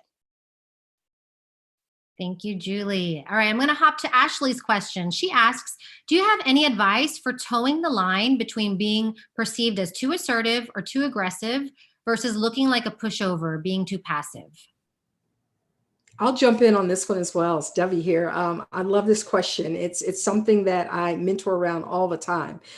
Being a Black woman, like, I've recognized what are some of those biases that can come from that. And I know that women have to walk. I've even asked my mentees to picture yourself sitting on a seesaw. And so on a seesaw out at the very ends, I mean, that's where men can sit, because if they're too tough, it's, you'll hear comments like, Bill, he's strong, but you always know where he stands on a subject. And that's what I love about him. Or on the other hand, if it's, Bill, he's really a nice guy. Whereas a woman in those same two positions would be considered being too aggressive on one end, or too assertive, and on the other end being too soft. And so we have to, just recognize the fact that on that seesaw, where we stand and where we sit is closer to the center. And so we have a very tighter bandwidth that we have to navigate within. Like, owning what that is up front doesn't make it fair, doesn't make it equal or right. Just owning what it is, because once you own what it is, this helped me so much in my career, especially coming out of the military. I was gung-ho and just, just upfront with, with authority and what I needed to see out of people. Once I learned that nuance and said, okay, I need to own where I'm at on this seesaw, I have a much tighter bandwidth that I have to operate within. And then I own the fact that I don't have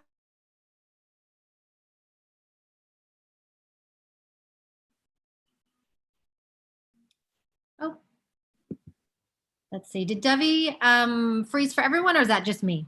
I think she froze for everybody. Okay. Well, I'll hop on to the next question then. We just have a few more minutes. I wanted to, Ingrid had another question here. She asked, what was the pivotal moment that led you to the path you're on now? What was your pivotal moment? If a few people want to chime in.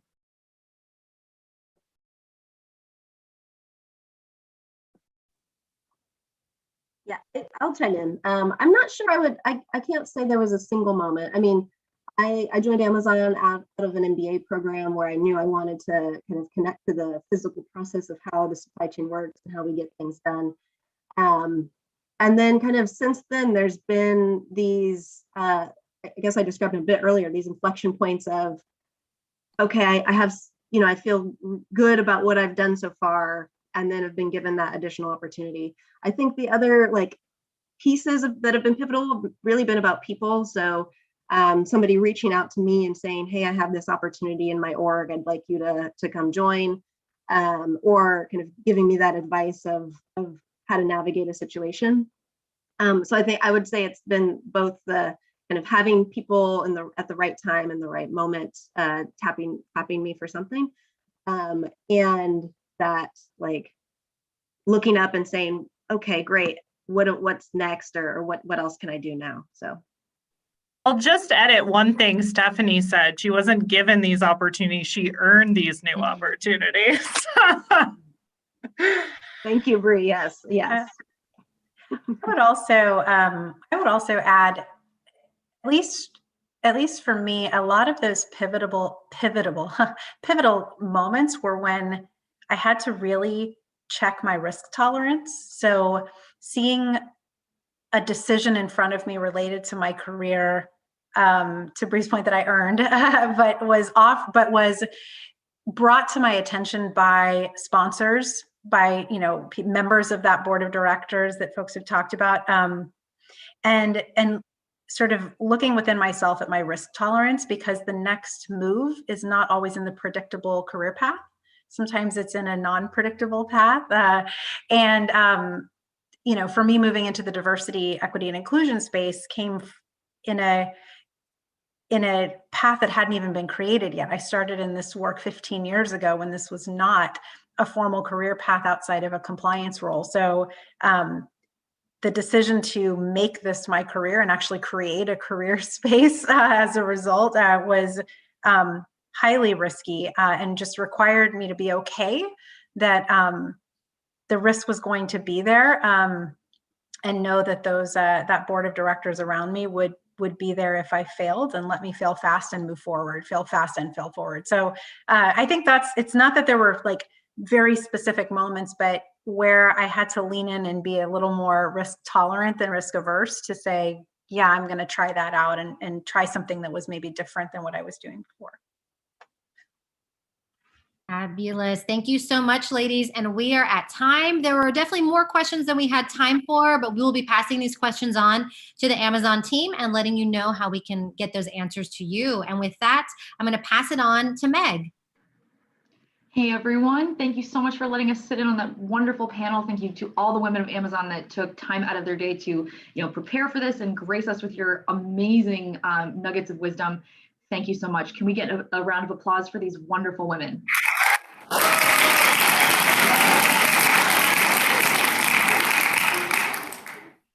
All right, so as we go forward, I do just want to call one last time, call your attention to that code that's in the upper left-hand corner of your slide. That's going to be the code that you need to redeem credits from SHRM for today's sessions. I do just want to also say thank you to everyone who's joining us now. Welcome to Power to Fly's 2021 Diversity Reboot Virtual Summit. Our theme of the first 100 days is going strong. We are on day 4 of today's summit, and really excited to finish strong today with all of you. Please check out our merch store if you haven't yet. I promise I am not just saying this because I got to help pick designs, but there's some really great stuff in that shop, and everything, 100% of the proceeds of all of the profits that we earn for this sale of any and all of our merchandise, we are donating to Trans Tech Social, which is Angelica Ross's organization. It is an incubator for LGBTQ talent with a focus on economically empowering transgender people. So every penny that you contribute and pay towards that merch, all of our profits are going to go to support technical boot camp fees for Black, transgender, and non-binary people on their way to a career in engineering. So please, please, please feel free to check that out. As we move on into our next panel, I want to highlight that we really encourage and absolutely welcome feedback and support from all of you. So to everybody watching today, please, please, please feel free to connect with each other in that live chat. It's on the right-hand side of your screen. You can also comment on what our speakers are saying to you today, as well as put questions in there so that you can direct the flow of the conversation that we're about to have. If you have any kind of technical difficulties, please feel free to tag myself, Seppi, Sarah, Lauren. There's a bunch of Powerfly moderators that are in that live chat. We would love to help you if you have any kind of technical issues. And then if you're looking to redeem SHRM credits, make sure you take a look at that code. It's in the upper left-hand corner of your screen. If you are going to participate in the live stream chat today, please make sure that you refer to the code of conduct. We're going to share that in the chat here in just a moment. That will be super important to making sure that today's session is a positive experience for everyone involved. So then moving on, I am really happy to introduce you to our next panel of speakers. They will be speaking on defining allyship. First up, we have Hillary Black. Hillary is the Allies in Recruiting member, or is an Allies in Recruiting member of the WPP. She is a VP of Global Talent and Leadership Development for Career Happy, as well as a coach. Hillary is globally recognized in talent acquisition and leadership development as an executive who brings a unique, nurturing style to her talent management practice. She's the founding partner of AIR, Allies in Recruiting, and like we said, VP of Global Executive Recruitment and Leadership Development at WPP. Joining her, we have Mira Recondalia, who is the co-founder and head of partnerships for the BYP network. She works closely with a range of companies, including Facebook, Airbnb, Soho House, PwC, and to helps them attract and retain Black talent. We also have Christina, I'm so going to butcher your last name, I'm so sorry, Nguelakeva, founder and CEO of True Blue. Christina is True Blue is a boutique agency that specializes in crafting powerful stories through branded videos, photo essays, podcasts, and writing tailored to digital audiences. So sorry guys, English is very hard for me today. Welcome to the three of you. I am going to turn the stage over to you. Can't wait to hear the discussion. Hi, everybody, and welcome to our panel. I'm super excited to share the space with our two amazing speakers, Hillary Black and Mira Recondalia. Welcome, welcome, welcome. It's been a tough year for humanity in general. We've gone through so much, and now starting off 2021 with renewed hope that we can make this world a better place. I want to start this discussion on defining allyship. So let's just jump right into it. Can you ladies maybe start by telling us a little bit about why are you passionate about diversity and inclusion, and maybe at what point of your life did that become so? Maybe we can kick it off with Mira. Yeah, thank you. And thank you so much for having me. I'm really, really excited to be here.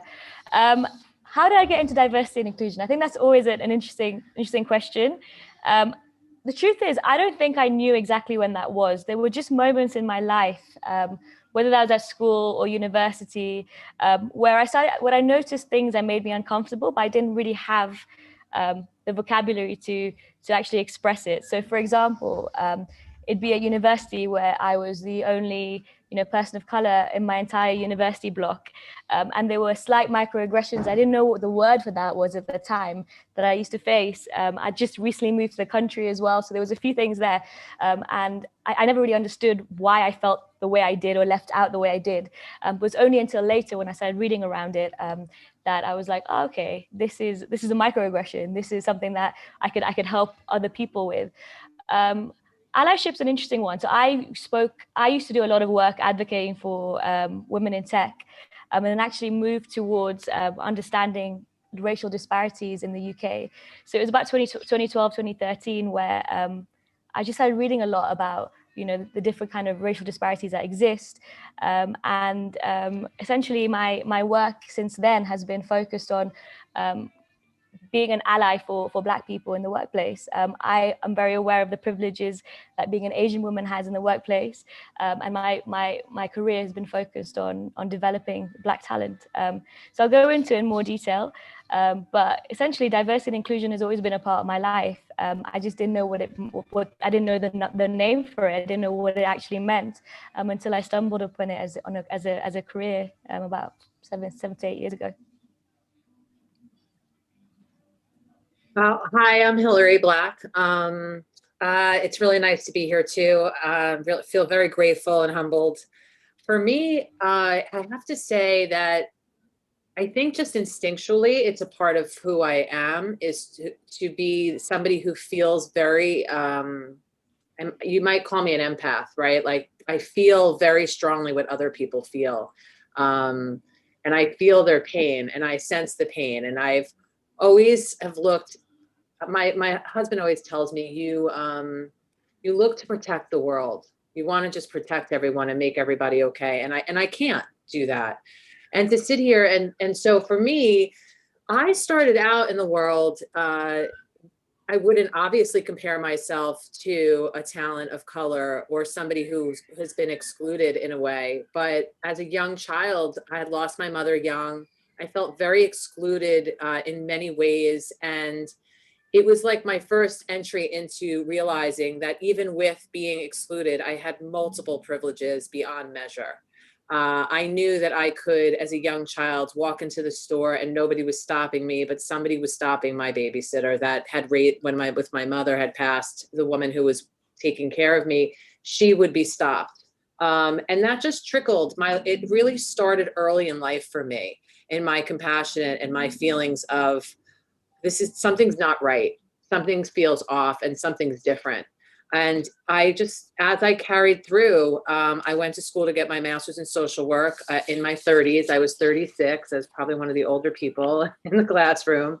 And I just wanted to be of service and help other people who weren't getting the same privileges that I was, who needed support in a way that I wasn't getting support. And not because not that I was better than them, but it was more so that they were just not being looked at. They were being overlooked.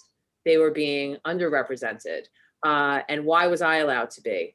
And then it was most recently when the founder of AIR, which is Allies in Recruiting, Kim Easley had asked several of us to be a part of the organization, to be of service in our industry, in the advertising and marketing industry, to say, hey, you know what, we need to educate ourselves and we need to take that education, champion the talent that we seek to serve and that we want to help, so that the industry doesn't have to lie on legacy thinking anymore, and that we can really stand up and say, okay, there's so much more that we could do.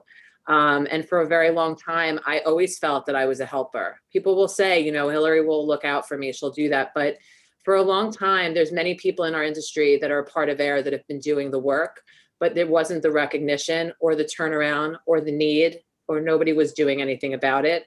And I guess I'm starting to get to work in a new way that's different than when I was younger. So. Amazing, amazing. I thank you for sharing your passion and your experiences. So we're talking about allyship, and you know, I actually did a little survey here in Canada. I asked a bunch of people if they knew what it was, and those people ranged from all ages, all races, and you know what the outcome was? 90% of the people did not know what that was. And I feel that, I mean, instinctually, you know, there were people that were helping others, that were supportive and all of that stuff, but they just didn't know what that term meant. And I, as we, you know, walk into this, walk out of this crazy pandemic and really start to drill on these issues and care about people, marginalized communities in a different, really proactive way. I think it's very important that we educate people as to what it really is. So maybe you can talk a little bit about what it means to you. And yeah, so just go ahead, whoever wants to take the mic, please. Yeah, I'm happy to do so. I love the idea of defining what allyship is. I think you're right. People don't really understand or even be able to identify themselves as one, right? So in my opinion, I think an ally is an individual who uses their privilege to help the cause. And in my particular industries in the corporate space, but obviously it could be in any space. So for example, for me, it was very much my career is very much around Black lives. So being non-Black, but yet willing to educate yourself on Black issues and experiences. I think it means like identifying everyday prejudices, understanding cultural biases that exist, and then of course, like unlearning them. And I think, you know, part of that in my experience is researching the racial history, advocating, you know, for more representation, even if that means giving up your own privilege in some of those circumstances. But all in all, whilst doing all this, I think it's super important not to take up space. So take up space that's not yours, essentially. As a South Asian co-founder of a Black movement, essentially, like I always rightly took a back seat when publicly speaking about the work I do. So I obviously understood that my background has meant some limitations and prejudices, but it's not entirely the same experience of a Black person. I'm sorry if we're just speaking about one example, but that is my experience. I'm happy to be an ally fighting for the cause in the background and making headway where I can. But the daily discrimination that Black people face is not really my story to claim. But it was actually the dire incidents that occurred last year in June that made me change my stance a little bit. And more, I've publicly started to stand for allyship. So that's been my thing, where I'm like talking more about allyship. Like, how do you become a better ally? So to me, like, being an ally is ultimately when people with some sort of power or privilege are willing to relinquish that power for social justice. Not someone who just says they support, but actually when pushed, you can see action behind it. So that's my long way of defining what I think an ally is. I would say ditto to all of that, obviously, because it's the underlying meaning of it, right? We could all look it up and find out. But what I think for me it means is, and I can only speak for myself, so please take what you want, leave the rest. But in joining AIR, I thought I was an ally beforehand, but there were a lot of real allies within AIR. Being an ally is not just being a nice person. It's not just saying, I don't stand for this. It's actually it's a story that continues. It's a action. It's a verb. It's not a noun. I know that's a question that's coming up, but I really feel strongly that for me, I'm a talker. I'm vulnerable. I'm authentic. I want to share every little piece about me. And I had to learn to give space to others. I had to really learn to listen. And it's not that I'm not a good listener. It's that I had to realize that there were other people in the room that had something to say. The other thing about being an ally, I think, is I'm very good at wanting to praise other people for what they've done. But if you're a true ally, you let them praise themselves. You let them stand up, let them speak up for themselves. I think a big part of that is that we try so hard to want to make it right. The people, especially people who are extremely empathic, we feel bad. And so we want to fix everything up. The thing that you could do to fix up is to speak up on behalf of someone else, but don't be their voice when there's something that they're proud of or an achievement that happened. Make room for them to have that voice in that moment. I think that's a really big part that I'm learning, because thinking that I was just helping people by placing them in jobs and making sure that I was looking out, what I learned, it's about really putting a spotlight on the situation and actually asking the right questions, sending people for roles and saying to the client, okay, what is your diversity, equity, and inclusion and culture look for? And if they say, well, we're looking for the specific cultural fit, immediately now, because of what I've learned in AIR, even at the ripe old age of 48, I've learned that it's a cultural add, not a cultural fit. We're looking to add differences. We're not looking to fit into your specific mold. Thank you. Thank you so much to both of you. Wow. It is certainly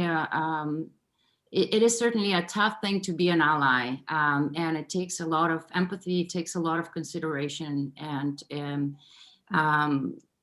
I just wanted to spin this a little bit on its head and ask you, you both work in the field of sort of matching diverse talent to organizations. And you both have stumbled upon numerous situations where, a company might be out there in the media saying, they want to be allies, but then subsequently, perhaps that wasn't the case. So how can we, as people that work in this space hold companies accountable to be true allies and to lift up diversity communities, marginalized communities? How can we do that?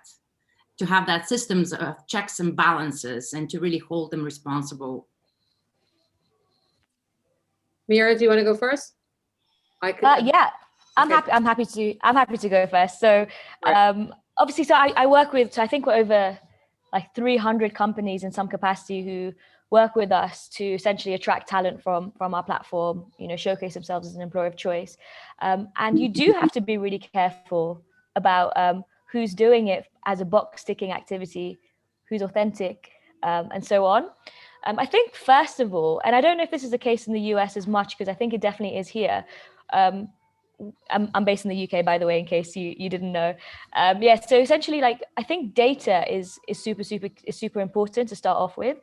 It's actually really shocking to see how many people don't collect that kind of information, and it's also because of the fact that, you know, legally it wasn't allowed or whatever it was. So you need to have an understanding of what's actually going on within your organization. You know, what do the numbers look like? You know, how many ethnic diverse people do you have? How many women do you have? How many LGBTQ plus people? Like, you need to know that that data within your organization, and then you need to set like real tangible targets. So most organizations we work with actually are only starting that process where they're actually targeting how many like hires they should have from specific minority groups. And then to take it even a step further, we've seen some organizations who are linking like work bonuses at the top of organizations to diversity targets. So to me, that shows an organization is really taking this like quite seriously. So there's KPIs around it. There's actually like financial targets. You're incentivizing people the right way. In my opinion, like the way organizations are structured are very individualistic. We're trying to help ourselves. So if we don't see a direct impact for ourselves, we're not really going to be able to seep that through the organization. But then in a lower touch, in the more of the, the emotional side of things, I do believe that people a lot of people are unaware. And if education and workshops and things about, understanding and being aware of the history was part of something you had to do in the workplace, people would be shocked into action. So there's a lot of things. Like, I think you do need to partner with the right organizations. You need to go and look for talent in places where you wouldn't historically look for talent. You got to like increase the criteria for what a successful candidate is usually etched in quite privileged historical, like someone who's a successful candidate might be because of certain experiences. So we need to expand the parameters of what we consider success, allow more people through the doors, really push upskilling. And then within the organization, I think you need to target for actual diversity hires. And to me, that's what those organizations taking those active steps across their entire organizations are the ones I think are actually making those changes. I don't know if you agree with that, Hillary, or what you've seen in your space. Yeah, I mean, I agree with everything you say. I'm learning from you as well at the same time as speaking. And I think what's really important is on a small micro level, it's asking the right questions for me of the organizations that, when I used to be for 25 years, I was an external recruiter at K & Black, and K & Black still exists. And one of the things that I think that my former partner, Leslie Kay, and I had done over time was, and specifically it's been more recently than ever before, was we were like, for a long time, we were scared to ask those questions. We didn't want to lose the clients. We weren't thinking about anything other than like the talent that comes in that wants help, and then placing them if we get the right role for them. It wasn't this active thing. Like, allyship for me now is an active role. I have to be a participant in it. It doesn't mean that I'm not going to send people of all different colors. It just means, and it doesn't mean I'm not going to send a disabled person, or I have a new candidate on the internal side that I work with. And it could be somebody of, gender preference differences. It could be somebody who is, in a wheelchair, or somebody who has depression or anxiety, and these questions may or may not come up, but I want to ask the right questions. That's really in the simplest, like, are you set up to help them? Do you have employee assistance programs? Do you take care of them and setting them up? Do they have, what is their team? Are they going to be the only one there? There's a woman named Shamika Brown, who is a coach and it's the only one there. letting them know about people that they could work with if they aren't set up, and are they open to that? Do they feel like, no, when they send somebody who is much older for the role than it is younger for the role, are they open to that? Are they opening their eyes to talent that might not fit their top 5, but it's somebody they should consider? And maybe that person might not be as experienced as the other, but that's because they were never given that same chance as all these other people were. So I think as long as I could get a sense and I could see them doing the things, and also sometimes are they open to showing the data? Are they really like an open book? Are they an authentic and vulnerable company that's willing to make sure that they're going to take care of their employees in a way and set them up for success? I totally agree. Totally agree, and thank you. Just checking, doing a little time check. We have another 7 minutes, so I really wanted to take a little bit of time for each one of you to tell us a little bit more about the amazing work that you're doing in this space. I think it's extremely important to share that, and and maybe have the audience connect with you and support you, and you support the audience in any which way you can. So please go right ahead. Mira, maybe we can start with you. Yeah, sure. So I'm Mira. So essentially, BYP Network is the largest network of Black professionals in the UK. So we have around 50,000 members on our platform. And the reason we exist is to change a Black narrative. And one of the ways we do that is by improving representation of Black professionals across all levels of business. We've grown massively as an organization in the last year. We actually raised a crowdfund, historic crowdfund last year. We raised about $1 million, just over $1 million from our network, an equity crowdfund. And since then, we've just managed to grow and really provide loads of job opportunities to Black professionals, loads of 50 odd events across the year. Large conferences, opportunities to mentor, network. So the impact's been really, really massive, and we're going global. The US is next. We're coming across the globe. There's a lot of demand, but essentially, we're here to change that narrative, and we exist as well because of allies. So some of our investors, people who push us, open the doors for us, like allies. We wouldn't be here if it wasn't for allies. So it is a really kind of important part of everybody's journey. So I'm an ally, and I feel like it's something that needs to be spoken up, and there's a huge place for it. So I love doing these kind of panels for that reason. But you can hit me on LinkedIn if your company wants to get involved. If you guys have jobs, I believe that everyone should be posting roles on diverse job boards. That's how you're going to get these candidates. These are untapped people who might not know you're hiring, or might not even know you're open for it, or might not know how to access it or get their foot in the door. And we're creating that. We're acting as that bridge. So yeah, that's us in a nutshell. Yeah, incredible. So today I'm here on behalf of AIR, which is Allies in Recruiting. It's basically it's a lot of recruiters in the advertising and marketing space. Again, it was founded by Kim Easley. And it's sharing of information. We're finally coming together instead of in a competitive way. We're sharing resources and knowledge so that we can create a more equitable workplace, right? So, and a workforce. And a lot of it has to come with trying to find ways that we could break out this legacy thinking. And when I say legacy thinking, it's just the way things have always been done and not really changing things. And some of that has to do with, just to give you an idea, we have different pods, right? AIR pods. And so one of the pods is in education. And there's two women, Tammy and Emily, who lead that. And it is a way to bring advertising into communities in the education space, such as high schools or colleges that don't necessarily, or junior highs for that matter, or to organizations like College Track or the Boys and Girls Club, where we basically say, okay, here's a commercial, or here's a social feed that you saw, right? And here's the 40 jobs that you can get out of that role in advertising. And here's what you could look to make within those jobs at starting salary. And giving them an idea of oh my God, look at that. I loved that commercial. And you could have a job in that field doing that. and you can make that kind of money, tell me more, right? Whether it's in the creative space all the way over to production or legal for that matter, right? In business affairs, or somebody who's going to go on the, like if you're a producer and you get to go, when we eventually come out of this COVID space, opening their eyes to the fact that they can go on casting, like do castings and look for shoots and plates.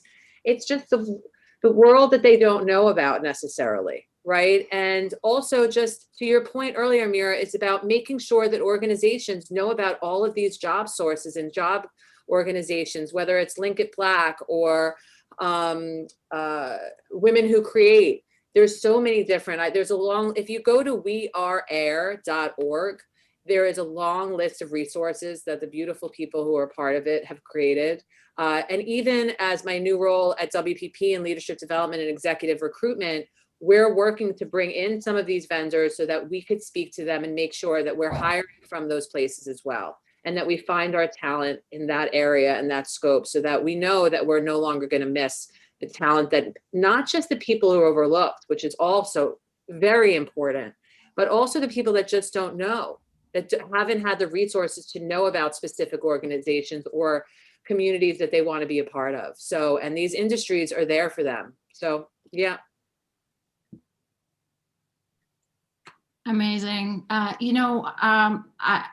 just, I mean, from my personal perspective, if I'm somebody who doesn't know, who's just starting their career, as an example, how would I find these organizations that truly, truly care about allyship? So you're talking the other way around. So, so what is that process of me actually figuring it all out? You know, yes, I can join these wonderful organizations like Mira's, for example. I'm a Black professional, and I go and I join them. But do you have any advice for those people that are actually seeking to find allies? Like, what is the best way to get in touch with companies that are allies?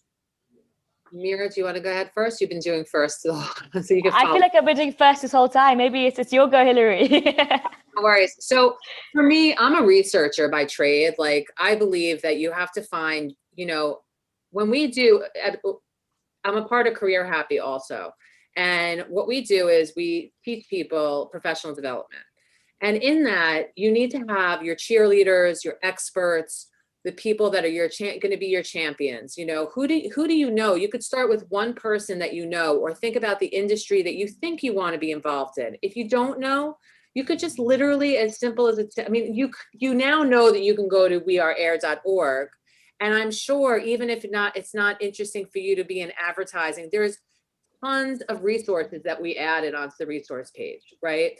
But if you even plug in allyship organizations or organizations that believe in allyship, that, to me, I'm going to leave to Mira, that's like digging. You have to dig to find, because people will say they are. So for example, AIR's looking now for sponsors, right? People that are going to help us be able to put out scholarships and programming and things like that. But that being said, some organizations are going to do it for PR, but they have to stand behind something, right? So if you read the news or you're a part, which I don't often, but if I go on LinkedIn, I now know that a company that I just joined, WPP, was named the Bloomberg Gender Equality Index for the 3rd year in a row. I would not have known that if I didn't just make sure I was a part of the community I wanted to be in, right? And if it could be as simple as LinkedIn, it could be as simple as doing searches like that, but also finding those people in every place, whether it be in Instagram or this. And if you can, there's places like Fishbowl. You know, you have to take everything you hear with a grain of salt, because you don't know, some people might say things and it might be just bad blood. So you have to do your own research and make sure that you ask not just one person, but multiple people to figure out where are the real things happening and where is movement going. Look at companies that start to hire people all at once. Sometimes that means that there's probably a lot of real good change that's probably about to happen. That's a really good point, Hillary. I'm so sorry to cut you all off, but we've got to keep moving, keep at our next panel. Thank you to all three of you women. Very, very much. Thank you. Thank Can you. we get a round of applause for this great panel? Thank you so much.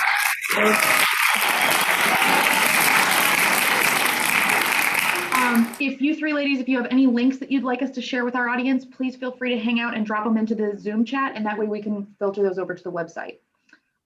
So as we move on, I just want to call out if you are looking to redeem SHRM credits for this upcoming session or any that you've listened to today, check out that code. It's in the upper left-hand corner of your screen.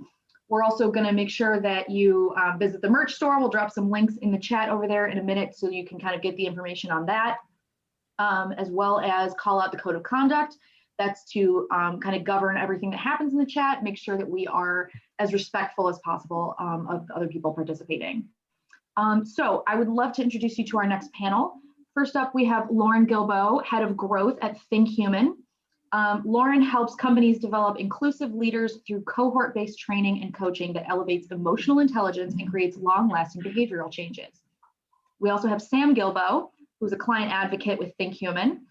Sam Gilbo, through Think Human, Sam helps HR leaders uncover pain points within their leadership culture and brainstorms solutions via holistic leadership development. Sam is a writer and designer, formerly running a successful wedding photography business before joining the Think Human team in 2020. So welcome to you both. I will yield the stage to you. So much. Thank you so much. We're so happy to be here. I'm Sam Gilbo. My pronouns are they, them, and I'm a client advocate for Think Human. We are very excited to host this fireside chat on inclusive leadership. And I'm here with Lauren Gilbo.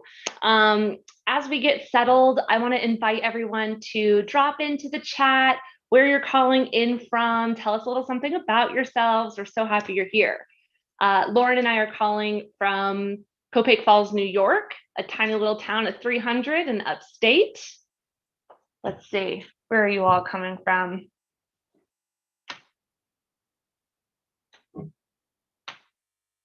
I'll let you take your time. I'm super excited to have this conversation about inclusive leadership. First, I would love to introduce Lauren. She is a builder and creative problem solver, continually in growth mode. She loves lighting up spaces with humor and this gorgeous smile. She is a wife and a cat mama. She's my wife by chance. And she has been a business owner pretty much her entire life. I can confirm that, well, from family stories, that Lauren came out of the womb as a born business leader with ledgers of all the industries she was going to invest in by like age 9. It was pretty wild.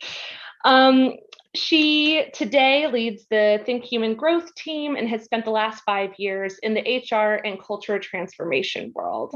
Thanks for being here, Lauren. Thanks for having me.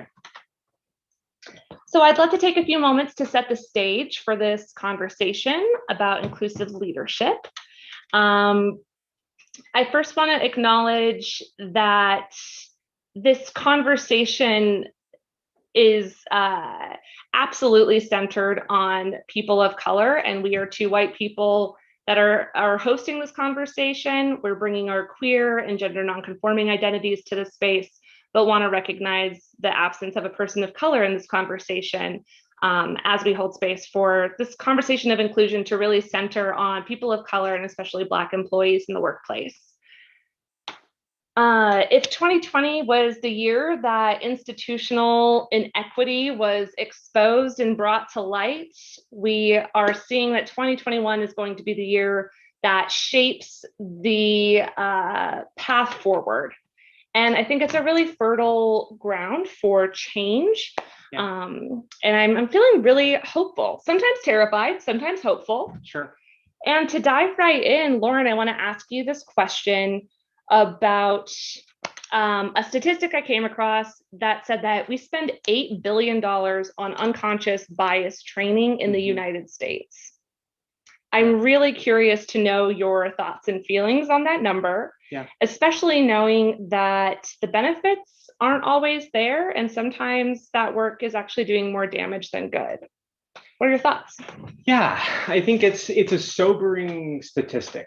We're collectively spending a lot of money to kind of create awareness, like that very first step. And I want to acknowledge like the incredible work that has been done in the DEI space. You know, I've only been formally in the field for the last 5 or 6 years, but people have been doing this work for a very long time. And that kind of training is highly important. But what we're seeing is that without follow-up, without like institutional belief that inclusion is really the foundation that which businesses need to be built on, and not a Band-Aid that needs or an add-on that needs to happen for an organization. And so when I look at like unconscious bias training and some organizations where that's creating an incredible amount of friction, or perhaps putting underrepresented people from underrepresented groups in like tricky situations, I think we need to shift our mindset of thinking about one-time fixes and box checking, and shift it into, this is a lot of growth that us as humans, us as business leaders, particularly those in positions of power within organizations, that we need to put our focus on.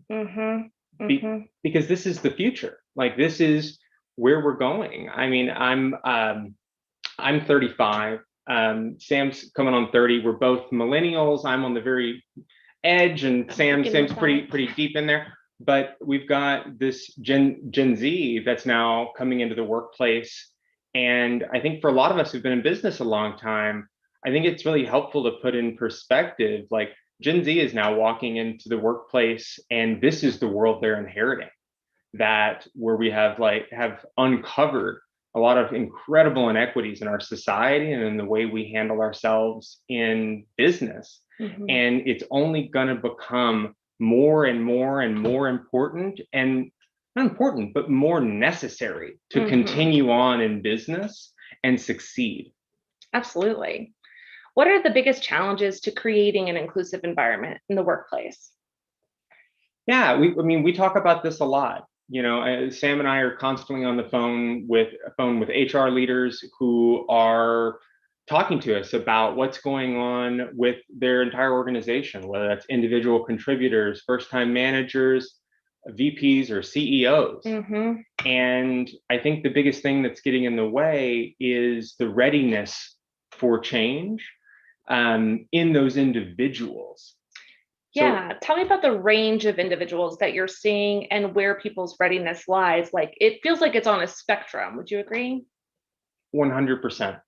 And I think like at the very top of that spectrum, or actually bottom in like change readiness, would be leaders who are right now in a panic zone. You've got people who feel potentially exposed, people who potentially are feeling shame and guilt for potentially how they've acted or business decisions they've made in the past, that they made with the frameworks that they had at the time. And I think those that are going in panic mode are, we're starting to see them as potentially inauthentic, like not being able to tell what's really going on behind there, because you're not getting the real heart of it, because they've thrown walls up. Yeah, that's what I was going to ask, is what does that panic zone actually look like? Yeah, I think it looks like really putting blinders on and thinking, oh my gosh, I need to, like, my business is at risk. I think, especially with what we see in cancel culture and with the ability for employees to speak up via culture surveys and via Glassdoor, if they're talking externally, we now have a lot of visibility and transparency that has to happen. Sure. And that's really scary for someone who's not ready for this work, because they feel like they're going to get found out, instead of moving further along that change readiness, getting to a place where you accept and understand that it's okay that you as an individual are not perfect yet. You as an individual are on your own journey, and never will be. Yeah, it's an ongoing journey forever. This work takes a journey. It takes a long period of time. And I think like that's one of the reasons why the work we do at Think Human is very journey based. We're not in the business of doing like box checking of people saying, well, we did unconscious bias training, so everything should be okay with inclusion.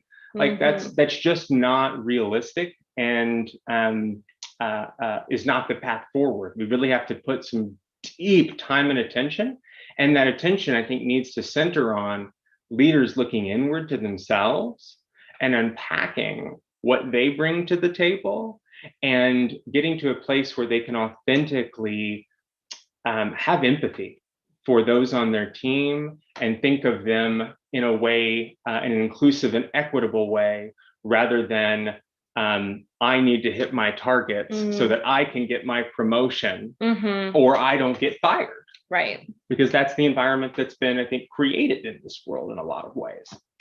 Yeah, thank you for painting that picture systemically and high level. I'm really curious if you have ever experienced a moment of exclusion. I mean, I know you have, but tell me what that experience is like and what that actually feels like.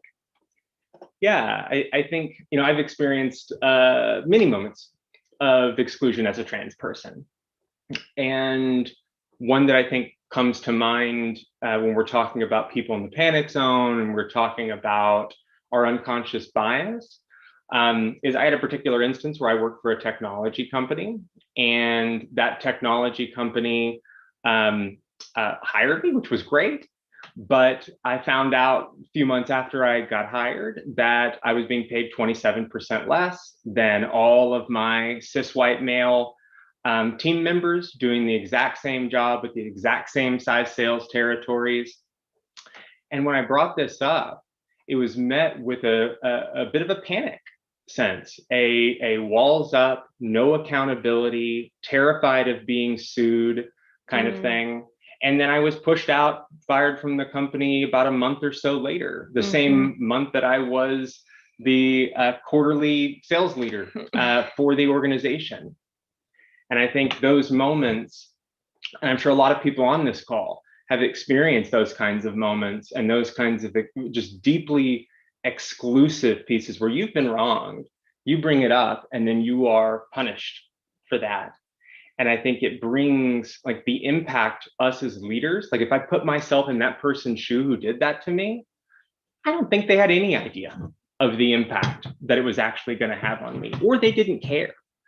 And I think us as leaders really need to center ourselves in how much power we yield. Whether you're a first line manager with 1 or 2 direct reports, or you're a senior VP with 20 years of experience running a division of 400, you have a responsibility to the people that work within your teams to become an inclusive leader and to really consider their shared experiences whenever you're taking actions in business. We have a question here. Do you want to take a question? Yeah. Great. Lauren said she's only been in DEI space for a few years. What was the most surprising thing to learn when coming into it professionally? This question is from Chris Shane. Ooh, that's a really good question. I know, that's Chris. a juicy one. For me, I think the surprising thing was how far behind so many organizations are. Like there's definitely leaders out there that are pushing the boundaries and are doing incredible work within their organizations, but so many, especially when I came into the space, 5 or so years ago, this was such a small budget item. This was something that was felt as threatening, deeply threatening, and was kind of risky to even bring up. Threatening to what? I think threatening to the status quo. I mean, and in sales, that's always what you're trying to disrupt is the status quo. And it's the hardest thing to disrupt. And I think everybody goes into business and is acting in business with the information that they have at the time. And I think that's what's so important when you think about what it means to be an inclusive leader. You need to really understand and have the frameworks for not only your unconscious bias, but how do you, in an inclusive and equitable way, hold yourself accountable? How do you create that relationship with another human being, especially one where there's a power dynamic involved, where they feel comfortable giving you feedback that potentially could put their livelihood at risk? That's such a great point. And it's so overlooked. And it's because we have to do this so fast and we work so fast these days, people have a hard time slowing down and taking the time to do something properly. Right. And there's also something there about taking the moral judgment out of it. Yeah. Like people are coming to this conversation from all sorts of places. It's very individual where you are, what your education has been when it comes to diversity, equity, and inclusion.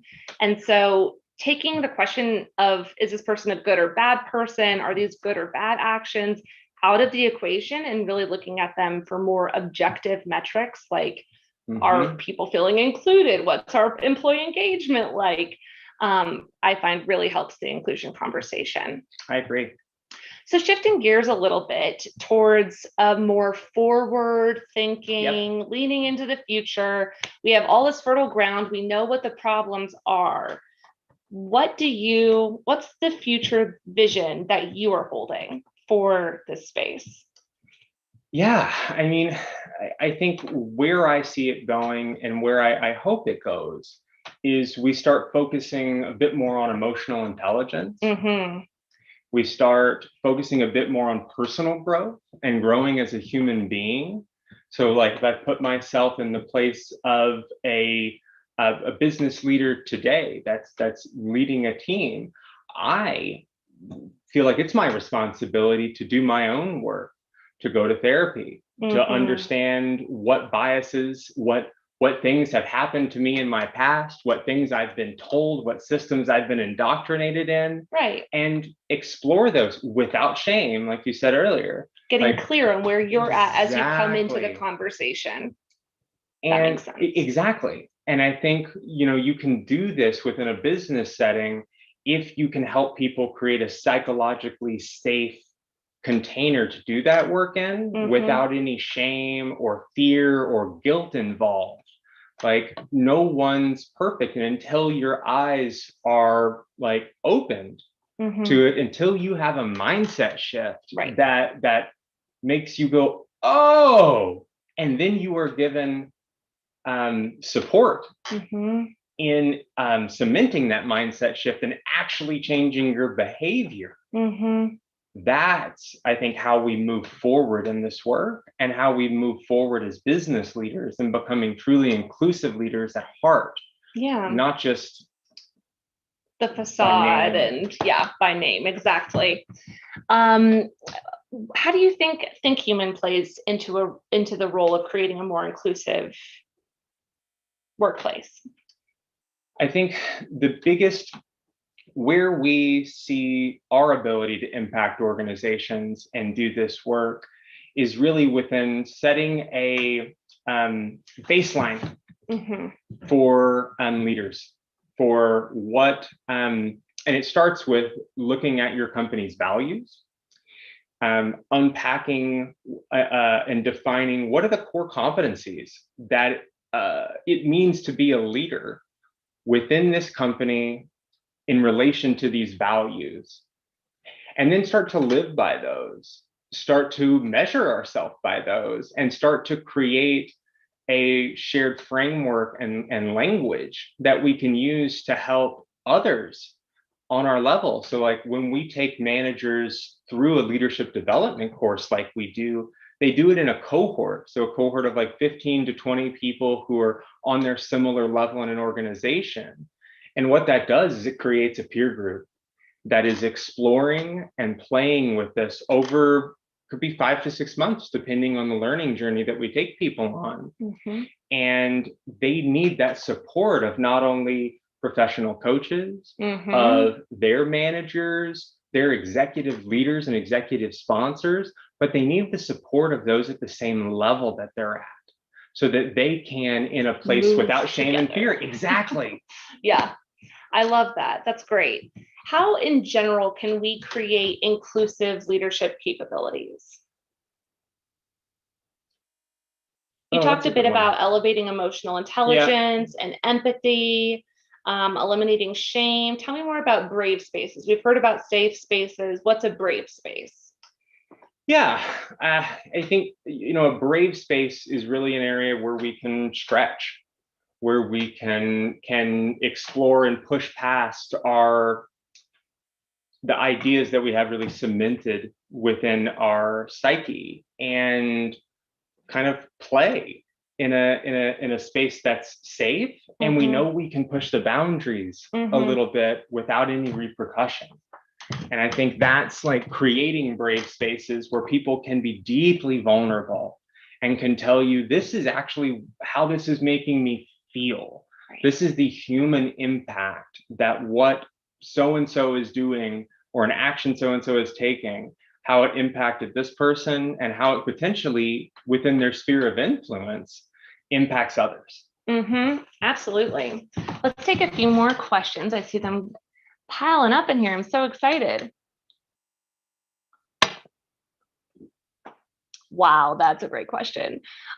Chris Shane asked, as people who present as a member of a gender majority, how do you determine how and when, I think you mean minority, when to come out and how it impacts your work? That is a great question. Oof. You know, and Sam, you can answer that one too. Whenever you feel safe to. There it is. There is no pressure to be out at work. You don't owe anyone anything, but you do deserve to be treated with respect, no matter what your gender presentation is and what your pronouns are.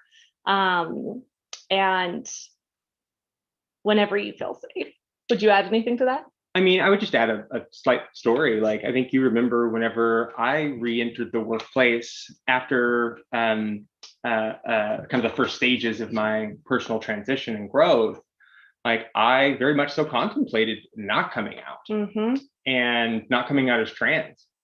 And I was quite scared for the impact that just being myself would have on my potential future in business, in doing something that I had like grown a skill at and had learned how to be quite good at. And it didn't last long. I couldn't take it. I had worn a mask my entire life. So once I tried to wear another mask, it just didn't fit. I can't wear masks anymore, and couldn't do it. But for others, it literally is when you feel safe and you feel like it's right for you.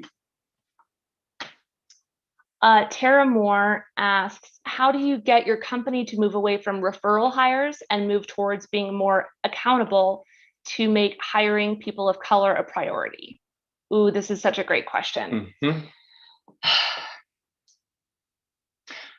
ahead. No, go ahead. I mean, I'm going to take this kind of back to setting inclusion as a foundation to building your company. Yes. Even if your company is already successful and maybe it's been around 10 years, we've got to do some like foundational fixing. Like the water has run off the house and it's worn down our foundation, and we've got cracks and things coming off of it because it wasn't great to begin with. And we didn't know, or a lot of people didn't know. They didn't go into it purposely to build something exclusive, but the system made it easy to do so. Yeah. And so I think it's not the immediate solve, right, for getting people to stop with referral hires. But I believe if we can really shift people's minds into thinking about how they're an inclusive leader in every way that they show up, whether that's hiring, whether that's giving feedback, delegating to people, holding themselves and others accountable, that shift, I believe, will start have ripple effects in all of the areas where we in the DEI space see major discrepancies in equality. Absolutely. I would just add on to that by saying, take a look at the systems in which people are hired and actually do some deeper analysis on what that system looks like and how it excludes people. All of our systems are built for the greater system, right? That it's just, we go with the path of least resistance. It's going to take some fundamental work to actively work against these systems and dismantle them. Great. Maybe we'll take, actually, Lauren, I would love to know if there's one thing you want people to walk away with, what would that thing be? There's so many things I want people to walk away with. I I liked what you were saying about sphere of influence and consider how you can make an impact. Yeah, I think that's been the biggest mindset shift for me. And I think I see it affect people whenever they make it, is understanding what your sphere of influence is, understanding that you as a leader, whether you are a first-time manager, whether you are an SVP or a CEO, you inherit and are given a bit of power, and you wear that power on your back, and it can be a burden as well as it can be a blessing. And think about the human beings.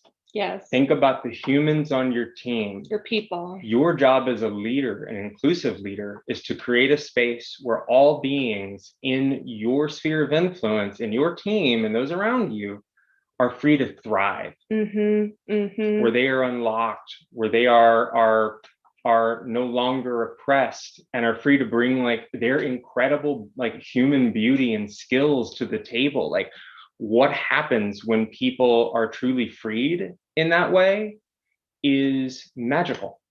Beautiful. It's magical. Beautiful. That's honestly amazing. I want to say a huge thank you to both of you for letting us sit in on this talk. It's been wonderful to get to witness this and learn from you both. Can we get a round of applause for these amazing speakers?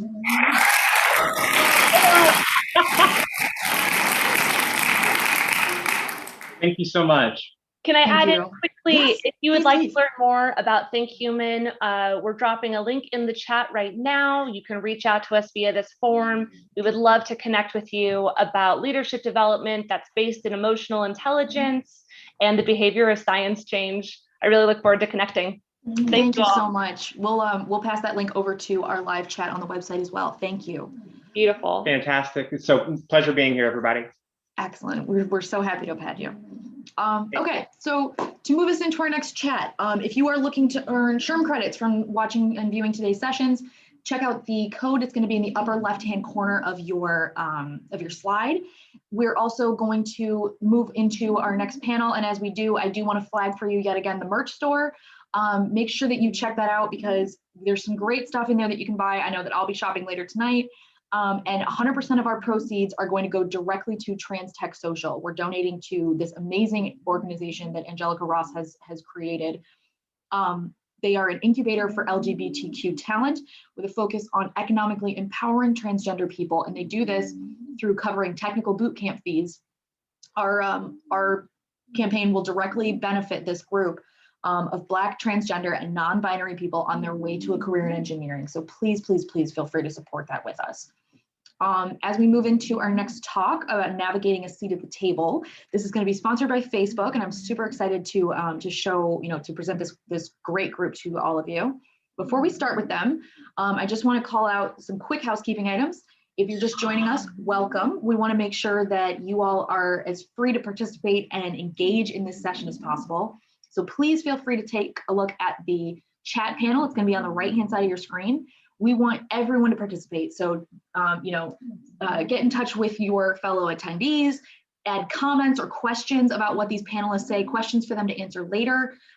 Please, please, please feel free to participate. We really want all of you to get as much as out of this session as we put into all of these events. So please, please, please feel free to take advantage of that. If you have technical issues, feel free to tag in myself. We've also got Sarah and Lauren on the chat as well as moderators. So please feel free to ask us if you've got technical issues. And just, I'm going to briefly refer you to the code of conduct that's going to be, that Sarah is putting into the chat right now. We want to make sure that everyone abides by this so that we are encouraging as much engagement as possible, but making sure that this is a kind and respectful space to everyone. So as we get into this panel, I would love to introduce you to Juliana McCracken Garcia, who is the program manager at Facebook. Juliana, would you like to take it away? Thanks so much, Megan, for the introduction. We're super excited to be here today and continue Facebook's partnership with Power to Fly. Like Megan said, my name is Juliana Garcia. My pronouns are she and her. And I am a program manager on the Facebook Reality Labs legal team at Facebook. And our org supports our AR and VR products like Oculus and Portal. In addition to my day job, I also have what I call my gay job, where I lead our Pride at Employee Resource Group that supports the LGBTQ+ community. So today's panel, Navigating a Seat at the Table, it's really important, not just to me, but to our community at Facebook. And the power of honing relationships, honoring them, and empowering each other to succeed really can't be underestimated. And so as a leader, you have a seat at the table. And with that seat comes the ability to influence others and decisions from the top, drive business forward, and really amplify the impact and visibility of your team. So a lot of the questions we're going to address today lead to how do you effectively lead and use your power and position to advance yourself while also reaching back to lift others. Some of the main topics we'll tackle today are growing your career as a leader, using strategic storytelling to elevate your visibility and impact, navigating something that's near and dear to me, imposter syndrome, and rising together by attracting and retaining diversity at the team level. So with that, I'm so excited to introduce our amazing panelists today, Stephanie Swinar, Kristen Murdoch, Arlene Pierrette, and I'm going to turn it over to Stephanie to introduce herself, and we'll go through the rest before jumping in. Thanks, Juliana. First of all, I am so excited to be here today. This is a topic that is very near and dear to my heart. So really excited to be speaking to all of you. My name is Stephanie Swinar, and I'm based in New York City. And I currently lead a team at Facebook called the PISO GMS Learning Team. Really what my team does is I lead an organization of really amazing learning professionals who develop training experiences for 3,300 customer service agents in 15 different sites around the globe. So they're doing lots of different learning programs. It's been a really challenging year, as you can imagine, in COVID, developing learning programs in a digital space. And just to tell you a little bit about me, I have a really strong passion for women's leadership programs. I am involved in Women at Facebook. And on the side, I actually have co-founded an organization called Inspire, which is all about inspiring women to be their best selves professionally and personally. So if you want to follow us along on Inspire, you can follow us on Instagram. It's _Inspire. So encourage you to follow us. Wanted to give a quick plug for that. But thank you all. So excited to be chatting with you today.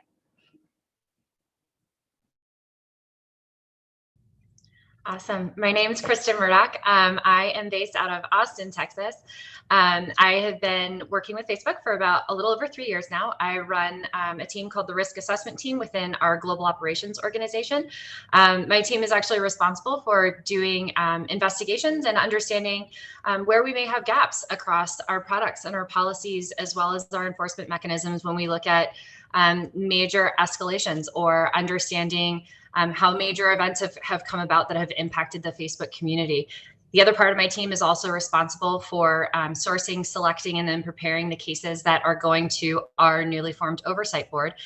We're super excited because the board came down with their first set of decisions last week, which is pretty amazing when you think about it as a brand new thing for internet governance, never ever been done in the industry. And so incredibly proud of what we've been able to do, and really shows, I think, that Facebook is a leader in this space.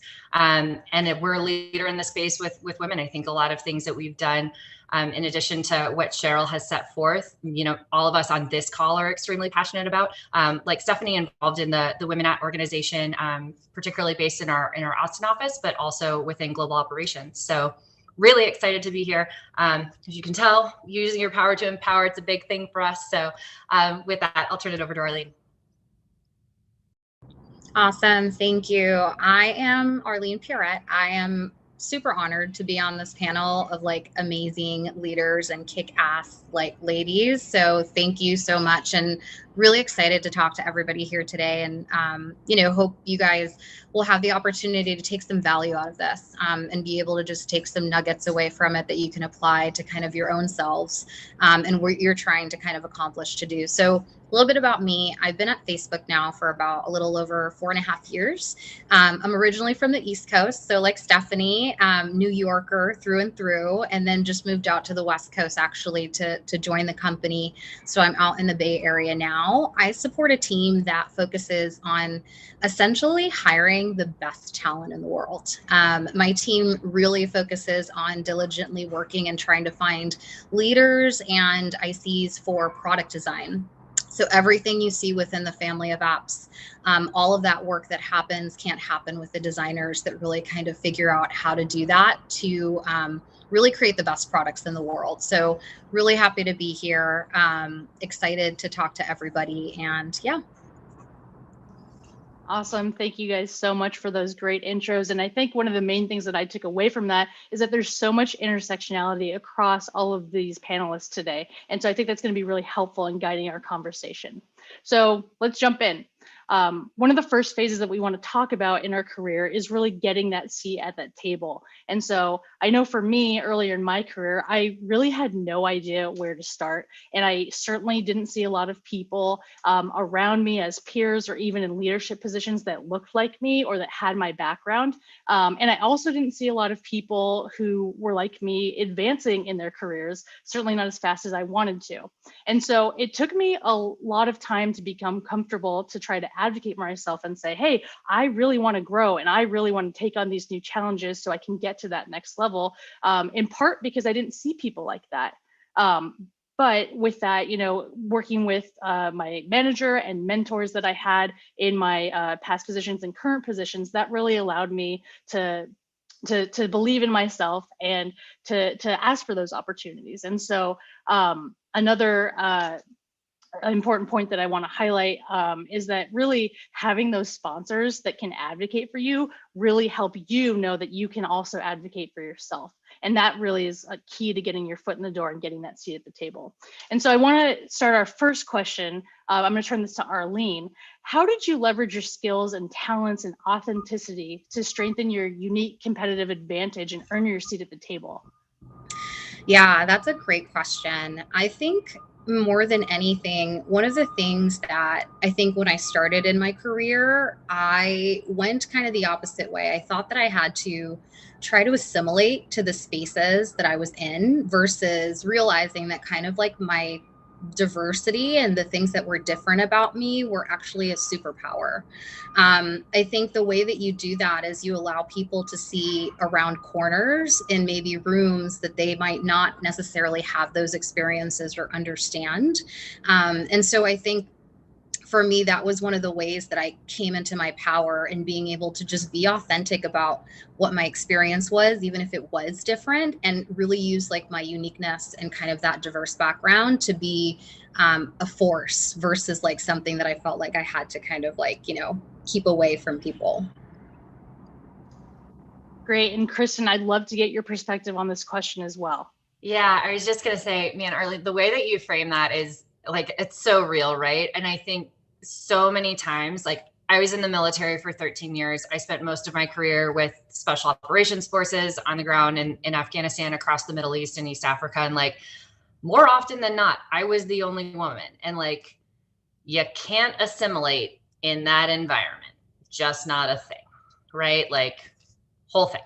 So you have to figure out like what you bring to the table and what you bring to the table that's unique. And I think one of the things that I learned was that the guys who I worked with, bunch of Navy SEALs appreciated me because I owned what I did and what I did really well. Like I didn't care to be a SEAL, wasn't my jam, but I was going to do my intelligence work and be really good at that all day long. And so like, it was very, very clear that because I knew what I was passionate about, I knew what I was good at, I knew what I brought to the table. Like it was an unequivocal, like almost like pre-approved stamp of approval, because they're like, oh yeah, okay, she's got it. She knows exactly what she brings and is totally unapologetic about it. And like, just being able to harness that energy, I think was incredibly helpful. And I think that that's something that has served me now, even through coming into Facebook. Military is obviously very different than tech. And so having to come into a new environment and yet again, really decide like, okay, how do I own what I do and own the knowledge and own what I bring to the table? And really cultivating that confidence was incredibly important. Yeah, Kristen, I think that you touched on a really important point at the end there, talking about having that confidence in yourself and self-assurance, because it's one thing to get to the table, but then when you're there, it's a completely other thing to be effective and really believe in yourself. I know that I've struggled with that. A lot of different women struggle with that. Men do too. But I'd love to dive into a little bit more about how we can have presence and really exert influence at the table. So Steph, I'd love if you could talk a little bit about how did you get more comfortable asserting your influence once you it got your seat at the table, so to speak, and how did you become unafraid to take up space? Yeah, I think this is a concept that I really struggled with early on in my career. So in general, I think I would describe myself as a really friendly and outgoing and charming type of person. And I often found that I was afraid to give feedback because I didn't want to offend others. And as I got further along in my career, I realized that that was really holding me back because I wasn't giving feedback that was really critical to move important projects and products along in their life cycle. And so luckily, I actually had a really great mentor. And what I love is this panel is all about how do women bring each other along to support each other. I had a really great mentor, a woman who introduced me to the concept of radical candor. And that is really the concept of being nice and being assertive don't have to be two separate things. You can actually be a nice person and be an assertive person. And so she introduced me to this book called Radical Candor. Definitely recommend it for those of you who might struggle with this concept. It's by an author named Kim Scott, who used to report directly to Sheryl Sandberg during her time at Google. But really what was really great about this mentor relationship is she would actually like poke me every day and be like, oh, so what did you do to be assertive today? And like, I feel like because I had that support system, she really helped me feel comfortable in being assertive. Eventually, she actually became my manager. And we actually put this into my growth plan of like how I wanted to grow as a leader. And so now that I manage a team, I've become a lot more comfortable with giving feedback. I make sure that I give meaningful feedback that shows that I really care deeply about the work and the people. And it's actually like kind of, I've done like a 180 where now people actually thank me for giving feedback. And they're like, that actually shows you really care. And so I think that's just an important concept to really nail that, like, you don't have to be mean to be assertive. You can be really kind and assertive and be a nice human too. Yes, Steph, I think that's such an important piece about growing your career, being able to find those sponsors and advocates for yourself. And so I'd love to turn it over to Arlene. How in your career, how did you build your network of people who really championed you internally and externally? Yeah, that's a great question. It's really hard to do, right? But one of these things not too long ago, I wrote this note about relationship currency. And it's kind of like a model of thinking about relationships the same way you would almost like money, but not in a transactional way. And what I mean by that is the more you invest in those potential relationships or that network, the more you will eventually get out of it over time. So you have to be patient because it's not like, oh, I had a coffee with you and now I'm going to get all these things. But it's like you have a coffee, you ask questions, you reach out to them, you learn about what people are doing. And then over time, it's almost like you take that investment and it may double because of how much you've actually put into it. So I think a lot of the network that I've actually been able to have is as a result of like intentionally and authentically investing in those relationships, whether inside work or outside of work.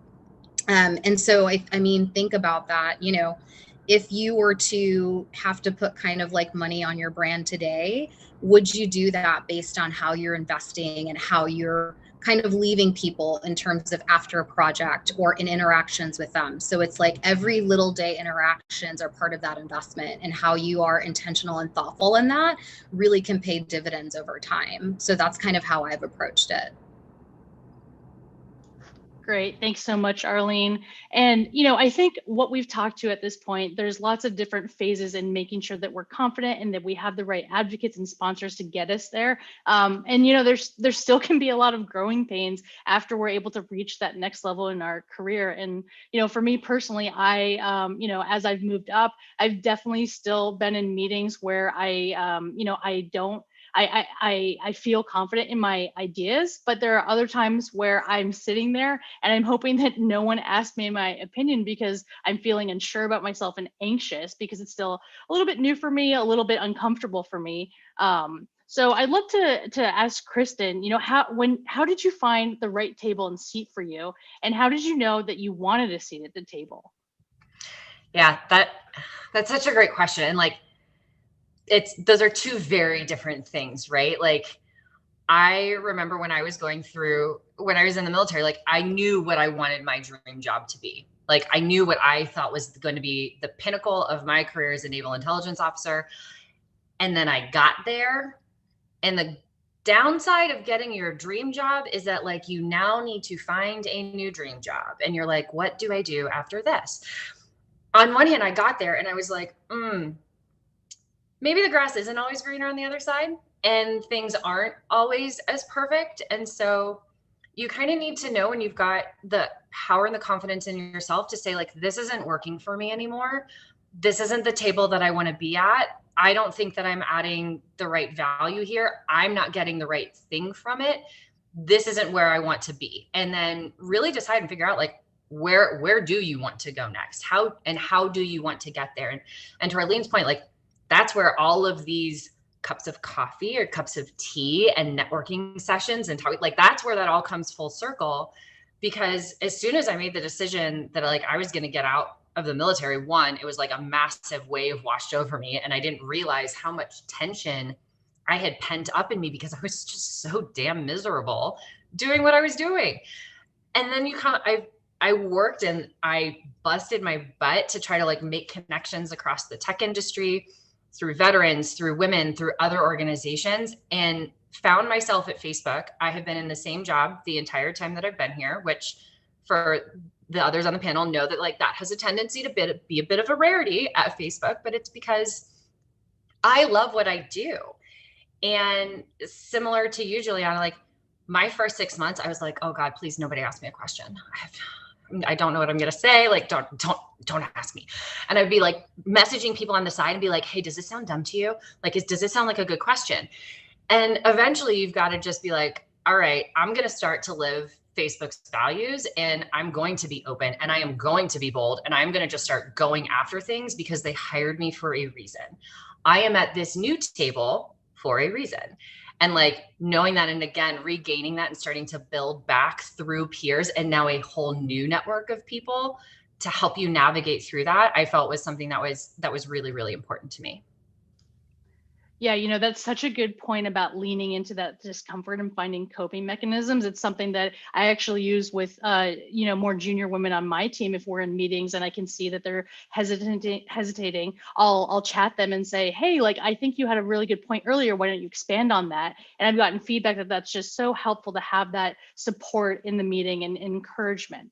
And so continuing on the line, Kristen, from before, Arlene, I think you also mentioned earlier when we were prepping for this that you also had something that you wanted to share about this. I had a quote that really kind of embodied what she was trying to say. So Kristen, it was an aha moment, Oprah's aha, it was one of those. And so the quote essentially was, never stay anywhere doing the same things longer than you're supposed to. And that doesn't necessarily mean you have to leave your role or leave your job or your company, but maybe it's time to stretch yourself in a different way and add more complexity to what you're doing.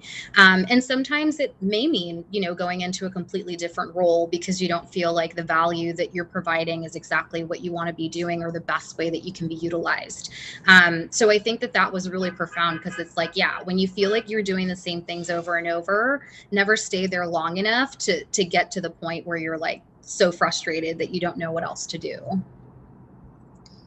Gosh, I love that quote. I think that's so pertinent to everything that we've been going through. And so, we've talked about getting our seat at the table. Let's celebrate it. We're here at the table. And I'd love to turn the conversation to talking a little bit more about how do we get comfortable at our seat at the table. And one of the things that comes up a lot for myself and for many other women and men too, is imposter syndrome. And so, like I said earlier, I love to talk really openly about this. I think it's so important to normalize it. Personally, I struggle with it constantly. It never goes away, no matter how many things I accomplish in my career, which is something that really surprised me as I advanced. I thought, I'm going to get to this level and I'm going to feel great. I'm going to feel like a boss. And that's sometimes true. And a lot of times it isn't.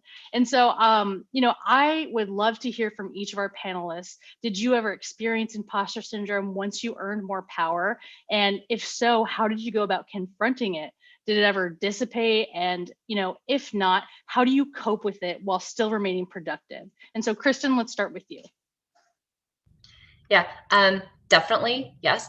I think if you probably don't have some element of imposter syndrome, quite frankly, you're probably not challenging yourself in the way or pushing yourself as where you probably could. And so I actually have learned to turn mine around a little bit as more of a motivator as opposed to a roadblock. My first manager here at Facebook has been here for almost 14 years. My current manager has been here for almost 12. And they're both like, I consistently get imposter syndrome. So I'm like, oh, okay, well, if you get it, it's definitely cool for me to get it. And really just being able to like mentally think through and like turn that around is something that I own as opposed to something that holds me back. And Arlene, I'd love to hear your thoughts on this. Yeah, I mean, imposter syndrome is like my middle name. It's like literally it doesn't go away. It's always something that I've had no matter what. And I think that one of the ways that I've really tried to kind of approach this is just the reminder that like you're here for a reason, right? Everybody is supposed to be doing something to a level of purpose. And so like, what is my purpose here? And like, why am I here? It's not by chance. Like you don't get to certain places by just like accident. Those things are very rare. But for me, the way that I kind of dissipate it is I surround myself with other kind of people who may be going through the same thing, talking about it and actually having those discussions kind of like we're doing right now, because I don't know that we normalize it as much as a society. I think it's like, people think that you have to be this kind of facade and be perfect and like not show those things. But I think it's actually really empowering when you can see leaders be vulnerable and say like, yeah, I do have doubts sometimes. And there are times that I struggle and I wonder if I'm doing, enough. So I think just normalizing it, having those conversations also with like-minded people who may be going through the same thing, that has helped me a lot. And Steph, let's close it out with your perspective. Awesome. Well, I think for me, it's really hard to not talk about imposter syndrome without talking about perfectionism.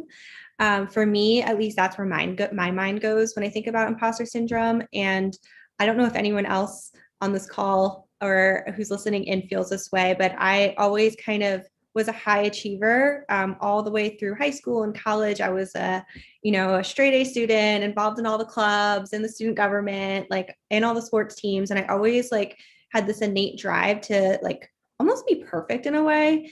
And I think when I got to my career, I kind of continued that momentum. And as I grew up in my career, I realized you can't be perfect at everything. It's just an impossible expectation to put on yourself. And after a period of some burnout and working a lot, I realized that it was an unrealistic expectation for me. And what I realized is that especially as your scope grows, you can't be expert in everything. And so I think to really get more comfortable with that imposter syndrome and letting go of the perfectionism, I think that like my words of advice are like, it's okay to admit when you don't know something in a meeting, in an email, or say you need to come back to someone if you don't have a decision yet. I think that's fine. And I think that's human.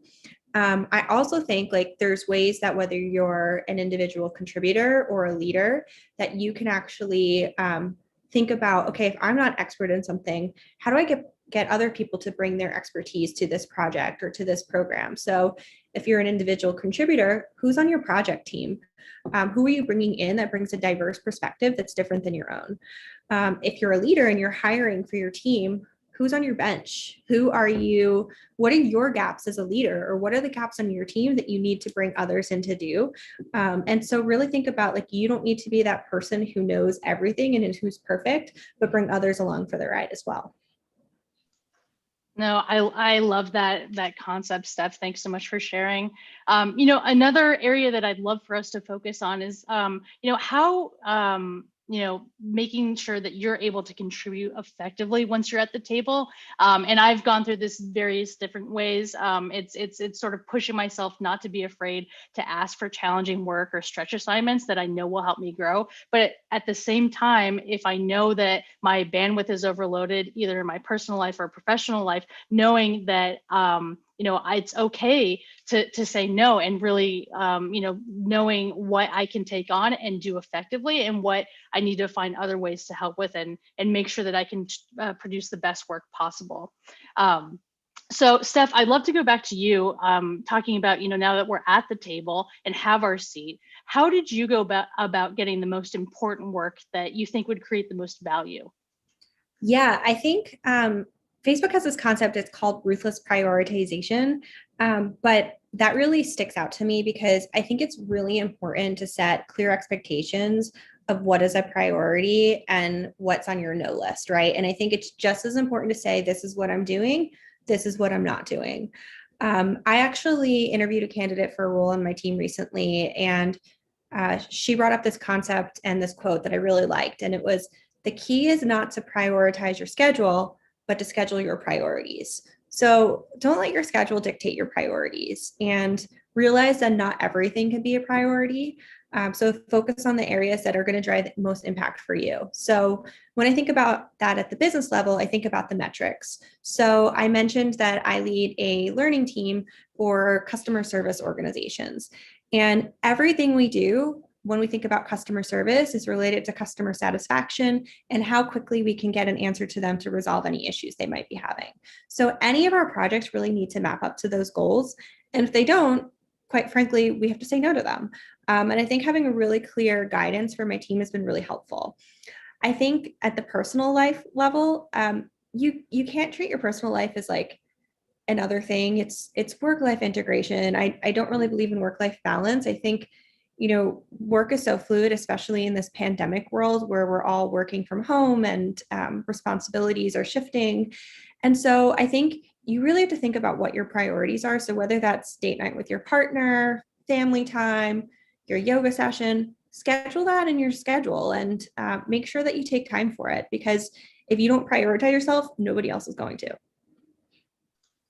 That is so important for us to internalize and really, normalize with everyone, especially like you said, Steph, during this pandemic, where we're in a completely different environment than we've been used to for most of our careers. So moving on, being at the table and being comfortable and advocating and growing and taking on new assignments, that can definitely bring about a lot of fears and, sort of hesitancy to take risks and put yourself out there. I really feel like risk taking can be an incredibly rewarding area to grow in, but it's really nerve-wracking too. So, I think the more risk, the more reward. I'd love to talk a little bit more about how we get comfortable in taking risks in day-to-day work and how, risk taking can affect work outcomes. So Steph, do you have thoughts on that? Yeah, absolutely. So I think as women in the workforce, there's really an additional challenge for us because of some of the societal expectations that have historically been the norm for so long. And so, there's women who are mothers, women who are balancing family and work right now, especially in this pandemic. But I think for me, what really helped me with the risk taking is the more risk you take, the more you're exposed to feedback and criticism. And so I think you really need to lean into being okay with getting feedback. And so one of the things, I keep bringing up these courses at Facebook, but they've really helped me. Not that I'm putting a plug for learning, but maybe I am. But there's this great course called Fast Feedback, and it's a great framework that we learn around asking for feedback and giving for feedback and making it part of your everyday practice. And so to become more comfortable with it and be okay with like being exposed to the criticism, I actually have made it part of my practice in all of my one-on-ones with my direct reports and also in meetings with my stakeholders to often seek feedback. And I think like this has really helped me excel in my career because I'm open to getting feedback, I take more risks. So one of the risks I took recently was about 18 months ago. I was in an individual contributor role at Facebook working with our sales team, and this great opportunity popped up to be a team lead on our customer service side of the house. And it was like Kristen kind of explained, like this was like my dream job. I was really excited about it. But I also had never worked in customer service before, never led a team at Facebook. And it was a net new team, which meant I had to hire the entire team from scratch. And so like, talk about big risks. Like this was a really big risk. Like I could have failed very easily. And so really, because I was comfortable with like asking feedback and kind of what I mentioned before about being okay with not being perfect, that really helped me be okay with taking that risk, because I kind of set the bar for myself around like, okay, you can't be like perfect right away at this role. Like, and quite frankly, I'm not perfect at it now either. But I think just being okay with that feedback and leaning into it and being vulnerable is really what helped me be comfortable with taking that risk. Thanks so much, Steph. I often think about the fact that I really wouldn't be where I am today in my career without what I view as the fierce support of women who help elevate me, either by helping me find stretch assignments or opportunities to get visibility in sharing work to leadership. And so that always comes to my mind when I think about, what next? How can I really pay that forward? And so, Kristen, I would love to hear your thoughts on how do you protect and continue to grow your career and power once you've established yourself in the industry? Do you share your power? Do you use your seat to collaborate with others? Yes, we all have a responsibility to use the power that we have to empower others. I think that is one of the greatest gifts of being a leader, but you can do that regardless of if you're in a leadership position or not. I think that if you are in a leadership position, like you definitely have more of an onus to do it. For me, I always want to put the work of the people in my team at the forefront. Like, one, I don't know, they know their work the best. We run a meeting every Friday where somebody at my team will kind of present their findings of a body of work that they've done in order to be able to understand kind of all the ins and outs of where a piece of product may have failed, or where we could improve a classifier, or where we need to update the policy. And I would never want to present that. If I'd get a question from somebody, I would immediately look at the person who did it. So like, there's no point in me deciding that I want to be like the middleman face there. Like, I'd rather them step up, them own that, because one, it's their work. Two, it gives them exposure that they may not have had otherwise to pretty senior leaders, a vast majority of cross-functional partners. And it also allows them to start to make connections and build their own relationships. And so when you talk about, somebody like Steph, who goes from an IC role to a lead role in a different org, or, maybe being able to connect somebody who is external to Facebook and refer them to a new job somewhere else in Facebook. Like, these are all little things that in the end kind of add up over time, but that doesn't happen unless leaders actually facilitate the opportunities to be able to do that. And so I think it is really powerful when you've got a leader who says, hey, Kristen, there is this opportunity over here. I think you'd be really good for it. And being like, oh yeah, okay. And like, jumping at that opportunity, knowing, like, to Steph's point, like, you're taking a risk, but you take that risk and then you figure out, okay, based on where I'm sitting, where now do I see other opportunities? Where can I start pulling people in and pulling things together? And like, that pay it forward is just such a powerful concept. And I think it's something that we, particularly as women, do really, really well. Thanks so much, Kristen. And so as we're closing out this section of our panel today about getting the seat at the table and being comfortable at the table, I want to just close out talking a little bit about what I think is a misconception out there, that everyone who is progressing in their career and everyone who's getting those leadership opportunities at the table, that we thrive in attention, that we like putting ourselves out there, that we're extroverted. There are definitely a wide variety of personality types that are out there, and introverts can definitely succeed in doing this as well. And so, for those of us who are introverted, I'd love to hear some tips about how do we push ourselves to have a voice at the table despite that. So Arlene, love to hear your thoughts on this. Yeah, it's funny because if you were to ask like my closest friends and family, like if I was like introverted, most of them would probably say no. But because around them, I am like super extroverted, outgoing, obviously spaces where I feel like there's a lot of trust and safety, versus like coming into a new space and not necessarily knowing what you're kind of going to be, being put in front of you. But for me, I get joy out of things that are like more reading books and going for a hike with my dog. And a lot of human interaction can get me really exhausted. So it's not something I love to do like outside of work all the time. I think for me, it may sound a little bit like counterintuitive, but a way that I've actually been able to like have a voice and grow my voice over time intentionally is listening. I think a lot of times when you're in meetings, most people are just like ready and waiting to figure out when they can like get a word in edgewise or say something or like double down on what someone else said. But I think sometimes listening is way more powerful because you can be really intentional and kind of thoughtful in like your responses and the information that you're providing to whoever that you're talking to, whether it's a group of people, whether it's a one-on-one.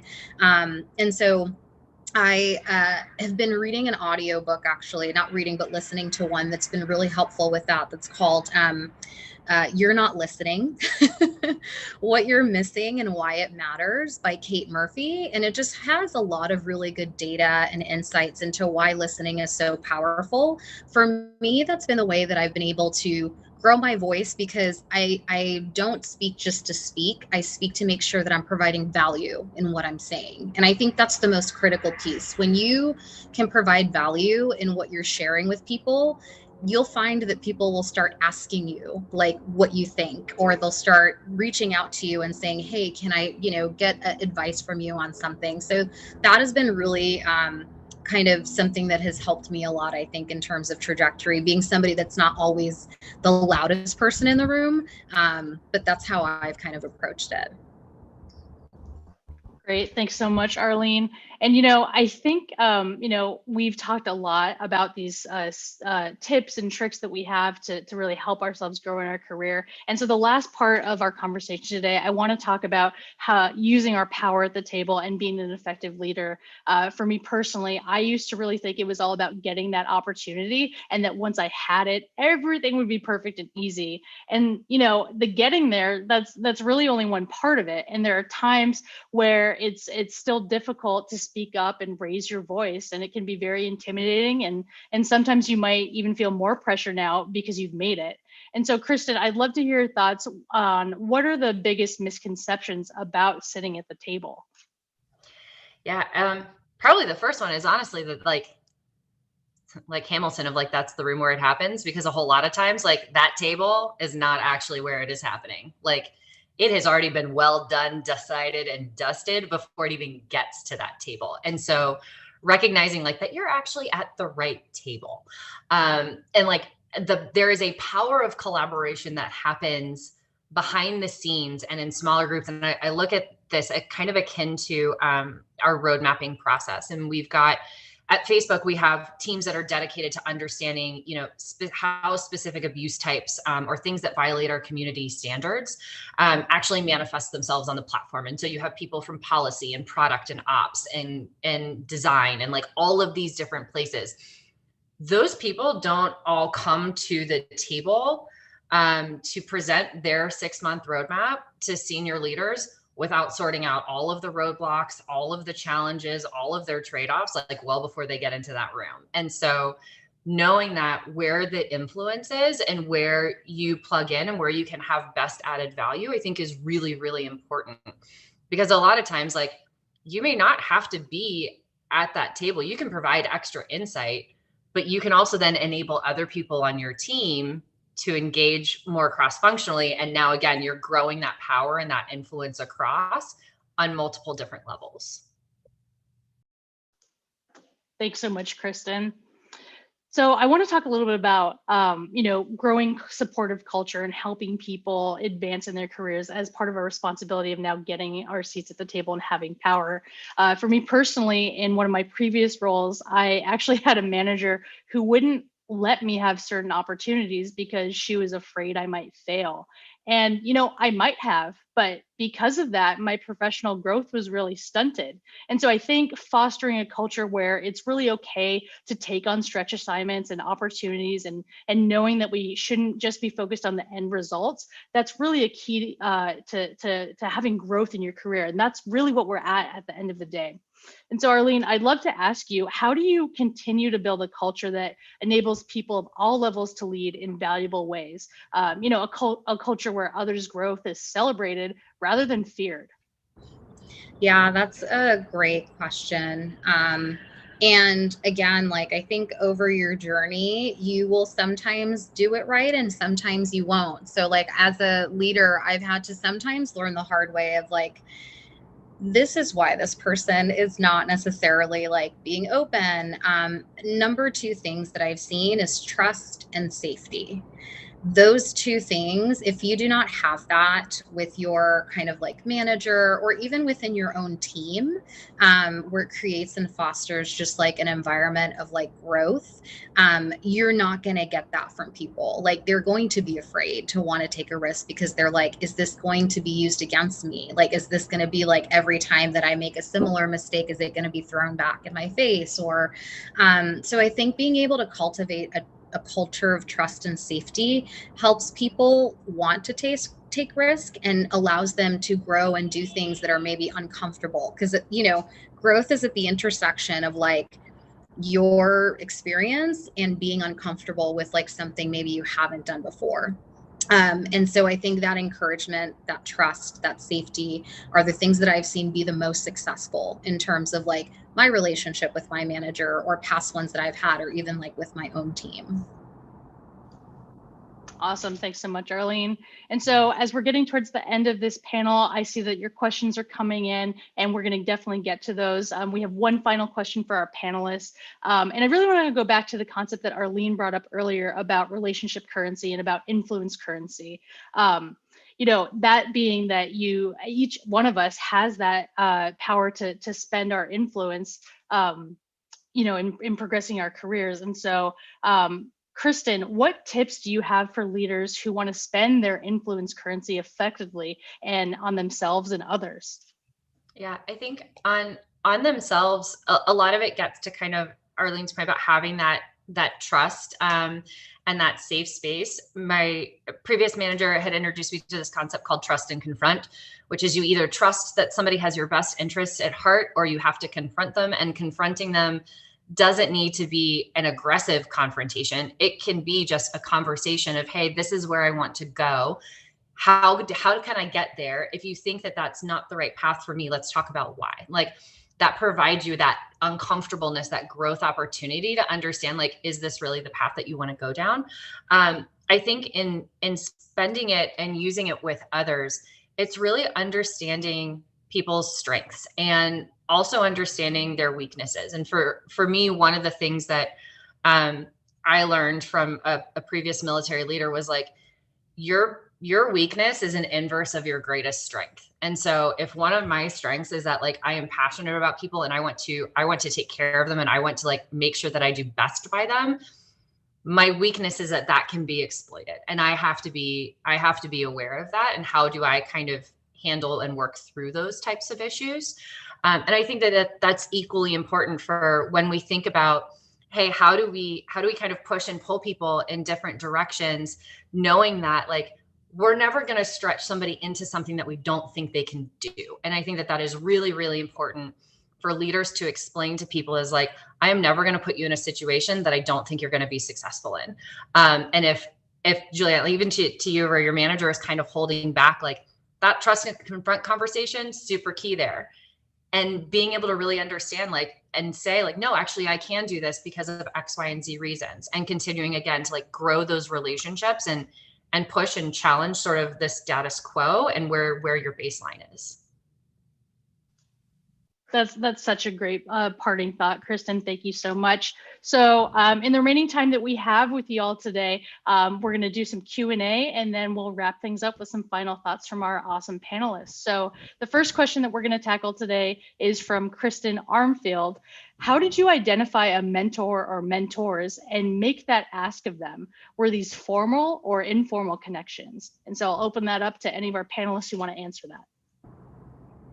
I can take that one and just kick it off. So for me, it's something that kind of happened organically. I didn't seek out for these relationships essentially to be mentorships, but I felt like this is a person that I have a lot to learn from and would just do like check-ins. It wasn't something where I was putting like coffee on their calendar every week, but it was like maybe once a month. And then those happened enough. And then you'd kind of work with them on projects. And then over time, it was like, I would also make sure that they were bought into that. Like, we've had a bit of time of like talking. I feel like I learn a lot from you. Would you be open if we did this more consistently? Like if I put time on your calendar, maybe every 3 weeks or something for us to connect and talk about things and soundboard. And I think it's a lot smoother when that happens versus just reaching out to someone and saying, be my mentor. Because I think what's really important is you have to make sure that the mentorship you're seeking from this person aligns with like what you're trying to get to or do. If someone reaches out to be a mentor and they're like, I want help with like partnerships, but my strength is not partnerships, that doesn't really make sense. So just making sure you're being intentional with that and thinking about like, what areas could this person help with like guidance, and what are their strengths, and are these things that I want to develop in? So that's kind of how it worked out for me in many instances. I can kind of build on that too. I think, again, I think it's very organic. I think, one of the things I've struggled with is I don't think I've ever had like a formal quote unquote mentor in my career, but how I kind of think of it is very similar to how Arlene just kind of talked about it.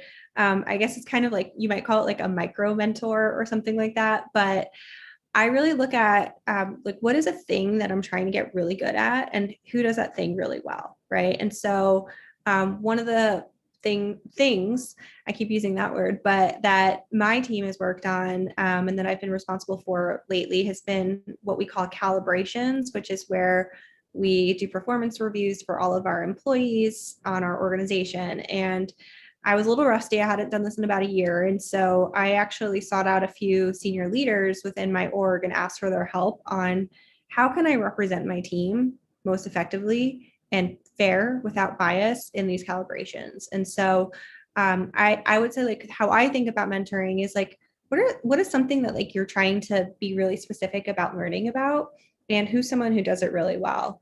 Another example I had was my team grew a lot in the past year. We went from 0 people to 8 people.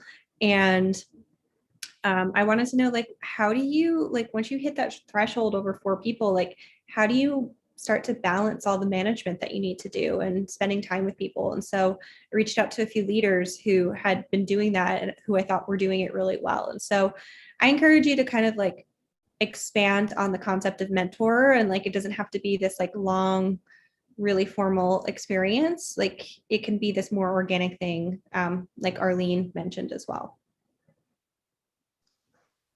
Thanks so much, Steph and Arlene. The next 2 questions I want to sort of combine because I think they're tied together. So the first one is from Sharon Chen, Edmiston. I find that no matter how nicely we provide feedback, we can still be accused of being aggressive. How do we flip that bias stereotype around in order to get the respect that we deserve when we're at the table? And then, also want to talk about getting heard at the table when there's others that are so much more vocal. I think that can tie together with perception as well. So any of our panelists want to jump in on that? Yeah, I'd love to. I think the aggressive bias is like, it's such a double-edged sword, right? Like there's some times where like you've got to have sharp elbows to get in there, but I think most people would rather not have to do that. And like you almost feel like you have to be at two polarizing ends of the spectrum, right? And like apologize, like you either have to be a colossal bitch to get things done, or you have to be like overly sweet and nice. And like neither of those are a natural way of working for, I think, just about anybody. And so really like being able to come to the middle, and it goes a little bit back to like kind of what I chatted about earlier about being unapologetic in who you are, but also knowing and asking people to say like, hey, I'm having a hard time here. I feel like I'm at a table with a bunch of men. They're all talking over each other. We're not giving a woman space, and really being able to kind of be willing to reset and say, can we pause? I think so-and-so has an opinion, or, hey, I've actually noticed that this person is trying to jump in. Please wait. The meetings that I mentioned on Friday, I'm the one who moderates, and like, we have everybody who's trying to jump in. And like, sometimes you just have to like hit pause and like lay down some ground rules of truly what is now expected behavior. And ultimately, I think when you flip this bias and say like, it is not about being aggressive. It is rather about like, I want to have a more inclusive meeting practice. I want to create a more inclusive space.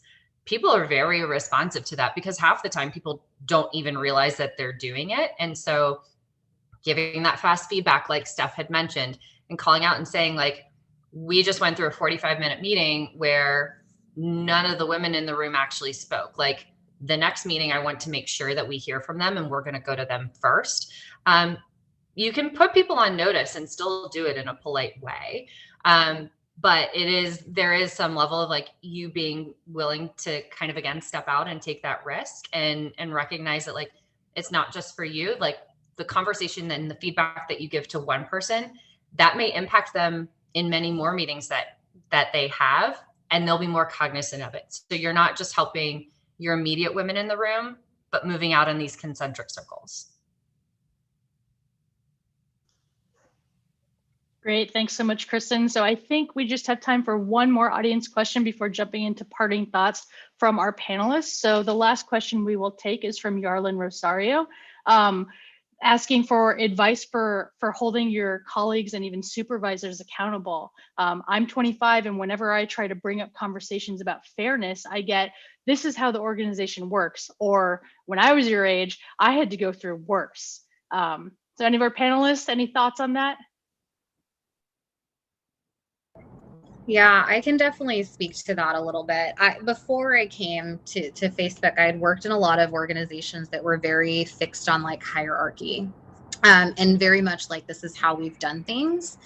And so those are really sensitive kind of conversations to walk around, especially if you have like a very much like groupthink situation where most people are adhering to like what the rules of that place are.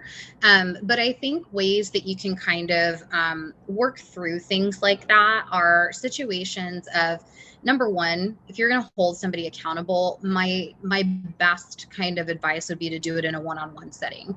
I think sometimes when people are in group scenarios, it can create maybe embarrassment, or they may get super defensive because they don't want to look a certain way or appear weak. So a lot of times I like to set that time one-on-one when it's just the two of us to really have like a more unfiltered conversation, but also just one where they don't feel like they have to be on the defense. And I think the second piece is kind of tying to Stephanie, where she gave a lot of great classes that we have. We have this class called Crucial Conversations at Facebook that is super, super valuable. And I think the part that you want to really anchor on is when you're holding them accountable, you want them to understand that this is a collective thing. This is what I want from this conversation coming out of it for myself. This is what I want from this conversation coming out of it for you. And then this is what I want for like us and the collective and the team, you know, regardless of what it is that you guys are having that issue about. So I think really just being super explicit in the beginning of what you're looking to get out of that conversation and the why behind it.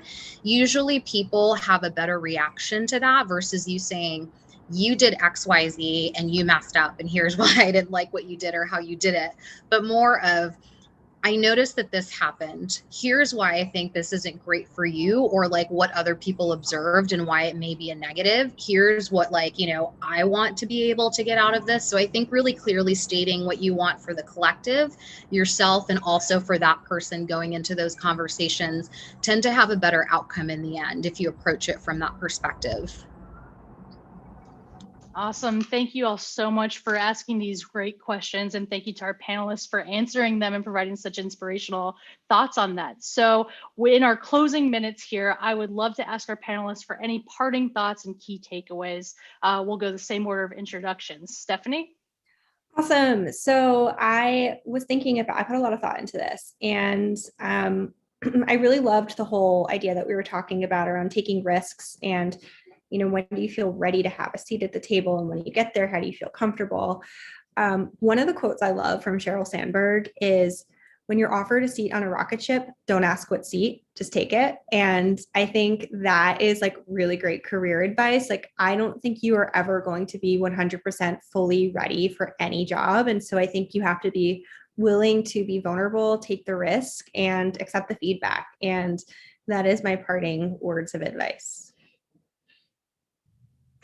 That's awesome. So true. I think from I've loved this session. It is amazing. Juliana, you're wonderful. So like, massive kudos to you. Thank you for this.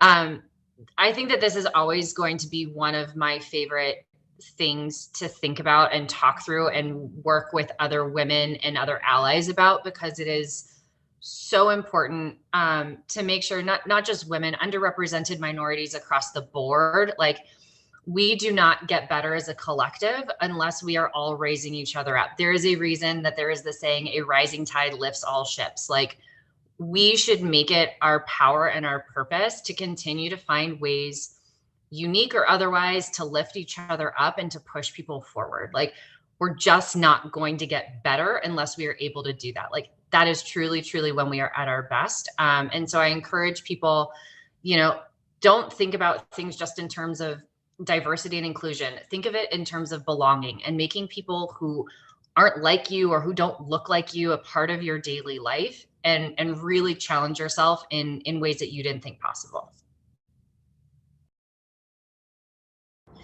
Yeah, all great things. Wow, that's a hard act to follow. I'll do my best, but I think more than anything, you know, navigating your seat at the table is never going to be a straight line, right? There's going to be curveballs. There's going to be unexpected things. Sometimes you may have to go left versus up to get to that table. So I think just having the patience and remembering that, like, it's not going to be a straight line to get there. And I think one of the things that has really helped me is, like, the more that I've been able to be successful, I try to always tie back purpose into why I'm at this table. Like, what is my purpose in being here? Is it to help people develop? Is it to help people think outside the box? Is it to sometimes challenge people that may all have the same experience and get them to see it differently? So really rooting yourselves in, like, why you're at the table and the purpose behind that. And I think that'll help make it easier to understand, like, decisions and next steps when you are brought some of those of, like, what should we do next, but really thinking through that. So that's been helpful for me. Gosh, these are such inspiring final thoughts here. I want to just give another shout out. Thank you so much to our incredible panelists here today. And thank you so much to Powerfly. Can we get a round of applause for this amazing panel?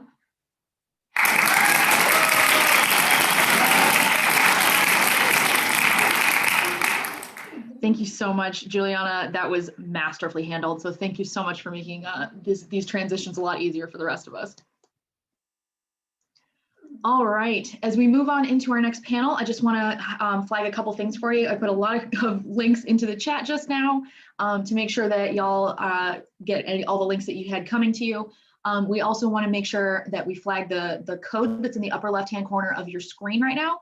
That's going to be the code that you'll need to redeem or need to write down if you want to redeem it for SHRM credits for continuing education stuff. So please feel free to jot that down for yourself. Last but not least, before we move into our next panel, check out our merch store, guys. We've got some great swag for sale, and 100% of the proceeds are going to be donated to Trans Tech Social. It's Angelica Ross's amazing organization. They are an incubator for LGBTQ talent with a focus on economically empowering transgender people. So all the proceeds from all the sales of all merchandise from now through the 12th are going to be donated to cover technical boot camp fees for Black, transgender, and non-binary people on their way to a career in engineering. So please, please, please take a look at that. Next, I'm excited to introduce our upcoming panel, but before we get to that, I just want to call out for anybody that's just now joining us. Welcome to day 4 of Diversity Reboot 2021. We are so excited to have y'all with us and want to make sure that you all get as much out of today as we put into it. So please feel free to participate. That chat feature that's on the right-hand side of your screen, make sure that you connect with other attendees, that you are commenting on some of the great things you're about to hear our speakers talk about, or asking questions of them. So please, please, please feel free to submit questions and comments in that thread. We want to make sure that you all feel as able to participate and included in today as possible. So while I bring up our next speaker, I just want to one more time highlight the code of conduct that we're going to be putting into the chat as well. It looks like Sarah has already dropped that. The code of conduct is mostly just to govern that chat area and make sure that everyone is kind and respectful so that everyone has a great time today. All right, I want to introduce our first member of our panel. First up, we have Claudia Romo Edelman, founder and CEO of We Are All Human Foundation, which is a New York-based nonprofit dedicated to advancing the agenda of diversity, inclusion, and equity. Next up, we have Patricia Mota, who is, she serves as the CEO and president for the Hispanic Alliance for Career Enhancement, leading strategy, fundraising, and development leadership programs, and expanding impact on a national scale. So welcome, Patricia. Sorry, my pronunciation is terrible. Up after her, we have Candelario Cervantes. Candelario is the National Senior Managing Director of Latinx Alliances on the National Public Partnerships and Government Affairs team at Teach for America. And interviewing and speaking with all of them, we have Milagros Chirinos. Milagros is the Associate Director of the Global Workplace Equality Program at the Human Rights Campaign Foundation. Welcome all of you. I will turn the mic over to you. All right, here I go. Thank you so much for the introduction, Megan. And just say, my name is Milagros Chirinos, and I'm the Associate Director of the Global Workplace Equality Program at the Human Rights Campaign Foundation. I would like to thank Power the Flight for convening this powerful conversation today. We had a phenomenal day, and we are wrapping up the discussions talking about the identity of Latinos, Hispanics, and Latinx people around the US. And to do this, I have a wonderful panel with me today. Let me just say, I'm deeply honored to be sharing the virtual stage with you all. Claudia, Candelario, Patricia, gracias. Thank you so much for being here today. I deeply admire the work that you all do. So why don't we just take about 30 seconds to introduce ourselves, a little bit about where you're from and how do you come to this conversation, and just a little bit about your organization. But when we share these facts about us, I also want us to think about the role that we play in this conversation. Why are we having this conversation today? And why is this conversation particularly relevant to those who are not part of the Hispanic, Latino, and Latinx community? Candelario, why don't we start with you? Thank you so much for the invitation. It is such an honor to be on this virtual stage with such a powerhouse of Latina leaders in our community. So I'll just start there. So much gratitude. So I'm Candelario Cervantes, he, him, his, and él, and I have the honor of leading our National Latinx Alliance work at Teach for America. At TFA, we're one of the largest educational equity nonprofits in the country, and we really focus on ensuring all children in this nation will have the opportunity to attain an excellent education. So the work that we do with our alliances is really to elevate the voices of our community and work in partnership of our national partners to ensure that our communities are receiving all the resources that they need and deserve, right? I think one of the biggest things that we hear on the ground is a lot of our communities like, we didn't know that these organizations existed, or I find out too late, what, there was that scholarship that we're offering, what, like, so our hope is to increase the awareness of all these organizations and all the amazing resources that are available as a part of it. And at the same time, really listen to our community in partnership and elevate the voices of our folks in this space and fighting for educational equity, because this work cannot be done without that partnership and working alongside the community. I think is one of the most important things that I always try to center my work on. Thank you so much, Candelario.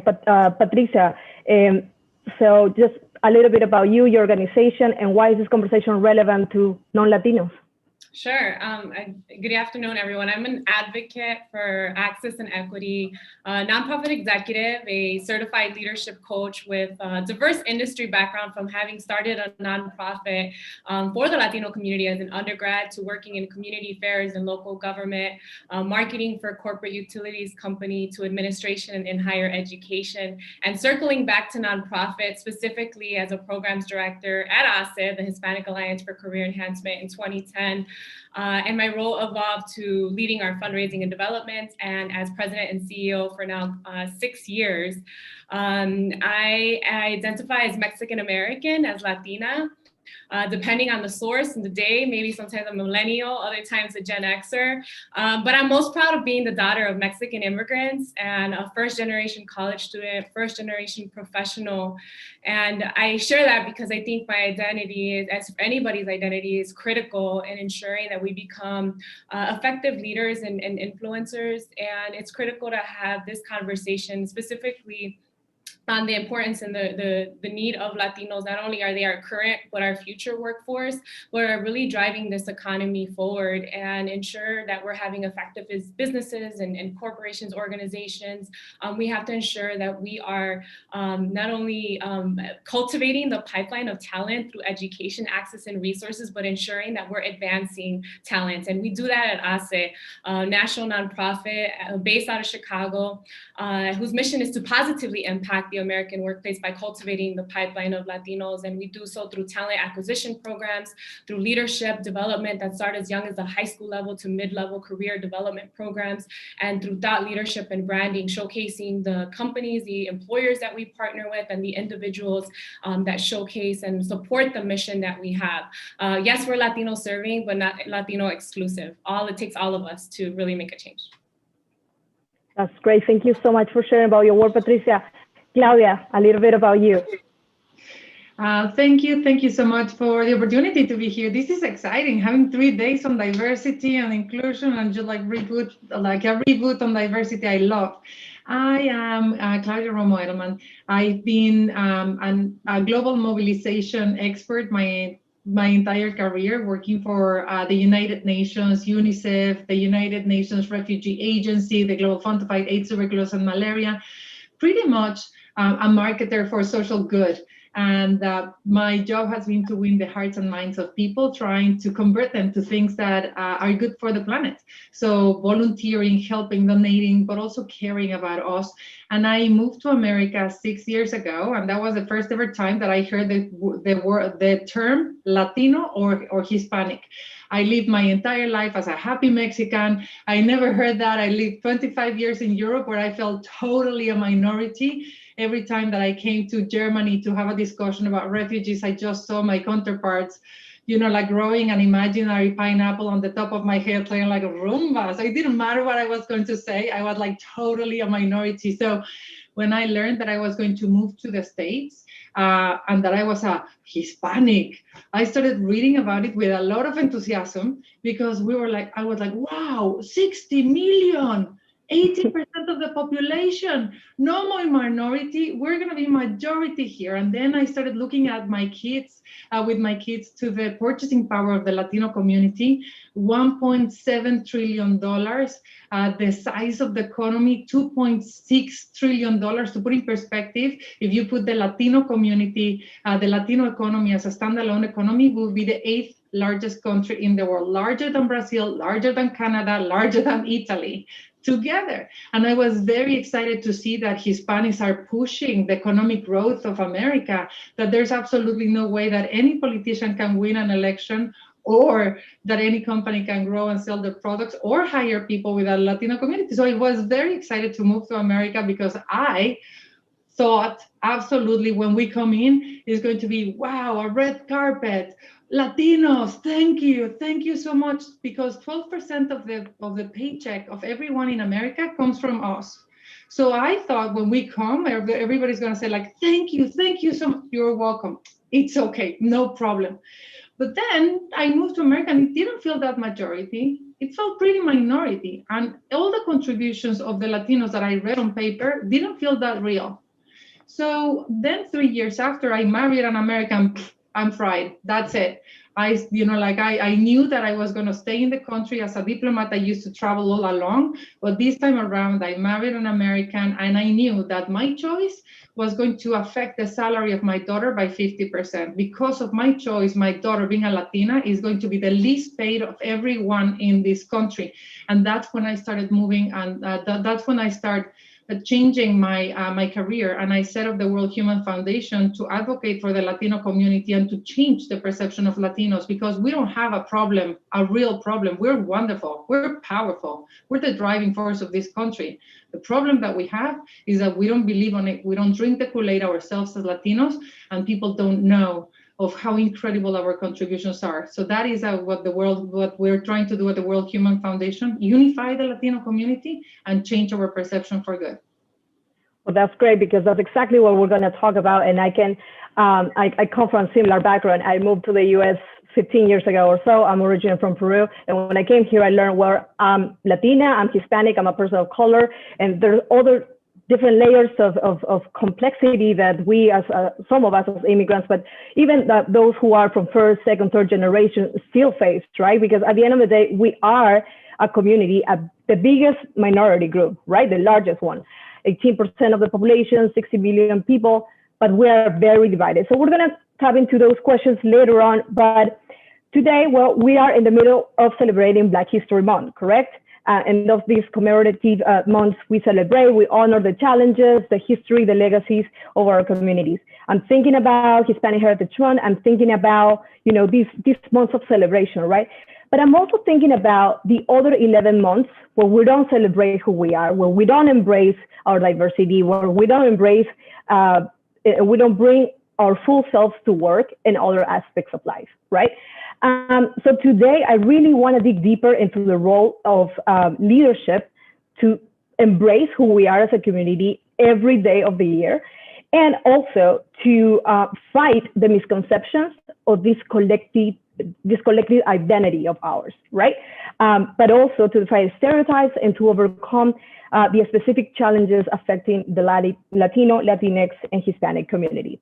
And to do that, I was asking you, so why is this relevant to the rest of non-Latinos living in the US? I think Claudia, Candelario, Patricia, you all gave me just tiny bits of the reasons why, right? In my personal experience, I work with the LGBTQ community. I am not part of the LGBT community, but as an ally, why should I not care for a community that I don't belong to, right? There are many reasons why I should, right? So I'm trying to understand and to educate others about the importance of who we are, and just making it very clear that we're part of the broader community, the broader American society. And this is, in part, one of the many reasons why others should care about our community and minorities in general.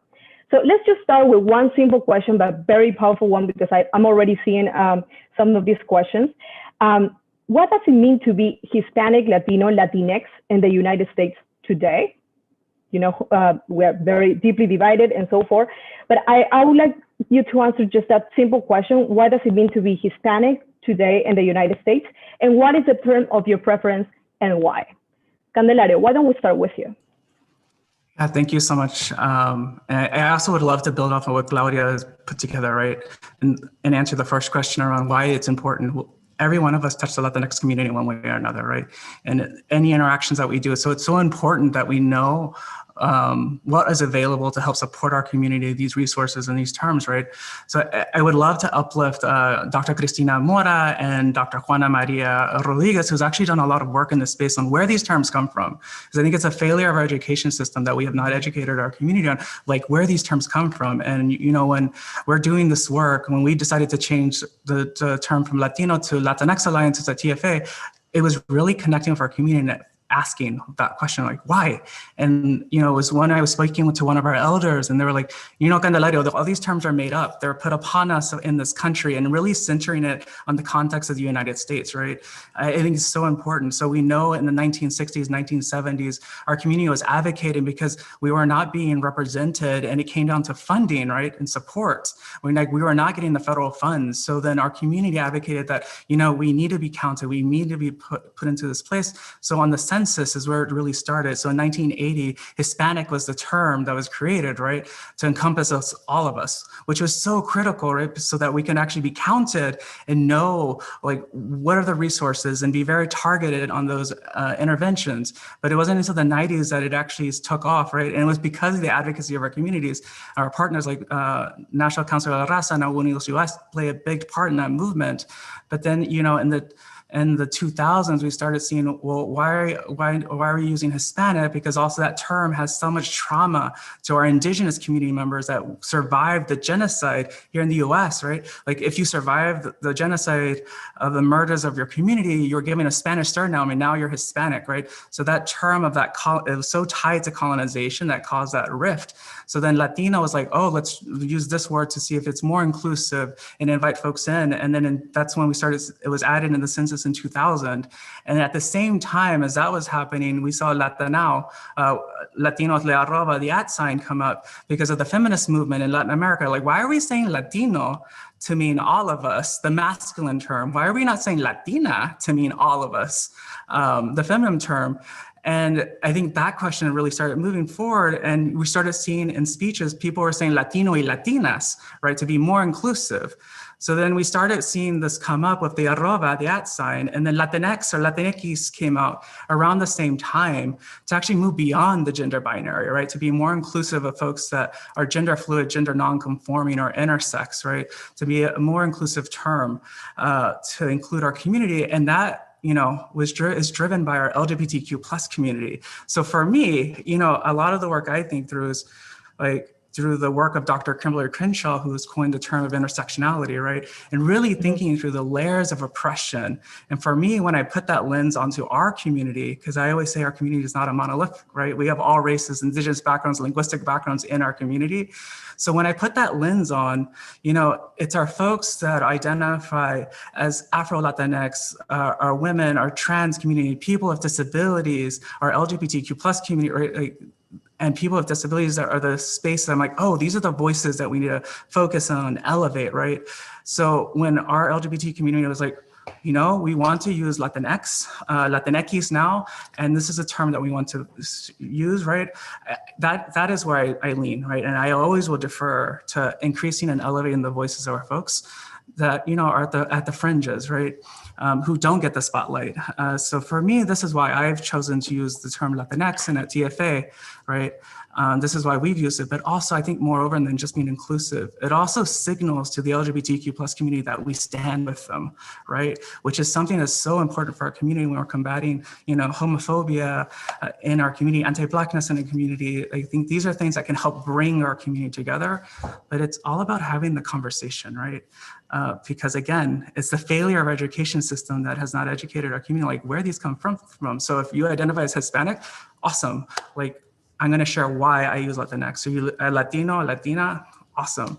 And I think the other thing that's really important to say is, you know, we're not saying don't say you're Latino or Latina, because people have fought really hard to be Latino or Latina, right? But when you're saying all of us use the term Latinx, and people also use that as identifiers, Latinx. So I think it's just being conscious of this. And when we're thinking about the workplace, you know, it's just so important that you know and are conscious of this. So, you know, you can better serve your employees and also your market. Exactly. Very interesting in what you, some of the things that you were saying very resonated with just the multicultural, multi-diverse dimensions of our own identities, right? And in terms of race, in terms of languages, we're 60 million people, 18% of the population, 20 plus groups of origin, but we're still very fragmented, right? Sometimes I just wonder, how do we exercise this muscle of, trust among us? Because, we often spend time thinking, all right, Cubans in Miami are in this way and they like these things, but, Colombians think this way, or Mexican Americans, and we just spend so much time pointing the finger at each other for just, frankly, silly things, and instead of just paying attention to the ties that bind us together and the connections that we have that make us represent a whole unity in the United States.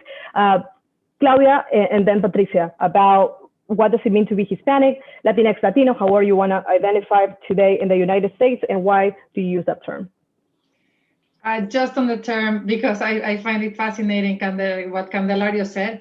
And it really, our research shows that no one cares really. Not the Latino community, 92% of Latinos couldn't care less whether you call it Hispanic, Latinx, Latino, or whatever. And what we want is to be paid fairly. What we want is to be respected and valued. And so the entire, just to give you a little bit more background, is that the term moved from actually starting to being OM or OTM. And that was a border discussion, whether you were Mexican or other than Mexican. And someone, just like pretty much in a racist way, started calling us Latinos to all of us that more or less look the same, that sound more or less the same. But what really makes a Latino or a Hispanic is not the language, it's our values. We're hardworking, we're caring, we're aspirational, we're absolutely optimists. We believe in the American dream, and we're family and friends first and foremost. And that is actually the reason why we have been contributors to the country since the 16th century, because of our values. That's what glues us together. Not whether you're from Brazil and speak Portuguese, you don't feel Latino or Latinx, whether you're called Hispanic. No, it's because we are those values that move us forward. And those contributions that the Latino have made in this country and continue making are highly invisible. No one knows that it was Latinos that brought large-scale cattle. We invented the saddle where, like the typical cowboy image of the Americans. It is invented by a Latino. We brought agriculture to California in the 16th century. We've been contributing all along. We invented the UPS or the Federal Express freight services. Our first baseball player coming into the Major League of Baseball was not in the 80s with Roberto Clemente. It was in 1902. We've been in football since 1927. We've been here all along contributing with our values and our hearts and that's why we're so trusted in caring for the most important things that have America, like our children. And I really believe that when a lot of the questions that I'm seeing here are, what are the intersectionality? How do we connect with the African American community? And one of the things that all of us have in common is that we've been all victims of rejection, of discrimination, all of us, any Latino, regardless of where you are, regardless of the divisions, we connect in that level of having felt that you have a chip on the shoulder because people look at you. We've been contributing to this country since the 16th century, but we've been also, like our African American brothers and sisters, we've been discriminated, we've been lynched, our territories were taken away from us. We started moving back to other countries because we were not giving access to health and education. We felt what it is to be paid less for the same job. So, and nevertheless, even if we've been hit so hard, we're still here standing, writing, dancing, inventing, and bringing more to this country. We are the engine of the growth of America. We're the new mainstream economy. So what does it mean to be a Latina for me today? It means an absolute connection to growth. And that is the one thing that I want every one of you in the audience to realize. Latinos have to be associated not with migration or criminality or all the things that you see on television and news. That's not us.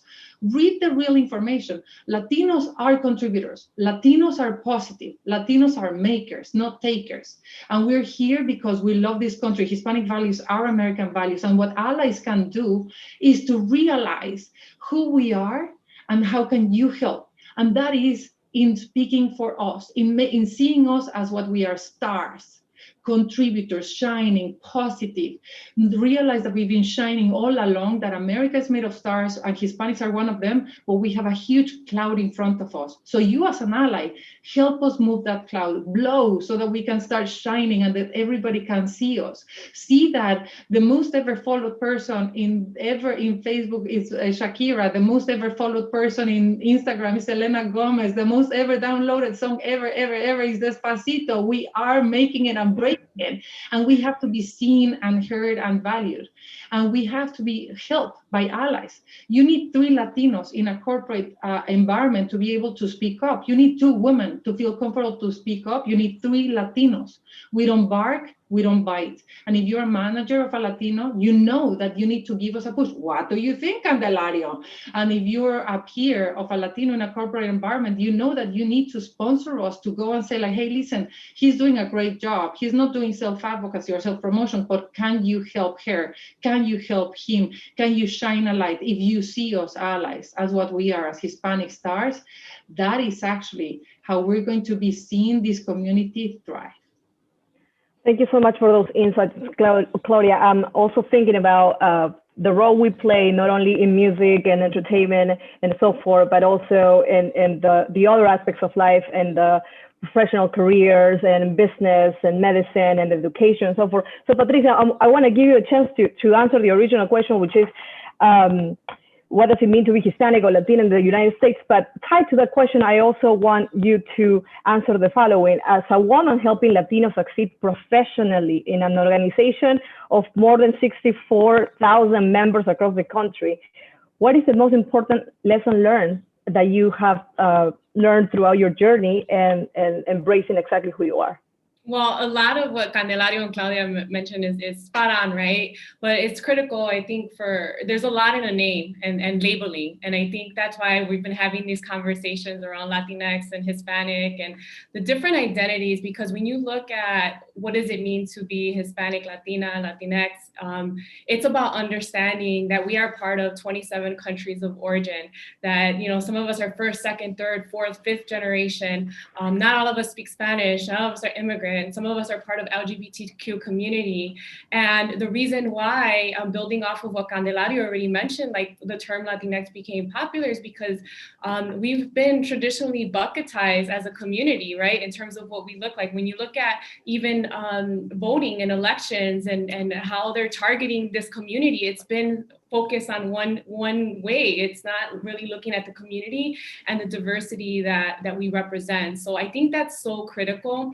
And the other key thing with the intersectionality piece that lends itself towards this unity, right? Latinos are also part of the Black community, right? We have the US Census that says 25% of the US Hispanic population identifies as Afro-Latino, right? Whether that's Afro-Cuban, you know, in different New Yorican or Quisqueyano or whatever you want to call it, right? There's so much diversity, but that also lends an opportunity to connect, to build community with the Black community, right? We also have Latinos that identify as Black, Latinx, Latinos as well. So it's about taking some time, because we all know there's research that states when you're in a room that you're the minority, meaning like you're the one woman in a group of men, or you're the one Latino, right? You're least comfortable, you're less likely to speak up, right? So Claudia just mentioned that, right? So how are we as organizations, as employers, making sure that we're building these spaces of equity, ensuring that we're meeting individuals where they are, not groups, not saying we're going to do this for this group, but meeting individuals, providing them the access, tools, resources, connections where they are as an individual, because the world, our country is becoming more and more intersectional. And I think that's critical more than ever before. And the second key is about the values, right? And Claudia mentioned that I think we bring so much as a community. When you're looking at, and everybody's talking about diversity, equity, and inclusion. We're wanting to support families and ensuring that they have more of a work-life balance, right? That's a key value for the Latino community, and we can provide some insight and tools on that. But the other piece that I see predominantly with our leadership trainings and our conversations is that a value which is beautiful and that's part of this community, and we're talking generalities, right? I always want to make sure I say that, is that we come from modesty, right? Respect for authority versus challenging authority. And in a traditional workplace, we are not going to get promoted. We are not going to advance if we are not tooting our own horn.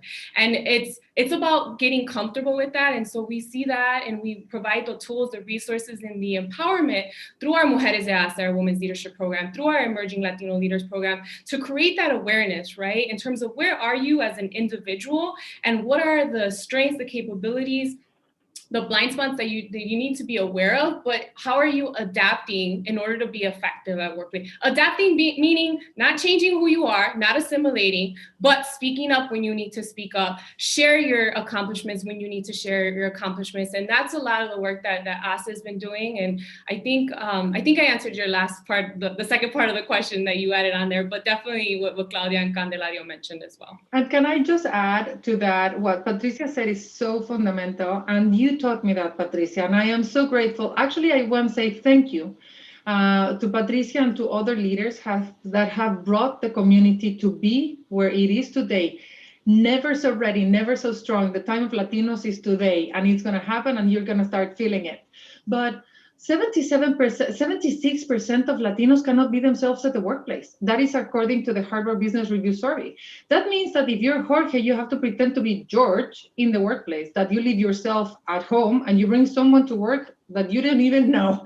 So let alone efficiency, you're going to disenfranchise, and you're going to probably look for the next opportunity very soon. So corporations really have to make an incredible effort to make more inclusive environments for people like us, because the worst of all is that you're gonna, like by not allowing us to be who we are, you're leaving outside our emotional engagement that we bring to everything we do, the passion, the hard working, that's gone.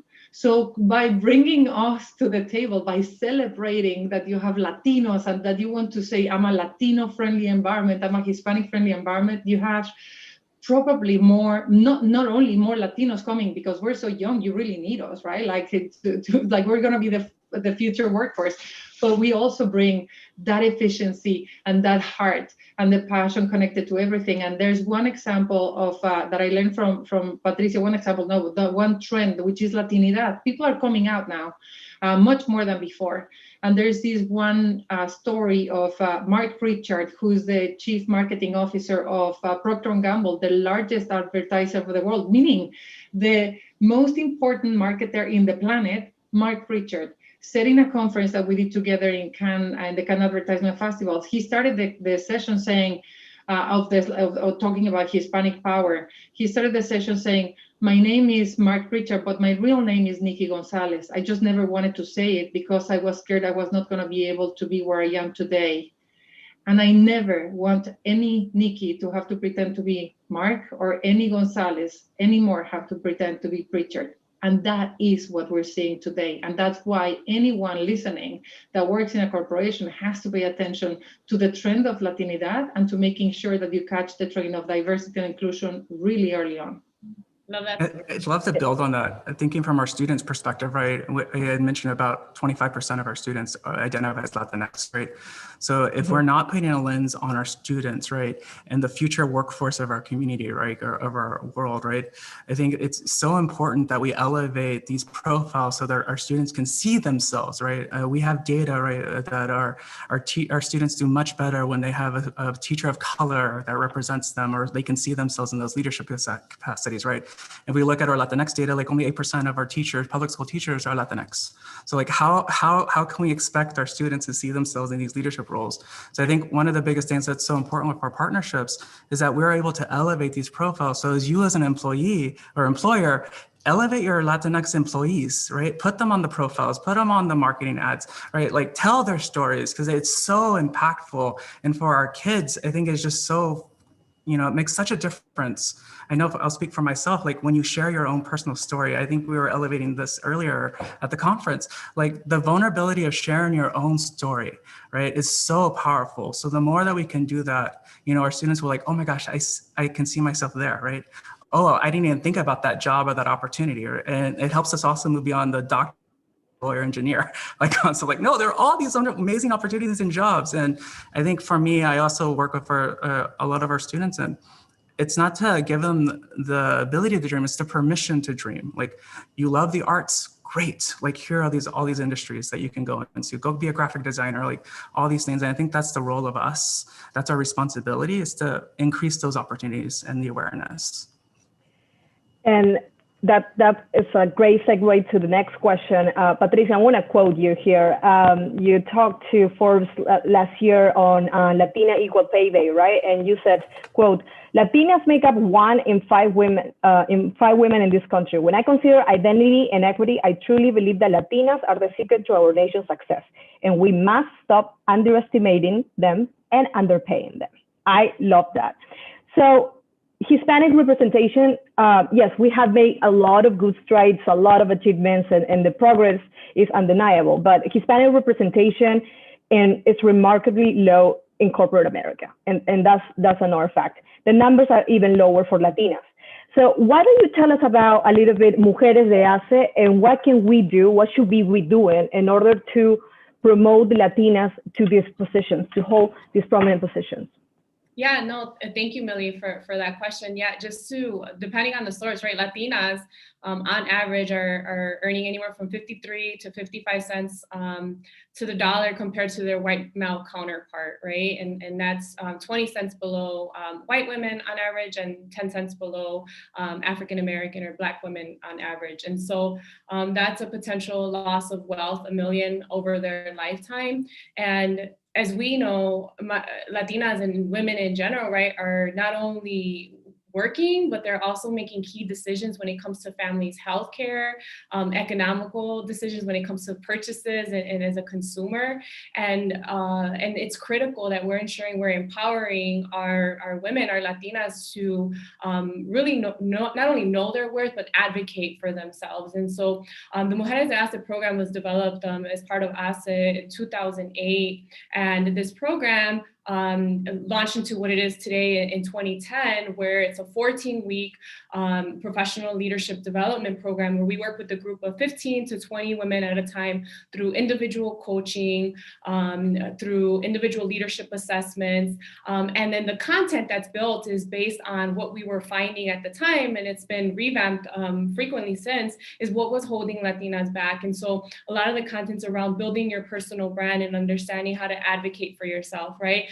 Building negotiation and influence, and not just when it comes to pay, but when it comes to opportunities, when it comes to specific projects, work-life integration, and having those types of conversations. And the key thing is providing that safe space, but also that cultural lens where it's Latinas, not only brought to you by Latina successful executives and coaches and trainers. So that, to Candelario's point, just as important as it is for students to see themselves in these professional roles, it's important for professionals, for Latinas, to see themselves in more executive and senior roles, right? Another key point from that same study that Claudia mentioned is that 53% don't see themselves represented in what executive presence is, because predominantly it's white male. These structures have been built by white men, and that's what they see also at the top. And so through our program, not only are we providing them the content, the tools, the resources, and the coaching, but that self-awareness in terms of the cultural piece,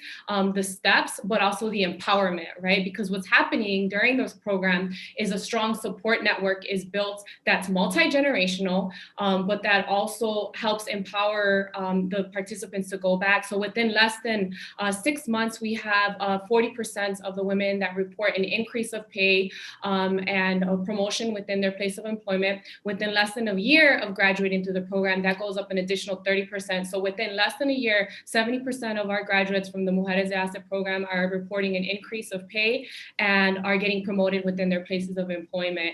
And so that's progress there. We want to continue to scale. We now have about 1,700 alumni across the country. And now because of the virtual programming that's going on, we can reach more women, so that we're currently accepting applications for the spring program due by March 15th, but we'll also have another fall cohort as well. Yeah, so thanks for asking about that. Thank you so much for your insights, Patricia. And as a Latina myself, it is important to see myself reflected, first of all, in all of you, but especially in Claudia and you as Latinas. I'm looking at you and I'm saying, look, you are women, and you lead your own firm, and you are making a change, because many people, many Latinas in our audience are looking at you and I'm thinking, well, if Patricia y Claudia is there, Candelaria is there, then what could I not be there? Right? So we just need to work on supporting one another in order to get where we want to go. So yeah, and to Claudia's earlier point, empowering our leaders that are there to get involved, right? If you've made it up to the C-suite, is how are we empowering them? And I think it takes these types of conversations to do that, because we've seen now that people are getting the gumption to now share, hey, I identify, this is my true identity and I'm proud of it, right? Versus feeling like they had to hide it for fear of oppression or loss of opportunities, because that has been the case, unfortunately. And so talking about the workplace and how we feel, I'm really distraught by what I've learned in this conversation. And Claudia, I quote you, you said you need 3 Latinos in a meeting for them to be comfortable to speak.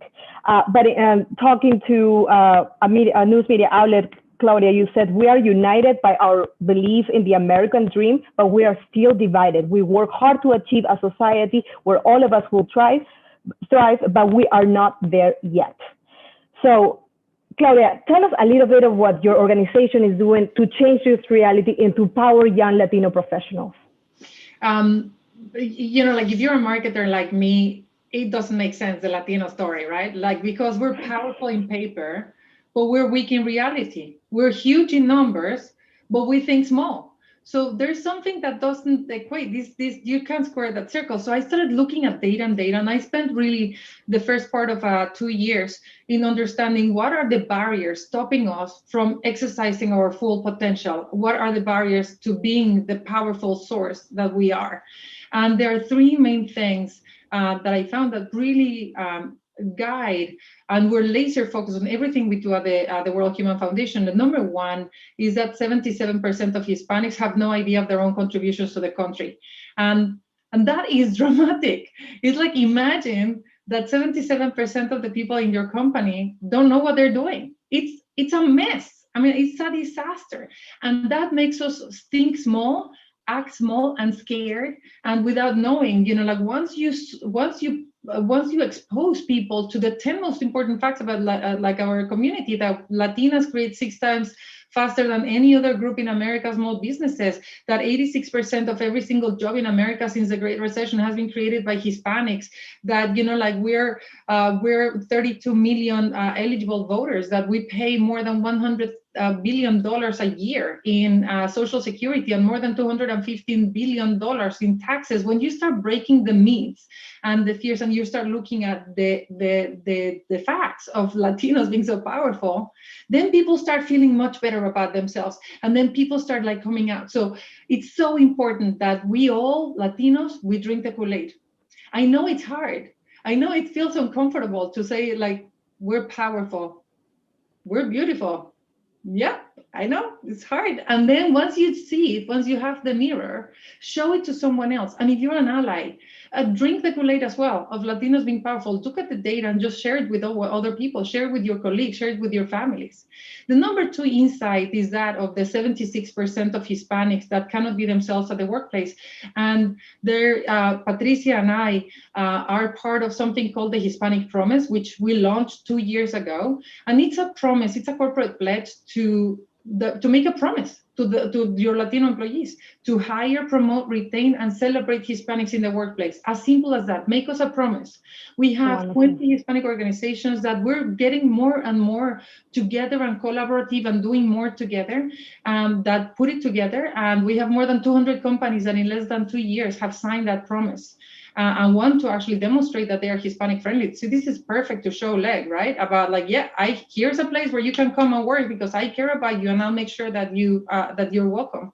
And the last thing, the last insight, which is what you were referring to, Millie, is that 90% of the Latinos identify as Hispanic or Latinos, Latinx, whatever you want to use, but we don't act as a community.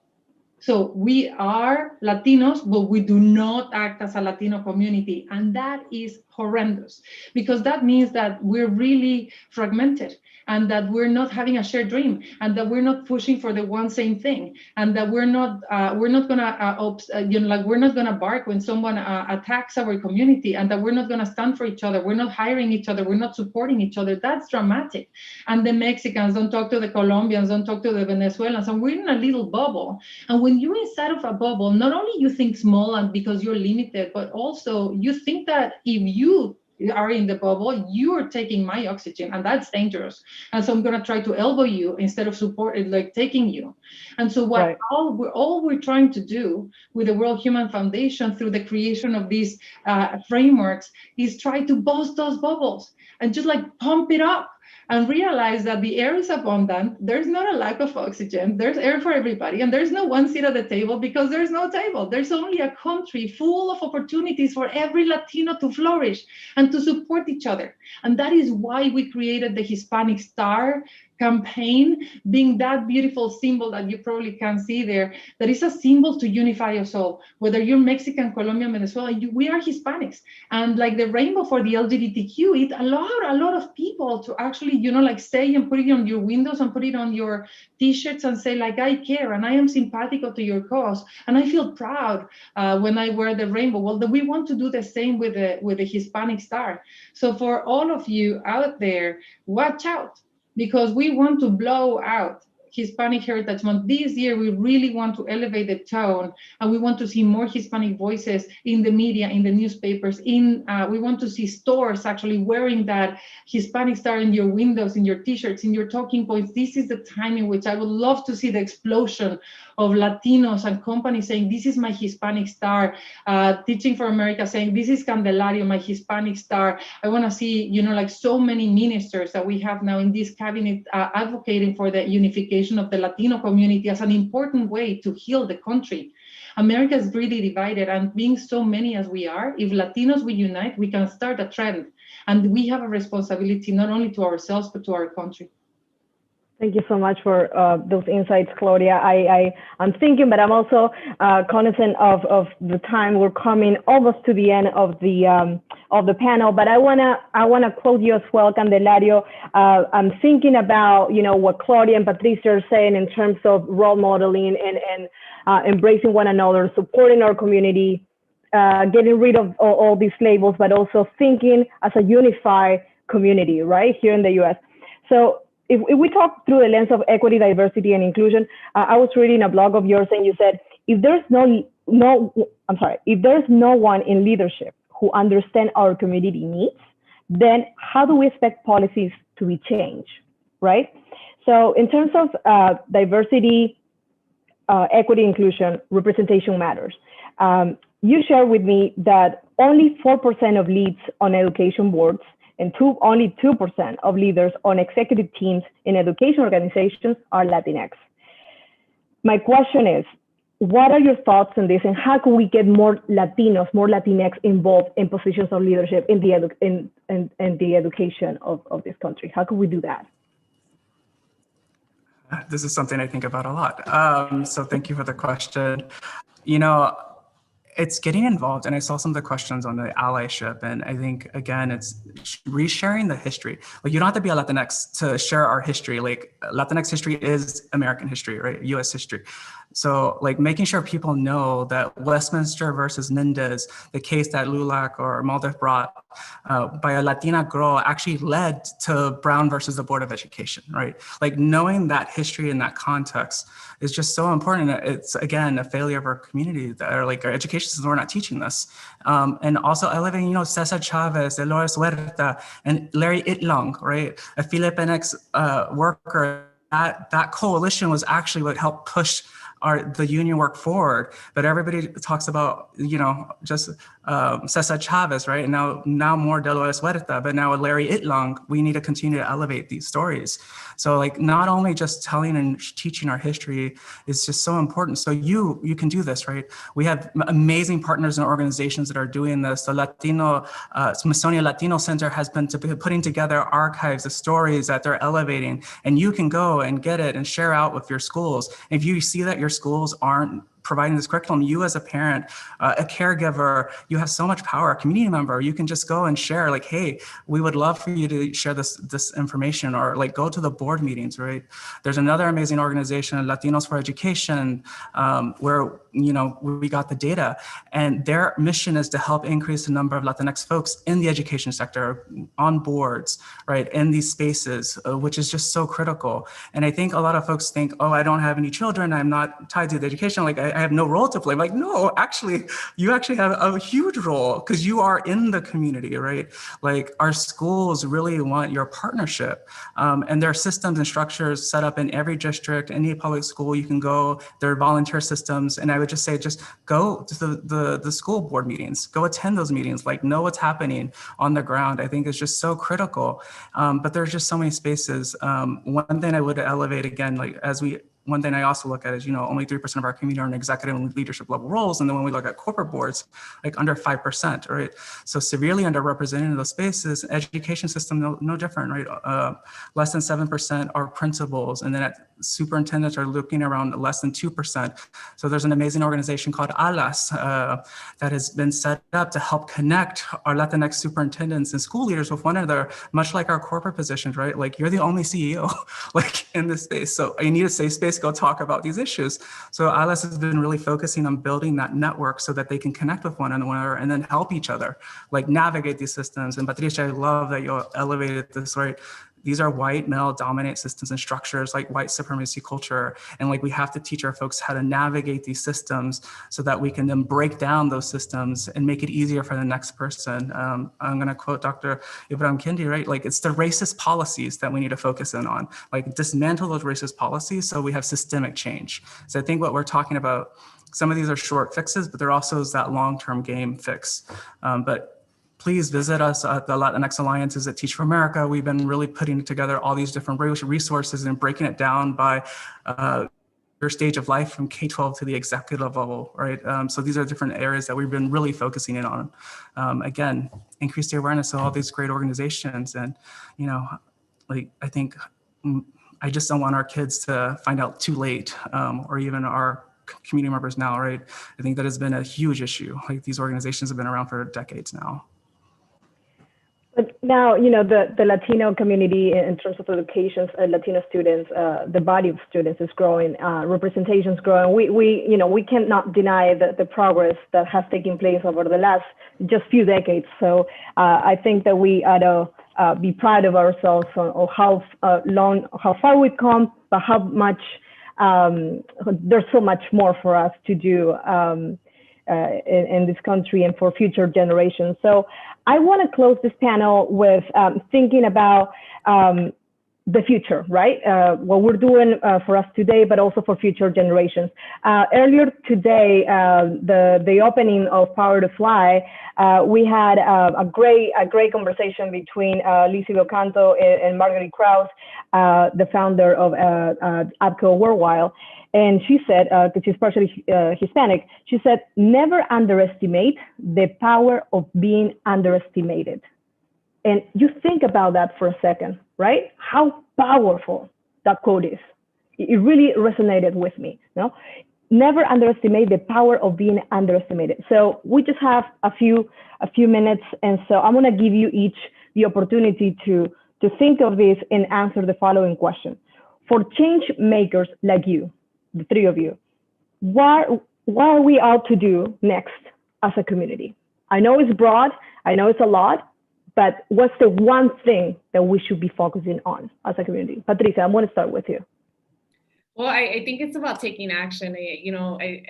For so long, we're having these conversations, and that's you as an individual, making sure that you're speaking up, you're holding accountability for your own leadership development, you're learning, right? There's so many resources out there. But as employers, taking action and ensuring that you are reviewing your hiring practices, that you are reviewing your advancement practices internally, and taking the time to learn, to ask questions and to take action, because it's going to take all of us, right, on a united front to ensure that we're able to move the needle towards a more equitable, inclusive workplace and an overall society for everyone.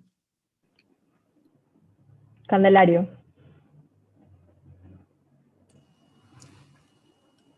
Having conversation, building the connections, building your network, connecting with one another. And I always say, like, elevating each other, right? Once you're in these roles, like, make it easier for the next person. And I think that's something that's in all of our power. Like, and I always think of locus of control. Like, what is it that you can do? Like, you as an individual contributor, you can just reach out to anyone. As an ally, if you're in a position, reach out to a Latinx person and take them under your wing, take them to a cafecitos virtually and, give them some pointers. But I think it's when we all come together, that is our power, so uniting. Gloria, what's next for us? Shine like the stars. We have been shining all along with Hispanic stars. If you're an ally or if you're a Hispanic, let's just all move together on the same goal of be seen, heard, and valued. So let's shine all along. Let's remove that cloud that is still covering us and dream high. America is made of stars. Hispanics are one of them, and we're contributing to this country tremendously. So shine along, see us as stars, and help us shine. Wow, that has been, this conversation in itself has been extremely inspiring. I'm going to let you into a little secret. I collaborated with Candelario a long time ago when I first joined HRC almost 5 years ago. And I deeply admire his work. And I recently collaborated with Patricia Mota in one of our virtual events not too long ago. But Claudia, I've been following you and what you have done in your work and different speeches that you have given and in different spaces. And I was thinking, wow, who is this woman who's leading an organization, who's doing all these wonderful things, who's determined, right? Determined to make Latinos feel welcome, to, just promote what we don't know. You just share 77% of us don't know exactly what our contributions have been in this country. So that in itself right there just pretty much tells you the story of who we are and what needs to be changed in order for us to thrive in the way that we should. So it has been really an honor to share the stage with you. I haven't really talked much about my Latinx Hispanic identity, but having the opportunity to dig deeper into the issues that matter for us and to what's ahead for us, Latino students, the Latino community, the Hispanic community, the Latinx community, and just to answer some of the questions here, because we haven't really had time to tap into those. I'm thinking, the Latino community is very diverse. All races, ethnicities, languages, Portuguese speakers, indigenous language speakers, Spanish speakers, and so on. We have to be kind to one another. If we are just work on being a little bit more kind to one another, big changes are going to be made, right? But just start with one simple act of kindness. And I think that's how we're going to get to where we want to be. So once again, Patricia, Candelario, Claudia, thank you very much for taking the time to chat with me about this important issue today. So thank you so much. Thank you for the invite. That was awesome. Thank you. Can we get a round of applause for these amazing speakers? This was a really great panel.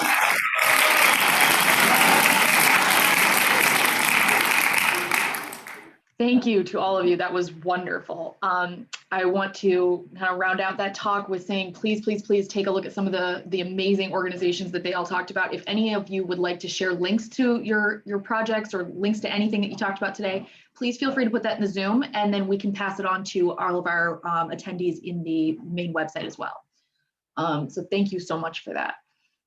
If you want to earn SHRM credits, Society of Human Resources Management credits for continuing education, please feel free to take a look at that code. It's going to be in the upper left-hand corner of their slide. That's going to be what you'll need to redeem those credits. And I'll share all of the links that our speakers are sending us in just a moment. So hang around a couple minutes. Next, I want to talk a little bit about our merch store. So we do have a shop going on right now. It's over on Bonfire. We're going to drop the link for that in the chat here. That is a place where you can go check out a bunch of really cool stuff in case you need like a comfy sweatshirt or a real nice long sleeve to wear during quarantine. I can highly recommend them. The best part is 100% of our proceeds from that shop, all of the merchandise in there, absolutely every single item is going to go to be donated to Trans Tech Social. So that is Angelica Ross's organization. It is an incubator for LGBTQ talent, and it has a focus on economically empowering transgender people. So we are really proud to partner with them. 100% of our proceeds from this campaign are going to go to cover technical boot camp fees for Black, transgender, and non-binary people on their way to a career in engineering. So please, please, please check that out. It's super worthwhile. Plus, you've got some really great swag you can wear. Next, I want to talk about so like I said, we've got this is the day 4 of our 2021 Diversity Reboot Virtual Summit. Don't worry, I know that the speakers end today, or this evening, I should say, but tomorrow we have a virtual job fair going on. So do not forget to register for that. It's free to attend. It's going to be from 10 a.m. to 4 p.m. Eastern tomorrow. Sandra, I see you're ordering a hoodie, so that's pretty great. So it'll be from 10 a.m. to 4 p.m. tomorrow. I'll be there, so you'll see at least one friendly face. We have Amazon, Facebook, Pluralsight, a ton of really great companies are stepping out and attending that with us tomorrow. So please make sure you take advantage of that. Next, I want to call out the fact that we're going to put our code of conduct in the chat right now. That is going to be super important. So if you want to participate in this upcoming session, which we definitely suggest that you do, you can feel free to connect with your fellow attendees. It's going to be in that chat panel on your the right-hand side of your screen. Connect with other attendees, ask questions, comment on what our upcoming speaker has to say. These are all really great ways to get involved in today's summit. Make it feel a little less like we're virtual and a little more like we're in person. So please, please, please take advantage of that. For the code of conduct, that's mostly just to make sure that everybody has a great time today. Kind of approach everything with kindness and respect, please. So then before we introduce our panel, the last thing I'm going to talk to you about, again, is the SHRM credits. So if you do want to earn SHRM credits for today's session, take a look at that code. It's in the upper left-hand corner of your screen. All right, I am super excited to introduce our next speaker. First up, we have Noor Tagori. She is a journalist, podcaster, and producer. She's award-winning and has been blazing a trail across mainstream media. She is the founder of At Your Service, which is a multidisciplinary production company telling stories through a lens of service. And then in conversation with her, we have Lauren Haggerty, who is our Power to Fly's Director of Marketing and Community. She is absolutely amazing. You guys will love getting to get a glimpse of her facilitation. So welcome to the floor, ladies. I will turn the stage over to you. Yay, thank you so much, Meg. And I cannot believe we are at our final conversation of Diversity Reboot 2021. It has flown by. So quick shout out to everyone who's been here since day one. We really appreciate you being here. And even more importantly, I am incredibly honored right now to interview Noor, who I've gotten to know and I feel like know a lot better after viewing and just diving into all of the incredible pieces of work that you've created throughout your career. So thank you for being here. Thank you for giving me the honor to host you here today and for sharing your wisdom with the Power to Fly community. Thank you, Lauren. Thank you so much. I'm so honored to be here. And I have heard so much about how amazing this conference has been so far. So I'm so excited for everyone attending, and I'm excited for what's going to happen after the talk. But let's get into it. Yes.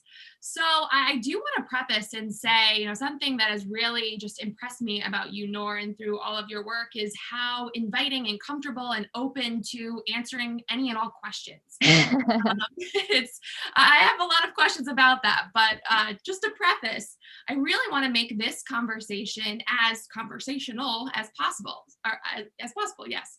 So please, all of you who are watching the conversation right now, start submitting your questions. If something piques your interest or you want to know more, we want to make this a really an engaging conversation that you're getting the most out of. So please start asking those questions in the chat box, and I will get them to Noor. So I want to start by just maybe you can give us a brief introduction about you and what inspires you and what you're doing, because there's so much, and we're going to dive into some of the little pieces of everything, but can you give the audience just an overview about you, who you are, and what you do, or what you're most passionate about right now? Sure. So I have an interesting relationship with introductions because I do so many different things, and I've kind of tried to figure out like how I can quickly list all of the things that I do, but then I feel like it's a disservice to the work and myself and you, because it's just so much more fun than that. I am a storyteller. I find different mediums to tell stories through, whether that be through podcasts, documentaries, fashion, public speaking, whatever it is. And I believe in story as a form of service. So I believe in sharing stories as a form of service to myself, to my community, to the person who is sharing their story with me. But, to get to know me a little bit even deeper, I'm going to do this thing that I recently did in an accountability group that I am a part of, which is introducing myself as my inner child, because that person is well alive inside of me. So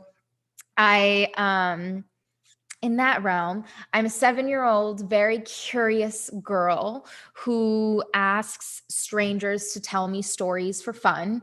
And I ask people questions all the time. And I'm obsessed with finding people who are way older than me to tell me about their adventures. And I use curiosity as my superpower. So that's like my inner child / best friend currently. I love it. And I resonate so much with being a storyteller and using media to tell not only your story, but the story of so many other people. And I see a question in the chat that we're going to get to in a second. So I'm really excited. We're on the same wavelength already, the audience and us. But to start the conversation, when did you know you wanted to be a journalist? Because that is definitely a very specific type of storytelling. Yeah. And how did you know that storytelling was your gift, essentially? So it's funny because last year I watched the video of my mom giving birth to me. And after that video, there's like a clip of me sleeping after I was bathed for the first time. And my dad started interviewing me.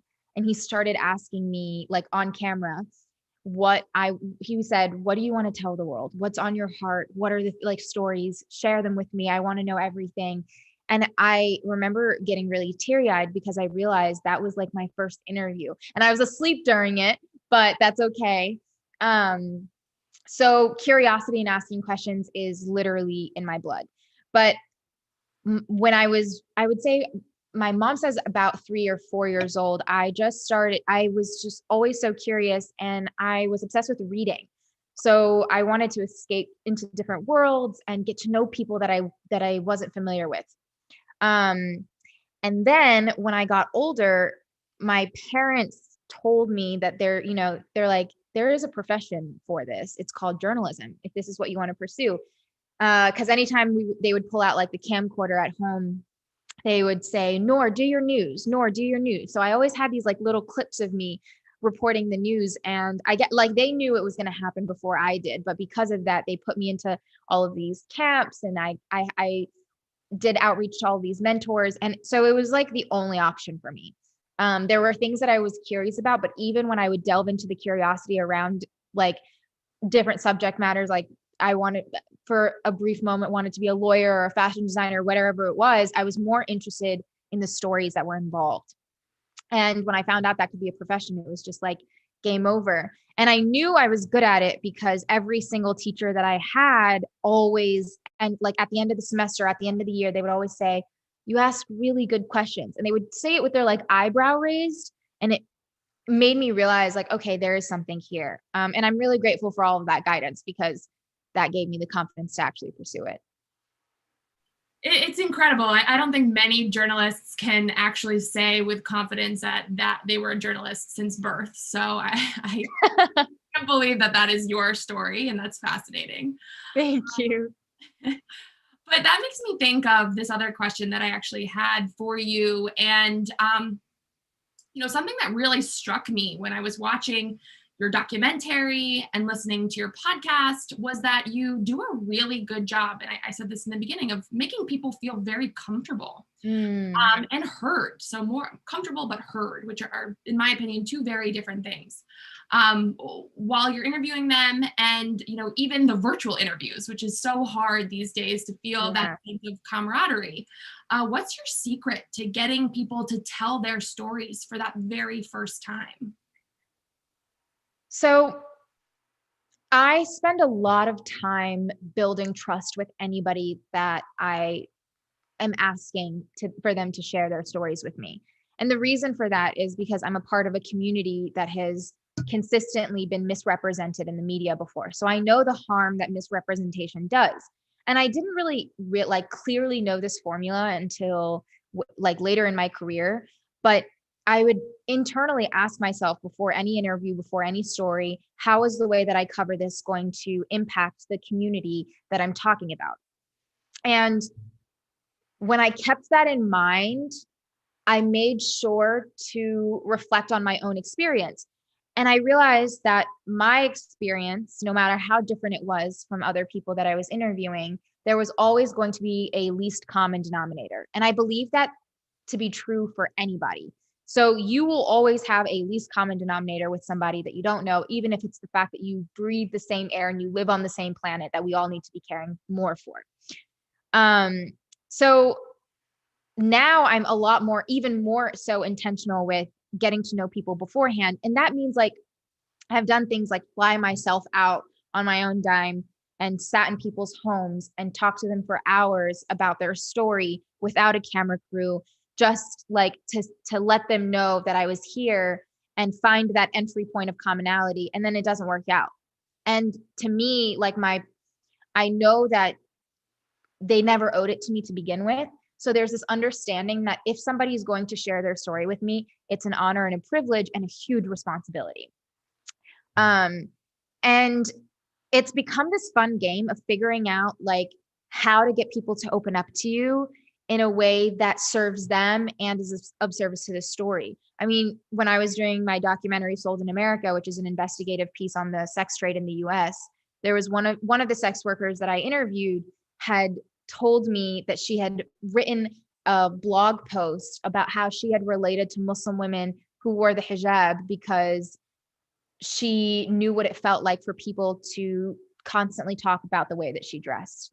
And I was like, this is amazing. We have this entry point, this commonality we can go in. And it was so comforting to hear that too, because this part of my identity for a period of my career was always I was always told this would be the thing that holds you back. This is the thing that's not going to let you get the job, whatever it was. And then I realized that my difference and the thing that made me was actually my strength, because I could use my vulnerability and my identity to build trust with other people. So it's become this superpower. And I think anybody can adopt this superpower, because you just got to lean into the thing that you are nervous about, the thing that people tell you is your weakness or that you're insecure about, and let people know who you are, and then they'll trust you and tell you anything. It's a fascinating and impressive quality to have, and I highly encourage everyone to check out the Sold in America documentary. I was in tears by the end and just blown away. I think encompasses a lot of what we've been talking about during the summit, and trying to take away learnings of equality, and how do we make this world a better place. So highly encourage everyone to check that out, and we can drop a link in the chat so everyone can see. But I also see some great questions from Chris Shane about kind of the same topic, which are one, how do you choose your guests, the people that you interview? And then two, what is your favorite question to ask? Wow. Those are great questions because I am currently in the process of picking guests, and there are two questions that I always ask. So I'll answer both of those. The way that I choose my guests, I just look for people who have a really good story to tell. I don't really care about, whatever awards you've gotten, how many followers you have. Some of the best stories and interviews that I've done are with people who are not entirely public figures. So I try to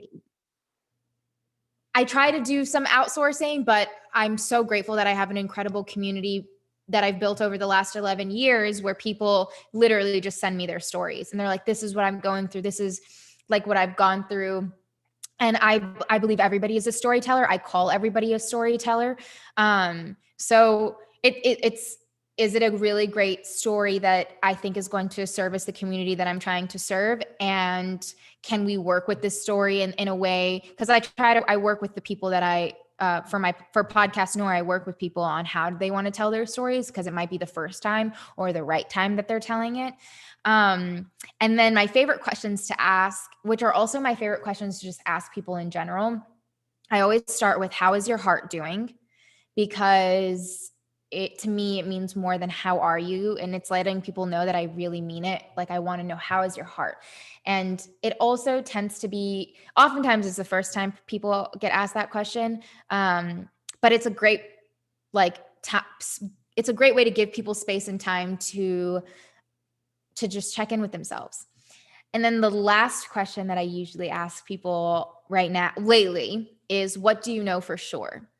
I have been doing so much soul searching in the last year and getting to know myself, my inner child that I introduced earlier. And I realized that believing in something greater than yourself is it's just magic. It's a piece of something fantastic.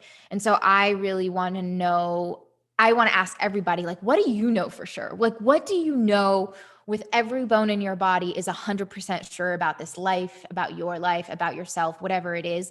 And it's really beautiful what people say. It's fascinating. And what a great question to end on during these times, because what are we sure of right now? I know. Things change so quickly, and the world is changing, and it's the most uncertain time of many of our lives. So I think that question is really beautiful. Thank you.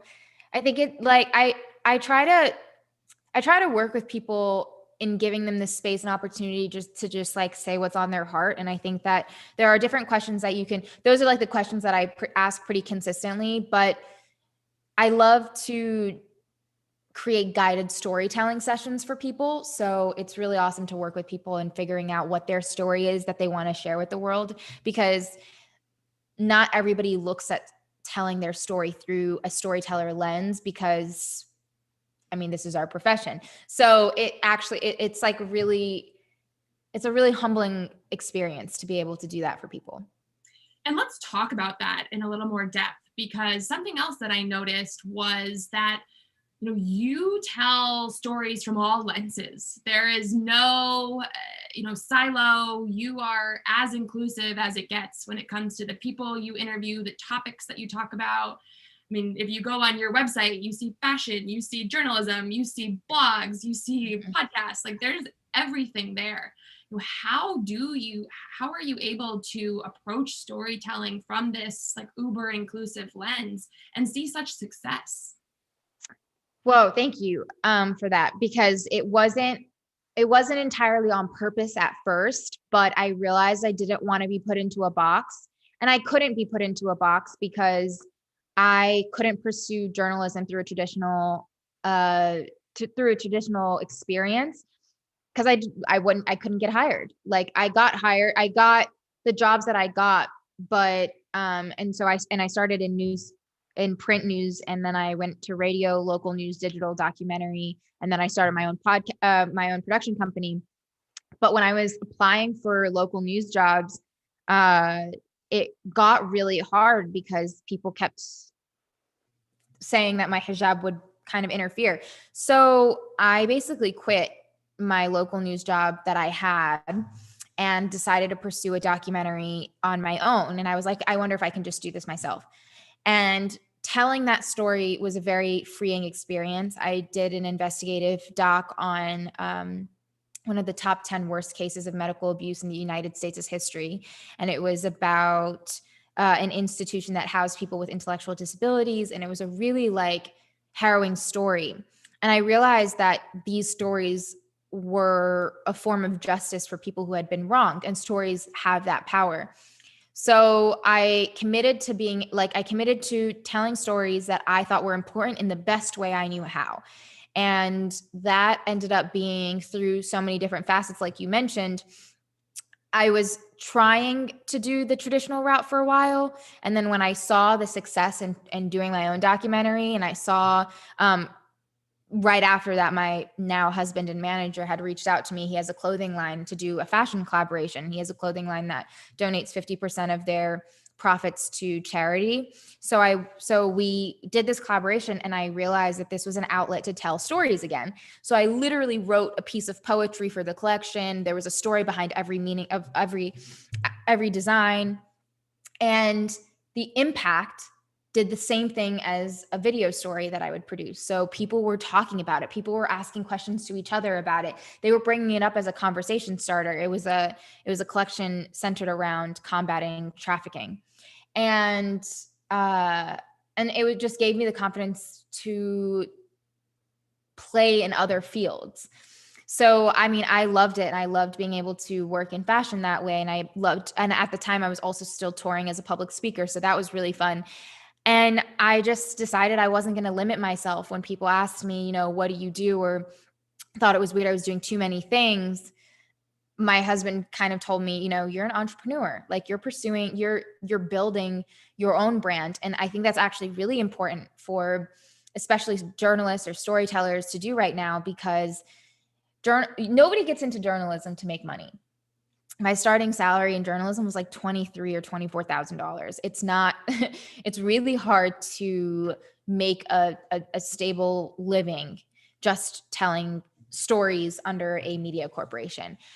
So pursuing other things was kind of like, you got to do this, because how are you going to build yourself? And then I realized there's so much opportunity in it, because I was able to build trust with people. People trusted me. They didn't trust the company I was working for, and they would follow me around wherever I ended up going. So I decided to start something myself.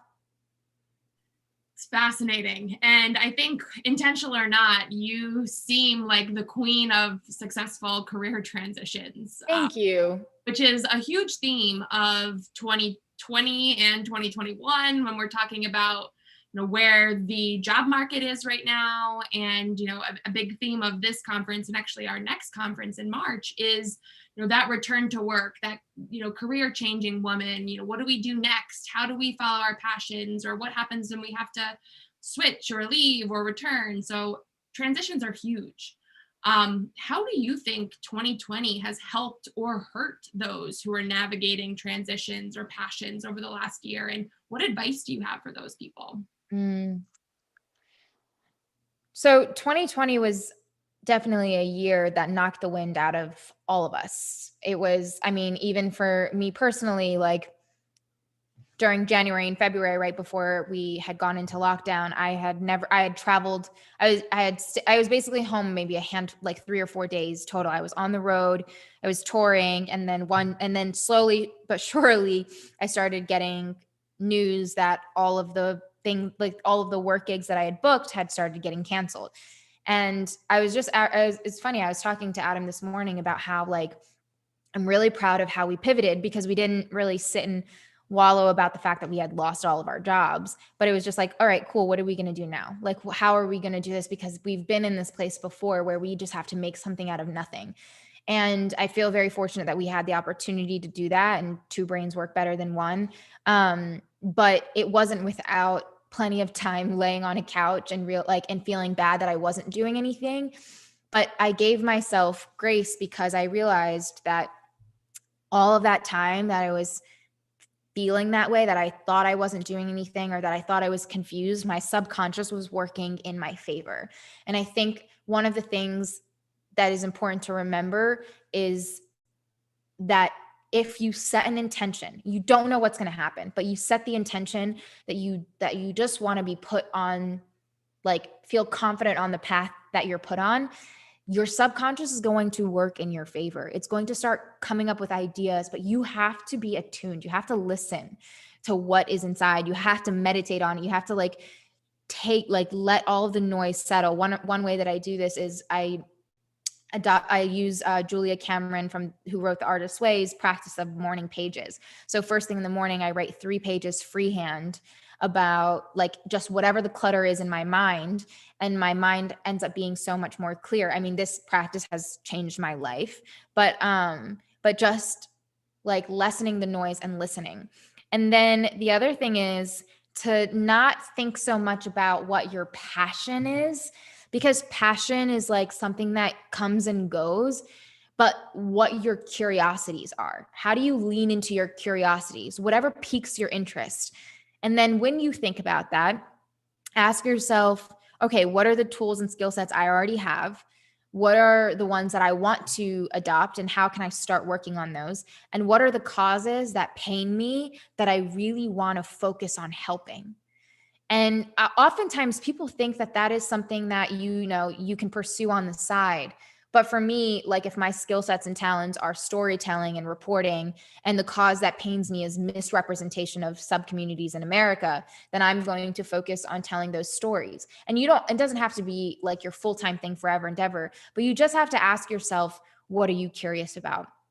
Another thing, and this is also a Julia Cameron thing, but she talks about your non-visible lives.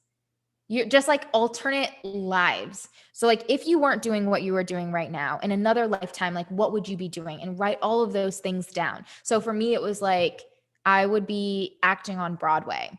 I would be leading a rock band. I would be a ballerina. These are things that I love and I have so much interest in. And then she asks, okay, so how can you start doing some of those things? So I already have on my to-do list that after COVID, I really want to sign up for my community, my local community theater, because I think that would be so fun, or take improv classes. So it's being able to break out of that box that tells you that you have to only be one thing. I don't believe that you have to be one thing. I also don't believe that whatever it is that you're doing right now is forever and ever. Be okay with the change and the flow of the change. And if something doesn't feel right on your insides, then that is your subconscious that is working for you, telling you that it's time for a change. And if you're not growing where you're at, then ask yourself the hard questions, how can I challenge myself more? Are there concerns that need to be addressed? Am I sharing my concerns? Am I telling people how I feel? I think one of the biggest things that I learned in the last year is actually articulating my feelings. And I know that sounds so childish, but it's so funny. Next time you say the phrase, I feel, notice if you're actually saying a feeling word, or if you're saying, I feel like you don't something I feel like he just doesn't care about me, because if he did, then he would have done this. That's not a feeling. I feel sad, or I feel hurt because of whatever. And it's being able to hone in on the actual direct emotions that you're experiencing. That has been so great in being able to pivot, because I allow myself to fully process a feeling. Your body physically takes 90 seconds to process an emotion. So if you're really angry, if you're really sad about something, you have to let your body feel it all the way through intentionally and breathe through it for those 90 seconds. Because if you try to just suppress whatever it is that you're feeling, it gets stored in your body, physically stored as trauma in your body. And so So being like, I just, now I literally just, if somebody hurts my feelings, I just tell them. Or if I'm like feeling upset about something, I'll literally say it out loud or I'll write it out. And it makes me like, it just gives me the ability to just move way quicker and way smoother and save so much time. I didn't realize how much time I was losing by just not being able to say how I felt. I say I feel a lot, so I need to reevaluate some of that. But I think that's fabulous advice, and especially as women, I think we get told how many times that we're too emotional, or all of these other pejoratives in the workplace that there's so much to digest, and how do we understand our own emotions and how do we relate these to people. I think that's a really good exercise to kind of feel the way that you feel, let that emotion process, and then, yeah. And it's also a sign of strength. I think that even if like, yeah, people can say that you're emotional or whatever. I mean, I think that's like pretty arbitrary when people say that or think that, because it just means that you're in tune with yourself. It makes you more of a confident leader, a stronger leader, and just knowing who you are and not being afraid to say it. So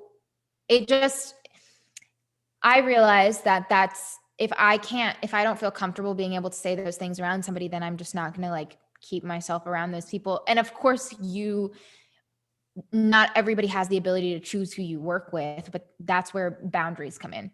Yeah. And being able to set boundaries, which is like probably the most important thing. If you are in a position that is stressful, or you're working with people who make you feel a type of way, ask yourself, like, have you set very clear boundaries, and how can you kind of stand up for yourself that way?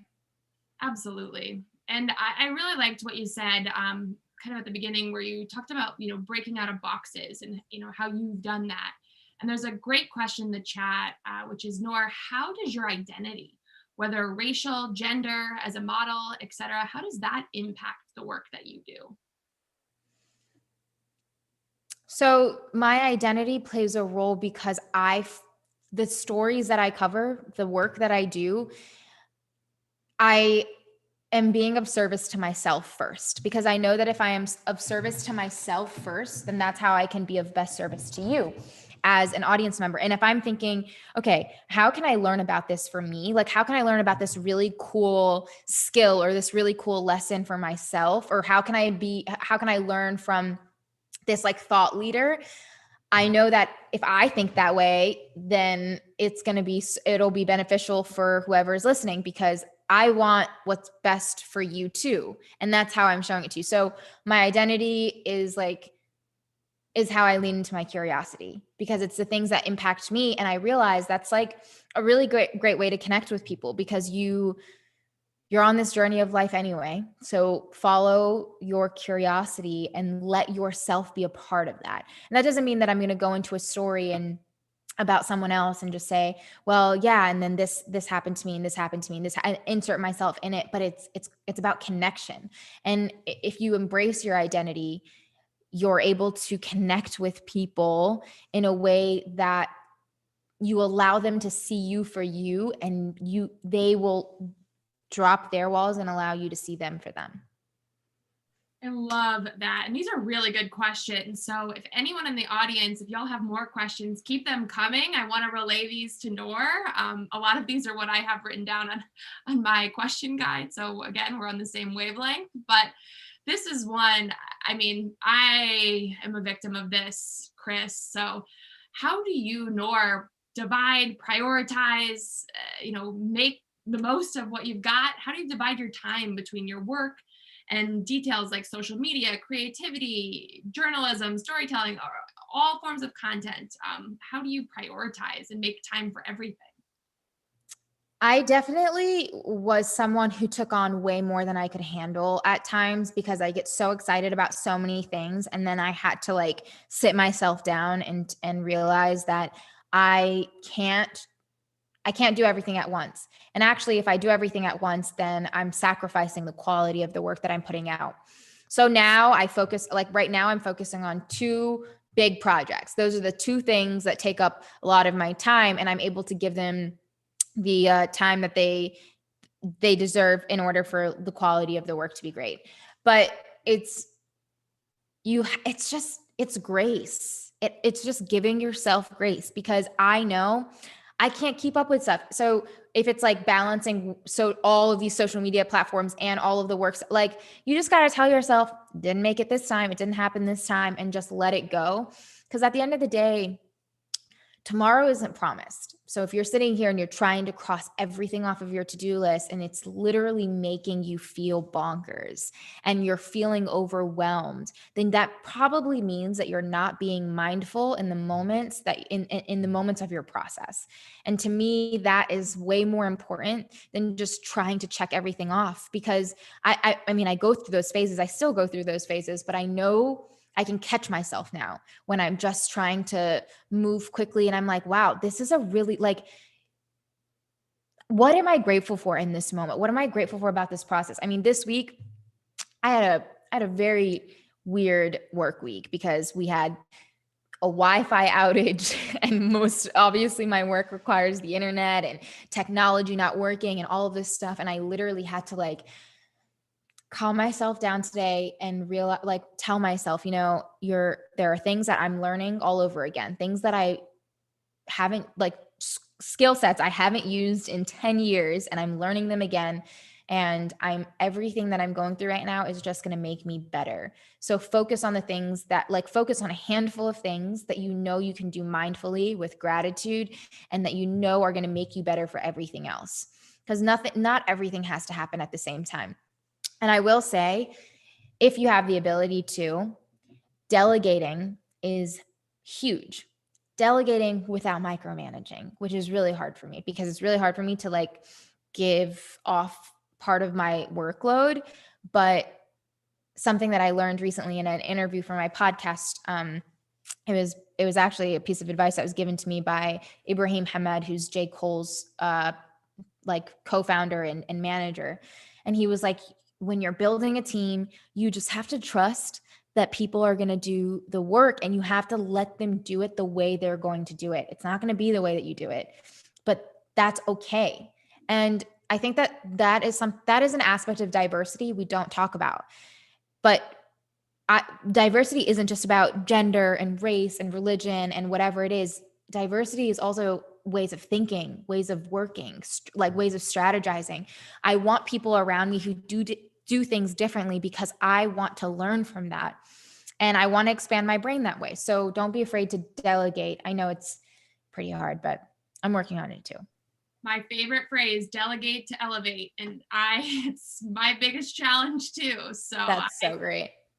I'm sure Nicole is out there in the abyss somewhere, but we talk about delegating all the time. That's so funny. One of my slogans. So I love that. Great question. Well, I want to ask this other question selfishly, because I think of all the deep dive that I did on you and your work, this is probably the most fascinating thing. And maybe it's a little surface, but I thought it was amazing. So you have over 500,000 Instagram followers. And right now in the world, privacy is one of the hottest topics. And I've said America in my notes, but in the world, really. Yeah. You've chosen to put your phone number on your Instagram profile. And I was listening to your podcast, and you encourage your followers to text you. Yeah. What's the story behind this? Oh, yeah. Okay. I will give you a very transparent answer. So the phone number that I put out is a part of this amazing initiative called Community, which is an app so it's separate from like my personal phone number, which like if anybody finds anyway, don't bother texting or calling it, because I don't even like my phone number is leaked before. So I don't even receive those calls, but I love using this Community app because it's a texting app that I can have these conversations with people in my community. And it's awesome because I use it to find different stories. I use it to check in with people and to build like our network that way. So it's I'm very careful with the privacy thing. But it is an amazing tool to use to build. And I think texting is just it's like such a great way to stay connected with people. I mean, we text more than we're on the phone anyway, and it's just a great way to check in. I always say if someone crosses your mind, if you think about someone, that means you should text them, even if it's just to say, hey, you crossed my mind, even if you don't have time to talk to them, because it's a really great way because one, universe is probably telling you should check in on them. And also it's like a really great way to stay connected. I loved it. It felt so personal in this world of chaos. And when so many people are feeling alone, I was just blown away by, I felt like you were my friend just asking me to like connect with you. Yeah, I love it. Yeah, it was awesome. So again, call to action to listen to Nora's podcast. It was fabulous. Another great question. What is the silliest or funniest experience that you've ever had in an interview? Whoa. Well, I wouldn't say silliest or funniest, but the experience that popped into my brain was an interview that I did with Dennis Hoff, who is no longer alive, but he was the owner of the Bunny Ranch, which was a brothel in Nevada. And it was a very interesting experience because I was like the first Muslim person he had ever spoken to. And he had lit a cigar and like poured a glass of fake champagne and was blowing smoke in my face during the interview and drinking. But after the cameras went off, he like put it away. Like it was just all for show. And in the interview, he started asking me very, very, very inappropriate and like he was trying to like get me riled up, but I held my composure. I was very proud of that. And it was one of the most bizarre experiences I've ever had. Yeah, he definitely seemed like an interesting person throughout the documentary, but a very cool interview, I can imagine. Yeah, it was interesting. And let's talk about that documentary a little bit. And we talked about it briefly at the beginning, but Sold in America, it won many awards, a Gracie for that matter. Can you tell us more about it and why this particular story was so important for you to tell? Yeah, so I've always been really interested. So when I was 12 years old, I experienced my first instance of sexual violence by a stranger in an elevator, and it was really traumatizing. But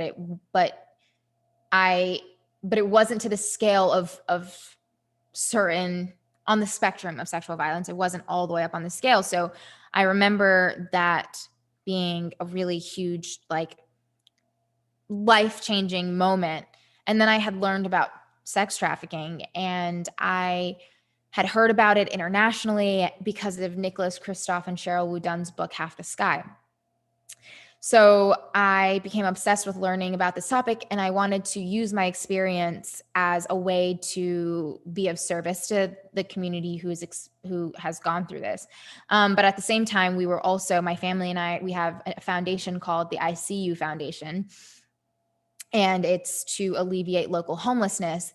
And we were already working with this women's shelter, and one of the people at the women's shelter had been they were being trafficked.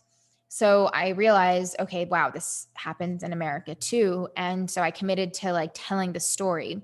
So that's why we pursued it. And then when we started reporting on trafficking, I realized that we couldn't tell the story without telling the story of the entire sex trade. So that's how the whole experience started, and it became this like 2.5-year investigation. We have the 3-part documentary and a 10-part podcast series. But like I said earlier, it's about leaning into my curiosity about what's really personal to me. And I realized that those are the stories, not only the best stories for me to share to my community, but also the best way I can tell stories is if I do it that way. So powerful. And Salma actually has a great question from the chat too. She wants to know, how do you deal with the emotions that come with this? So knowing that, this is from something very personal, a traumatic experience yourself, how do you deal with the emotions that come from listening to others talk about their traumatic stories? You go to therapy. That was the first time I had ever gone to therapy, actually.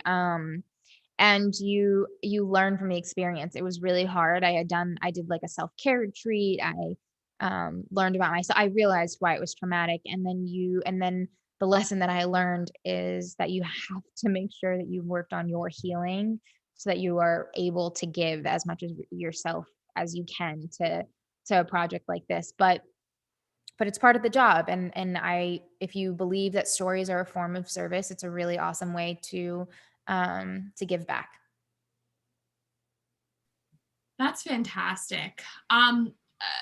There's so much more that we could dive into, but, and again, you've worked on so many different projects. Is there one that really sticks out to you as being like your favorite project or the most impactful for you? Definitely the one I'm working on right now that I can't share too much about, but it is about media misrepresentation and the impact of it on our country. And I realized like it's a project that kind of came to me in the last month that I've kind of had my head down working on. And it's a very healing project because I'm doing it for my younger self. I'm like trying to create, and I think that that's like a big part of what I try to do is give back to my inner child. And I know that when I do that, I'm being of service to more people that way because it's a lot more authentic and vulnerable. So yeah, that's it. And I'm so grateful to be working on another investigative project. I can't wait. I truly mean it when I say I've loved really everything that you've put out, and encourage everyone on the call right now to check it out. Like we said throughout this whole talk, there's literally something for everyone. And continue to encourage everyone. We have about 15 minutes left, so keep your questions coming. If you have anything that you want to ask Noor about the work that she's done, the work that she's doing, her life, her journey, how she tells stories, anything is fair game right now. So put your questions in the chat and we will keep tackling them. Another question that, I thought was really awesome, or something I learned from your podcast, and one of the most recent episodes actually, was about virtual public speaking, which is something that, I can't believe that we're having such in-depth talks about virtual public speaking now. Yeah, totally. It's crazy. So, what are your best virtual public speaking tips for all different kinds of environments? Of course, we're in a summit right now, but now we're in meetings every single right. Zoom and in Zoom school. So what tips do you have for people? So as a speaker, which is like what I can speak on the most, because that's actually what I do on Zoom the most, I try to make it as personal as possible. So talking to people and your audience about what it is, like how you can best be of service to them. What is on their mind right now? What are they going through right now? Because everybody's going through something different. But you'll notice that some of the themes are really similar. It's usually right now, especially Zoom, work burnout, but still wanting to stay connected, especially if they're in a space alone. And just kind of getting inspired again, feeling hope, trying to see more light at the end of the tunnel. And so knowing people's concerns, knowing how you can intentionally show up. I also really love doing like engaging activities where people can turn their cameras on, turn their mics on. I have a couple of activities that I do for all of my speaking engagements that allow everybody to get really like personal and comfortable with each other, especially if it's a corporation, because everybody's working in teams. They're always talking about work, but I love talking about the personal because I think that when you do that, it shows up better.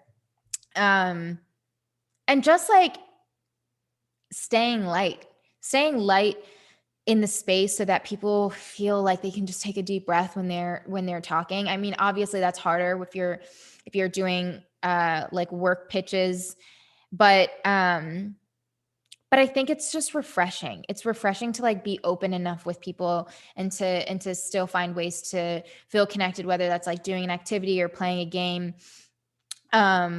But yeah, I know it's hard, especially with certain like speaking engagements where you can't engage with people face to face. I love looking at people and I love giving people hugs. So this is like, it's been a really hard adjustment. But it's like, it's still figuring out ways to show up and lean into like, how can you make virtual like cooler? So the way, it's hard. It's hard, and it's okay to like talk about it being hard.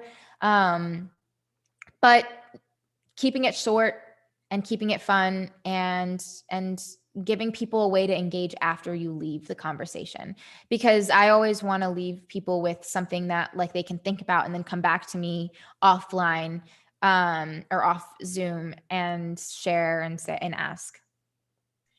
Have you ever been just totally stumped in an interview or during a talk where, and I see another question in the chat, have you ever like cut someone off in an interview or cut an interview short? Cut someone off in an interview like on purpose? Like, I'm guessing, but.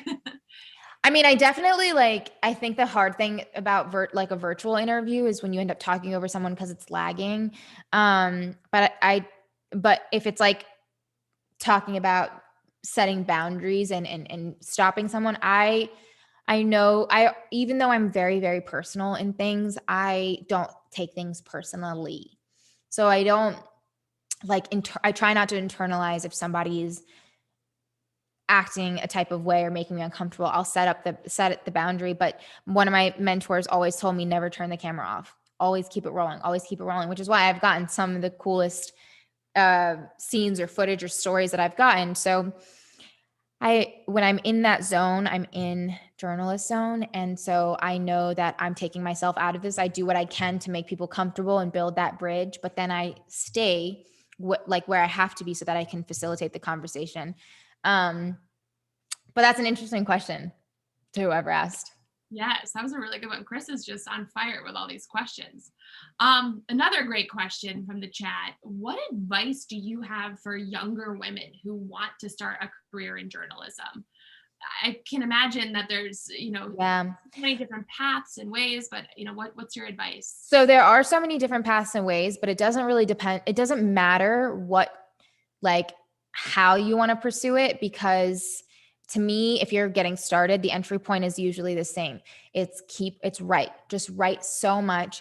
Find your voice in your writing, because you want to sound like you. You want to know what your angle is, what your approach is. For me, it's always through the lens of representation and service.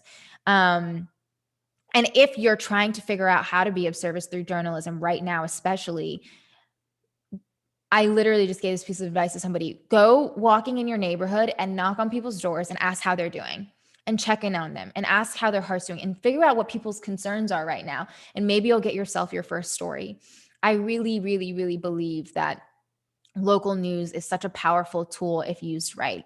And it's unfortunate, especially with television, like local television news. I'm not a big fan of it all, but local print news is actually pretty incredible. And I'm not saying do print, not television, but if you're going to do television, do it right and make it personal. So I think that if you believe in stories as a tool to better your community, find a way to share those stories. Find a way to share stories that serve as justice for people. Like if something happened, I mean, there's like in my town, there was like a whole debate around building a new library.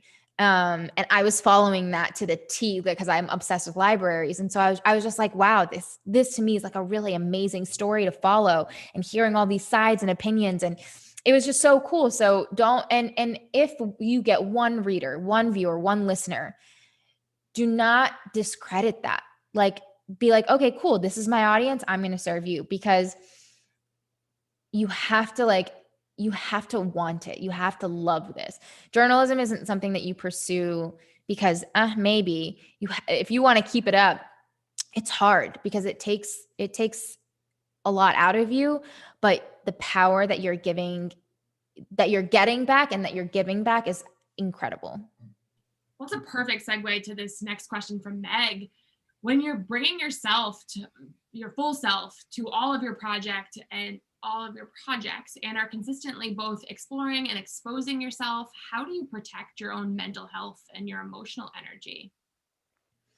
Well, besides therapy, you literally just have to have your boundaries. Like I try to put my phone away at a certain time. I'm like a very big avid cartoon watcher. So I watch a lot of cartoons, which was like something that helped me get through filming Sold in America.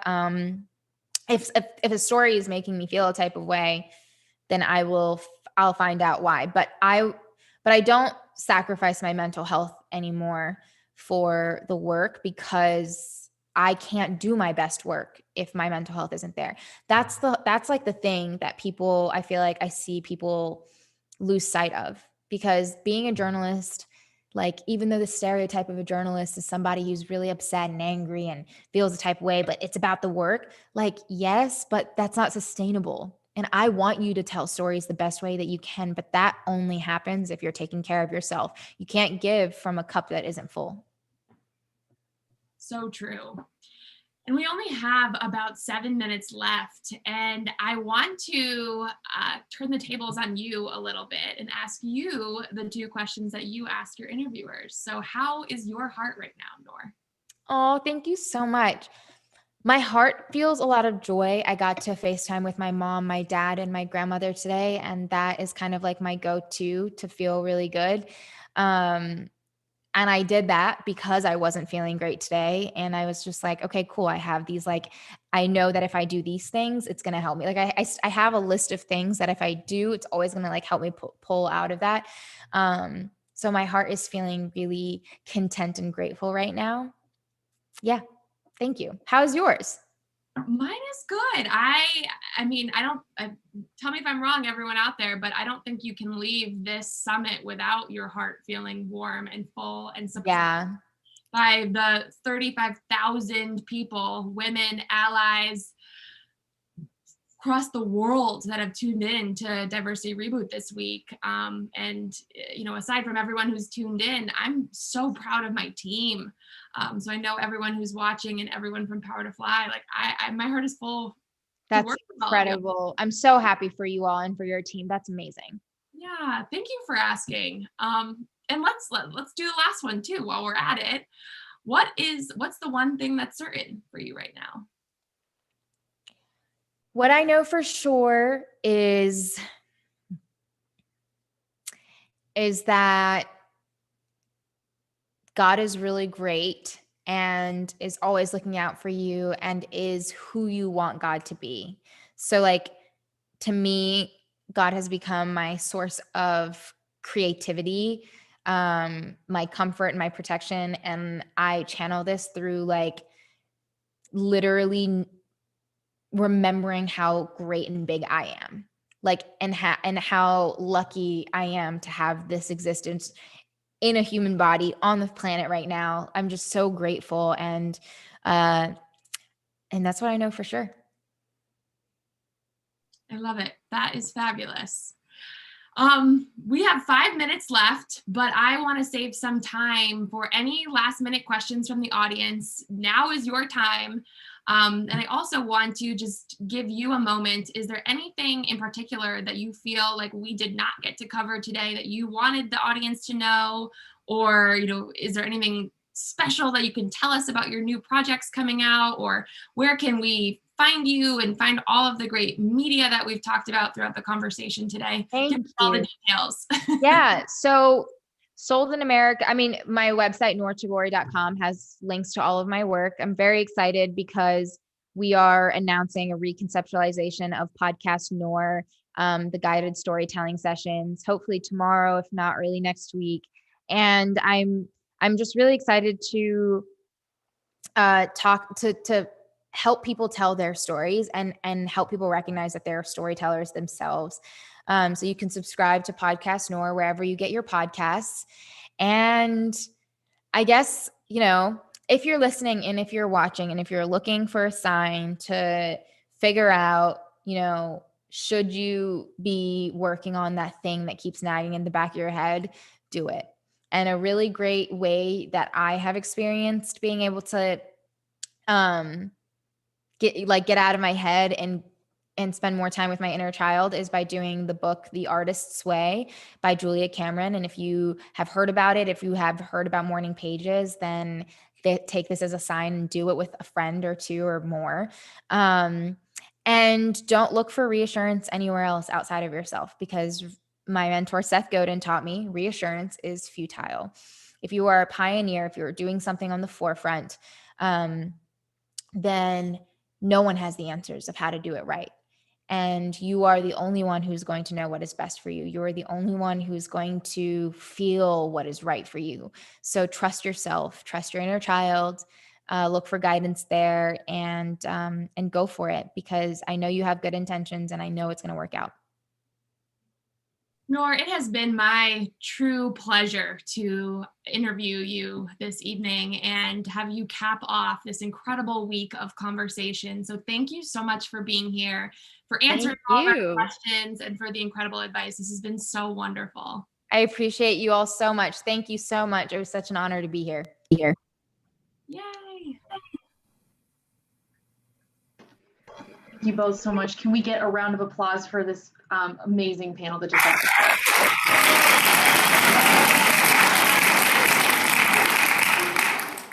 Thank you both. That was amazing.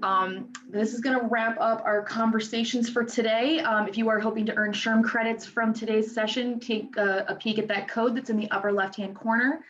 Last but not least for today, I want you to encourage you all to join us for our first ever Diversity and Inclusion Award Show. It's going to start right now. We are going to honor a small group of individuals that have been nominated by their colleagues, collaborators, and members of the Power to Fly team. They've all been chosen from a substantial list of submissions. So please join us for this roundtable discussion. It's going to feature several of this year's honorees discussing how they are championing diversity, inclusion, equity, and belonging within their organizations and in their own lives. So sit back and enjoy the awards show. I'm on mute. Hi, everyone. Thank you so much for sticking around.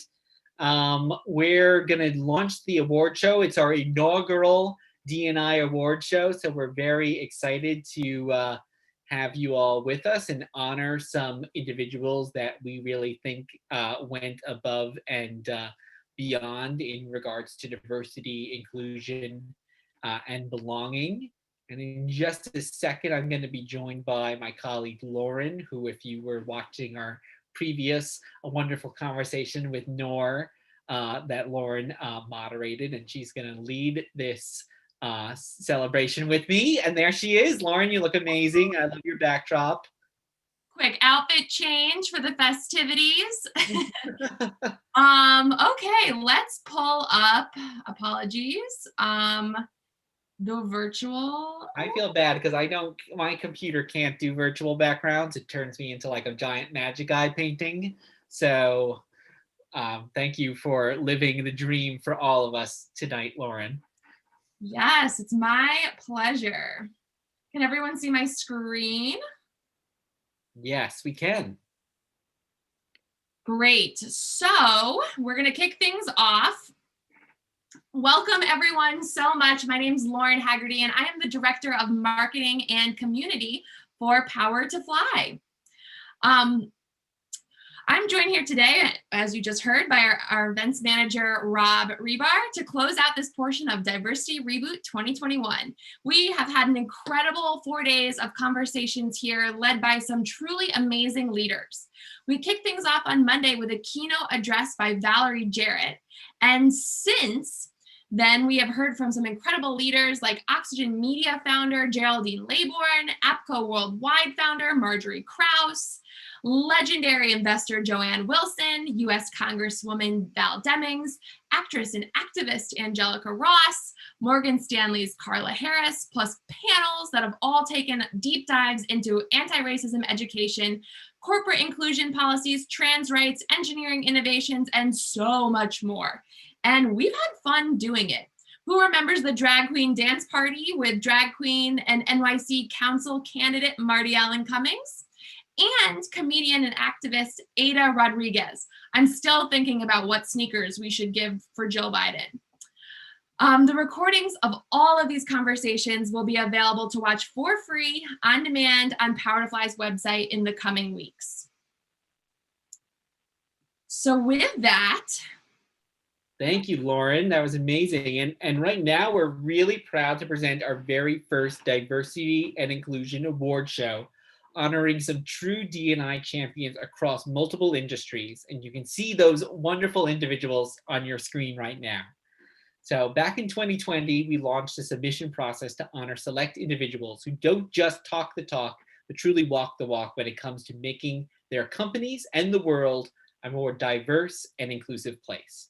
So from the many submissions that we received, we chose 6 champions to honor tonight. So in just a moment, we're going to have each of them introduce themselves and tell us a little bit more about themselves. And then we'll engage our leaders in a brief roundtable discussion on how to best action DNI initiatives in your own life and your own company. And after we wrap up this week's summit, we'll be sharing a blog post featuring honorees' acceptance videos. So be sure to check powertofly.com to watch that video. Amazing. So now I would love to have each of our honorees introduce themselves. Tell us your name, the company that you work for, your role there, and a little bit about each and every one of you. So Jossie, let's kick things off with you. Hi there. So I'm Josie Haynes. I'm currently the Senior Director of Platform and Web Engineering, as well as the head of our Diversity, Equity, and Inclusion initiatives at Tile. I am in the Silicon Valley. I live in the South Bay. And so I've been at Tile for a little over 2 years now. And so I lead all of our partner integrations. One of our biggest initiatives recently was enabling Intel-based laptops to behave as tiles without needing any additional hardware. And then, you know, I'm also a huge advocate and public speaker around DEI initiatives, including speaking previously at Power to Fly. And so, yeah, I'm very excited to champion our DEI initiatives at Tile.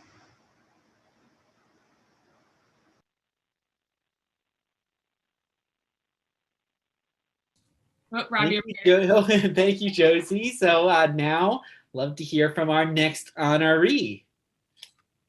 Good evening, everyone. My name is Kalicia Johnson. I'm a strategy and development engineer at Chevron here in Houston, Texas. I'm so everything about DE&I. I'm really active in our employee resource groups at the company, as well as mentoring young women to get them more interested in STEM and the community as well. So I'm really happy to be here. Thank you, Power to Fly, for this platform and for recognizing individuals and organizations that are actually doing the work to make the difference in their communities.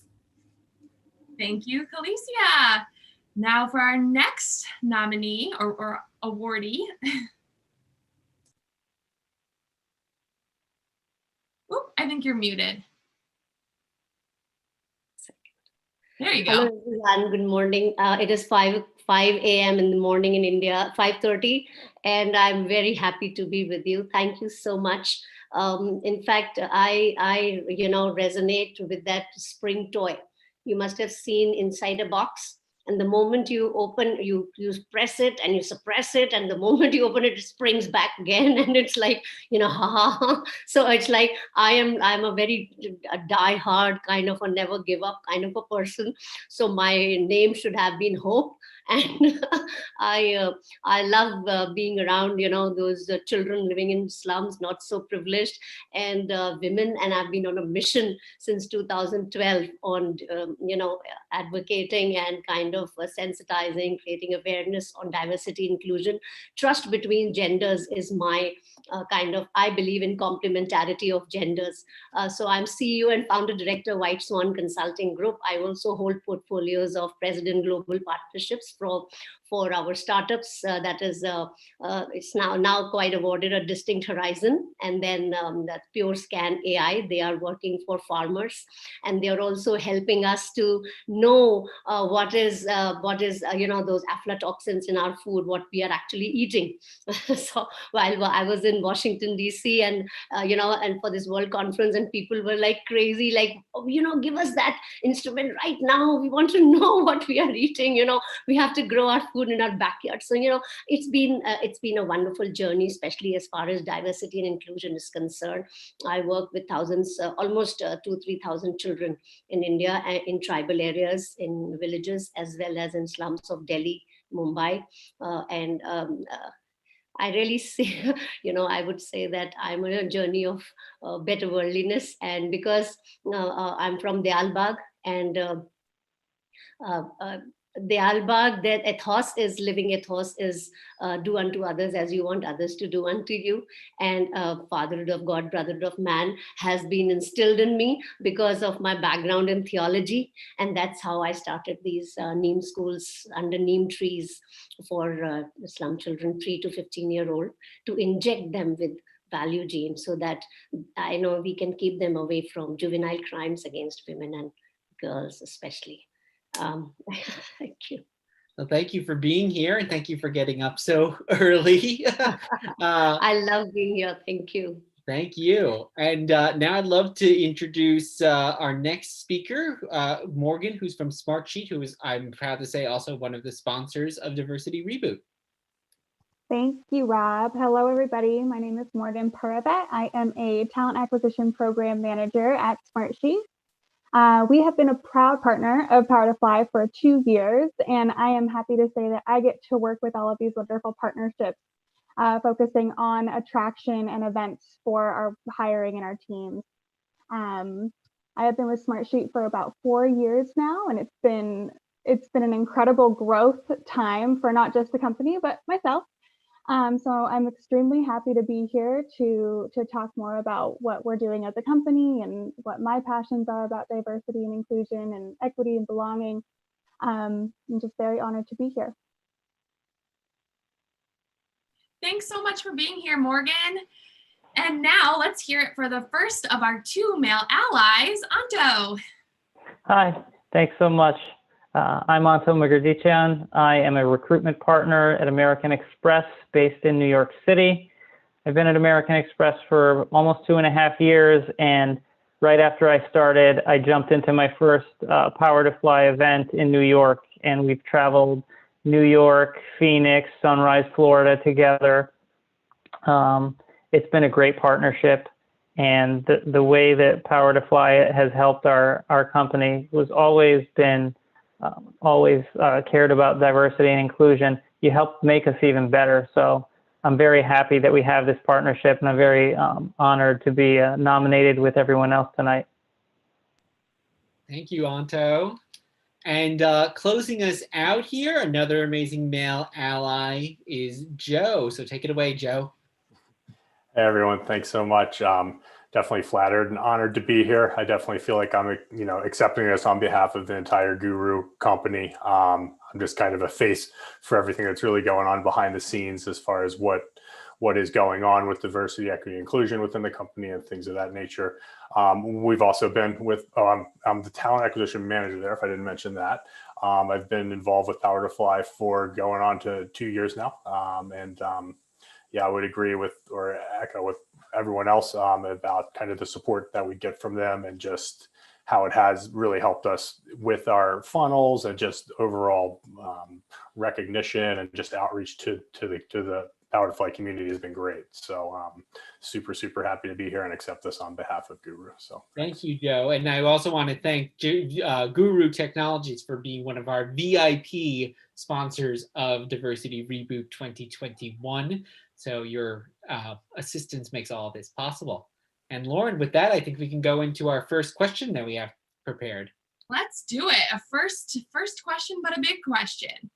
Why are diversity, inclusion, and equity and belonging important to you as a leader? Who would like to kick us off? I'll go ahead if everyone doesn't mind. When I think about diversity and inclusion and equity, I think about one of the quotes I look back on. It's from Malcolm Forbes, which says, "Diversity is the art of thinking independently together." And working at a company where we're constantly coming up with new solutions, and as people's needs change, we adapt and address and have the back of our customers all the time. This is paramount to what we're trying to do. There's no one prescribed way of doing things. We're constantly looking for different perspectives. There's no look or feel of an ideal team. And I feel that keeping that in mind and keeping an open mind and thinking that anyone can really do any kind of job is important. One thing that sticks to my mind is the head of my division that I'm responsible for says, if you come with an applicant with the right kind of attitude and he or she has 49% of what we're looking for in the bullet points, we have the environment where the 51% we can teach them on the go. And I think that's really important to consider, because people come from a lot of different backgrounds and you want to be able to give everybody a chance. And that's what this means to me, and that's how we address it. I think diversity is such a beautiful thing. May I say something? Is it? Yeah, thank you. So, in fact, I was introduced to diversity, unity in diversity, when I was living in Bhavnagar. That's a very sleepy town in India, in Gujarat, from where our Prime Minister hails, and we used to live in a colonial bungalow, because my husband being in railways.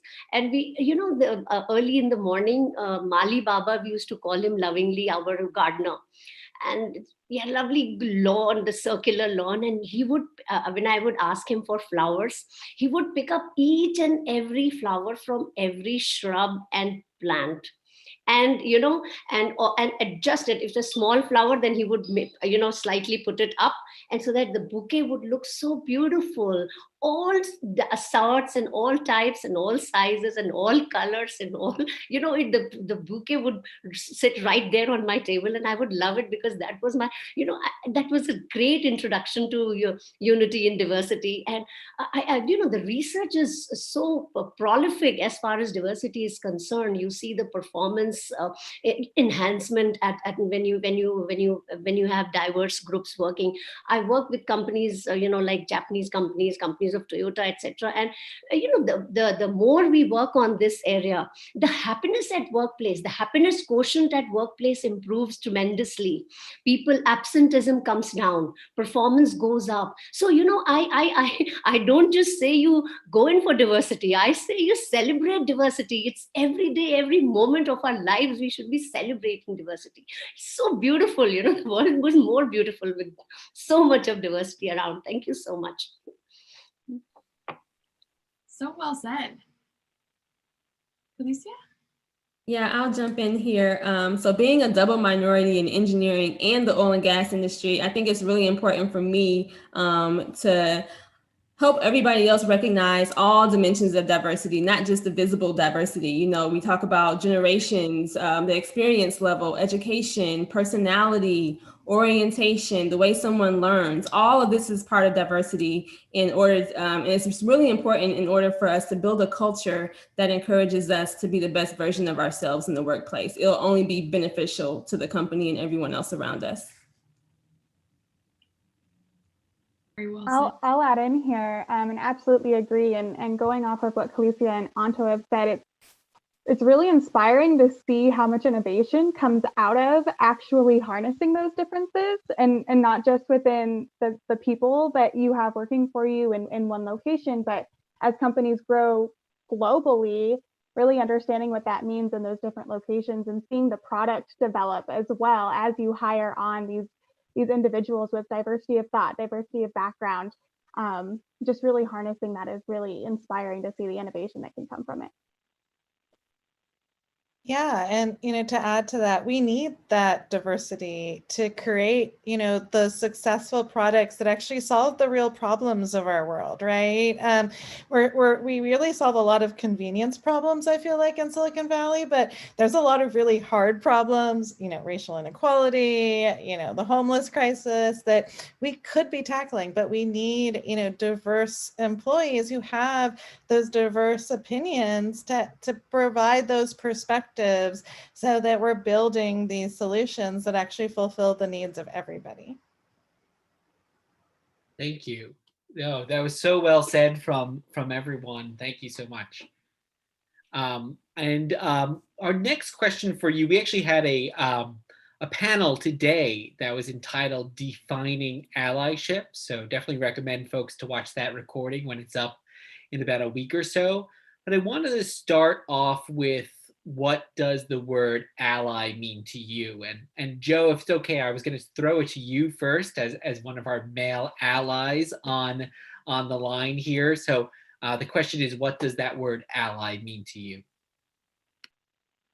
Well, excuse me, ally to me means a lot of just, just having a lot of just kind of approaching everyone as like an unbiased individual, and just really, and even when you do know where they're coming from or anything like that, it's really just about like caring, having empathy, really just kind of like slowing down and not just assuming people are just people, and kind of thinking about maybe the backstory that a lot of the times we just don't know, and kind of just kind of treating things a little bit in a slower fashion, in a more careful fashion. That's kind of the way I like to go about it.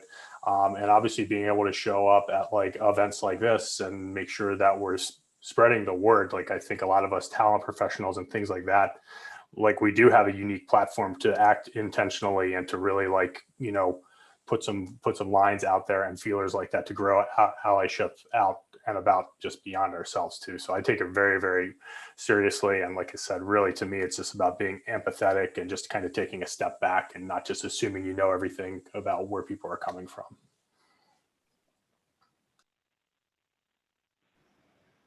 To expand on that, and learning, I think that's part of it, is right, being vulnerable enough to admit that you don't know everything, and that being an ally is really committing to a learning journey and a willingness to say, I messed up, I'm sorry, and here's how I messed up and how I'd like to get better.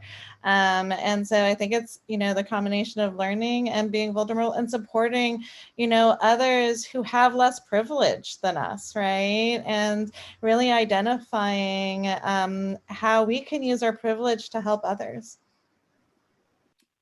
I totally agree with you.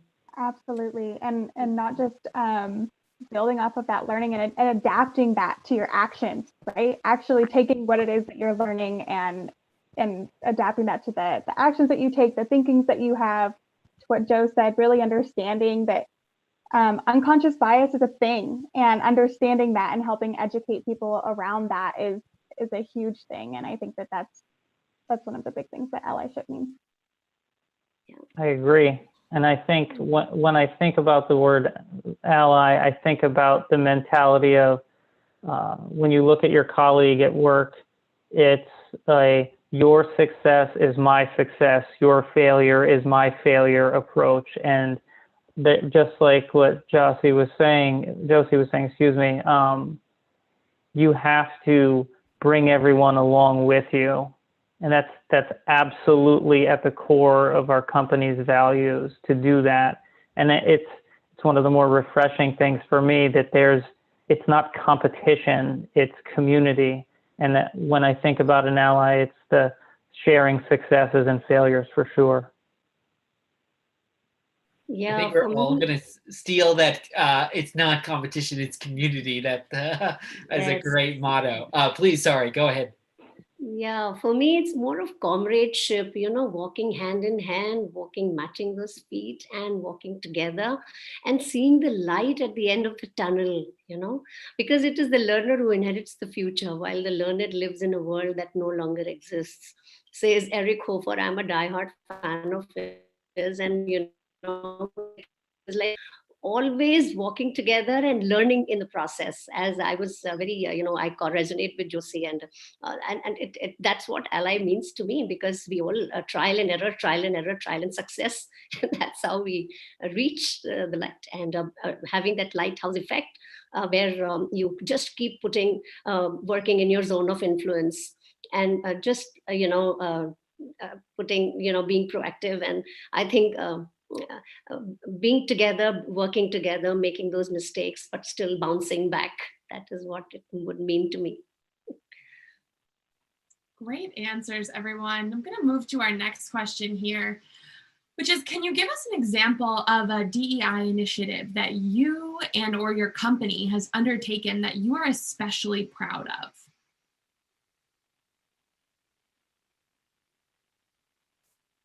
Can I say something? I'll be brief this time. No, please go ahead.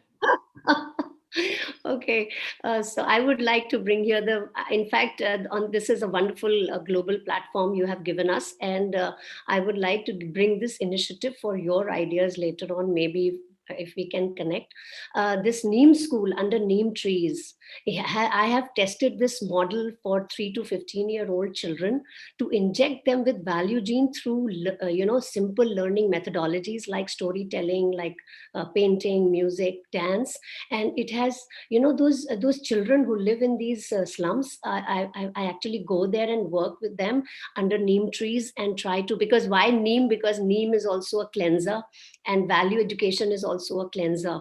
So, in 2 weeks, we are able to change their habits. We are able to change, we can actually see that soul in the eyes after, they become so hardened because in that 8x8 small hutment, they are seeing sex, violence, crime, drugs, drinking, I mean, you name it, and they see all of it there, right there when they're so small, and that is imprinted there. And 3 weeks we work with them through these methodologies, which are very absolute positive reinforcements, and we've seen such great results.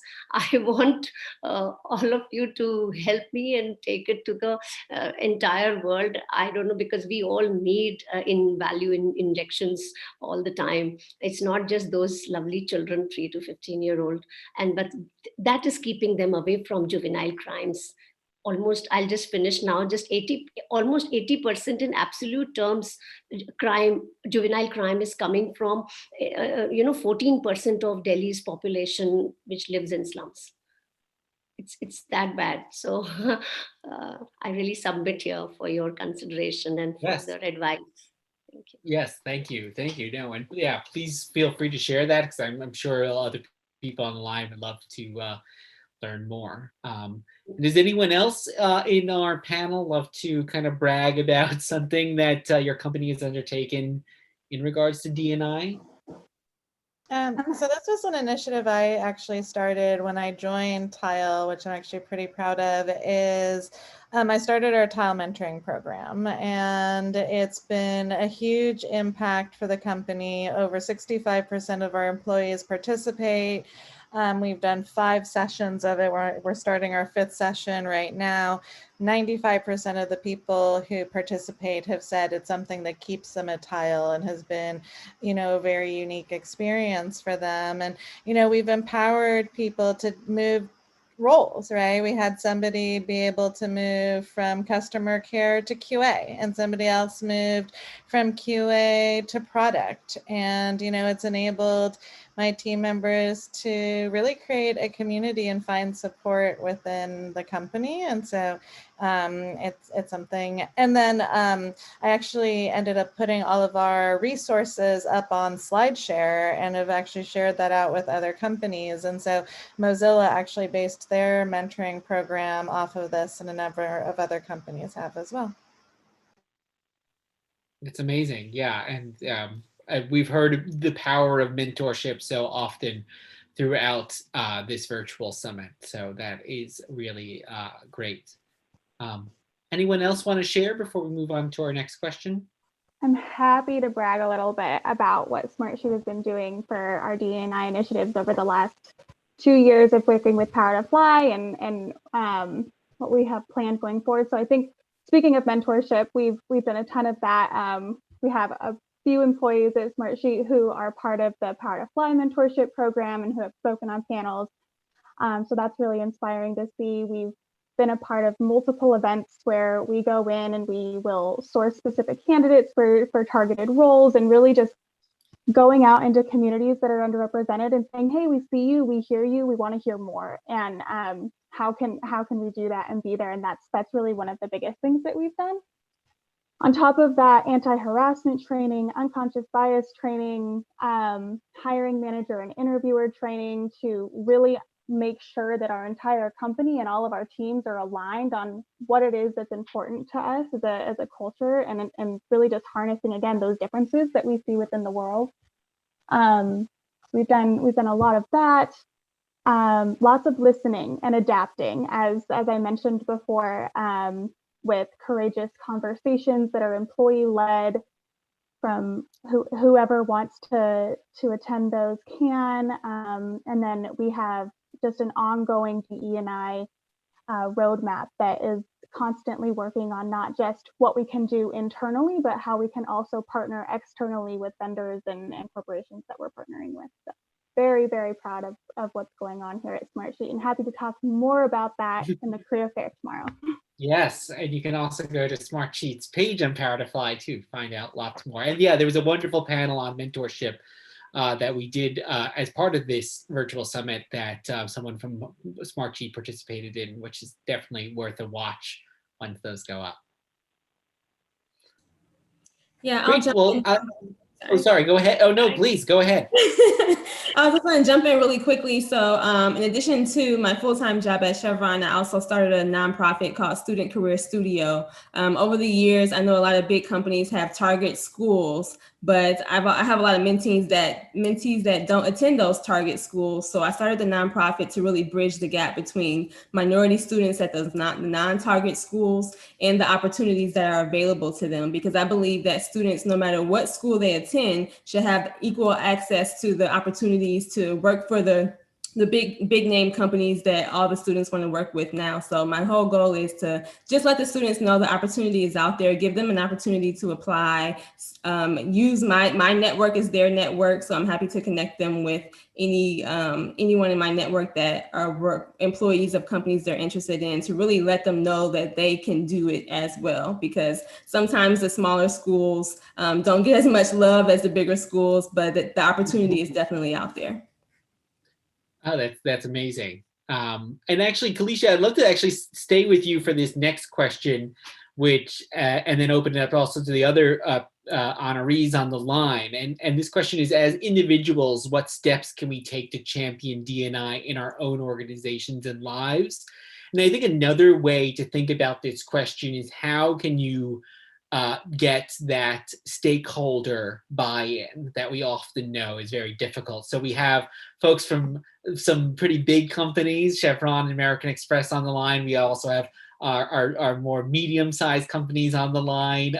So, I know there's kind of probably different processes at different companies. So love to hear, what can individuals do, whether it's starting an ERG or starting a mentorship program, as Josie mentioned, to kind of get that stakeholder buy-in. Yeah, ERGs are definitely a great resource. I like to start with data. So I want to see the data. I see a lot more companies putting the data out there about their diversity numbers. So I want to, start with the data, get a small focus group together and brainstorm different ideas you can do within the company. I think a lot of focus is, building that pipeline and partnering with universities, but what are you going to do with that group of individuals and employees and that mid-career 10 to 15 year mark? How are you going to make them feel more comfortable and more welcome as well? So I think, just putting our brains together and coming up with an idea, maybe leveraging the employee resource groups to have access to the senior leadership to present the information. But I think you need the hardcore data and just getting ideas from different people on how they feel and how the company could do better as well. There's so many different initiatives. I see so many things going on LinkedIn, but I say start with the data, leverage your resources and present some different programs and the benefits of those programs and the expectations and the outcome you expect. Amazing, thank you. And Joe, maybe we can hear from you from talking also at a company that's a different size than Chevron, and then kind of what is Guru's approach to kind of getting that stakeholder buy-in, or what have you seen to be kind of successful within the organization? Yeah, definitely. Yeah, that's a good observation. We are a little bit smaller than Chevron, I'm pretty sure, but yeah, I mean, as far as getting stakeholder buy-in in my company, that's been a non-factor, because I think that leadership has done such a really good job of just making sure that there's just a level of transparency around everything that goes on in our 150-person company right now. You almost can't get away from hearing about things or things like that, and no one's trying to get away from it. I don't know. I'm always proud of our culture because I don't think we have a lot of elephants in the room by any means. People come out, they share stories, people are vulnerable with each other, and that kind of builds up the camaraderie as we're battling through these weird times we're in right now, or terrible times actually. But So that really isn't a problem as far as getting that buy-in, Rob. Like people are like there.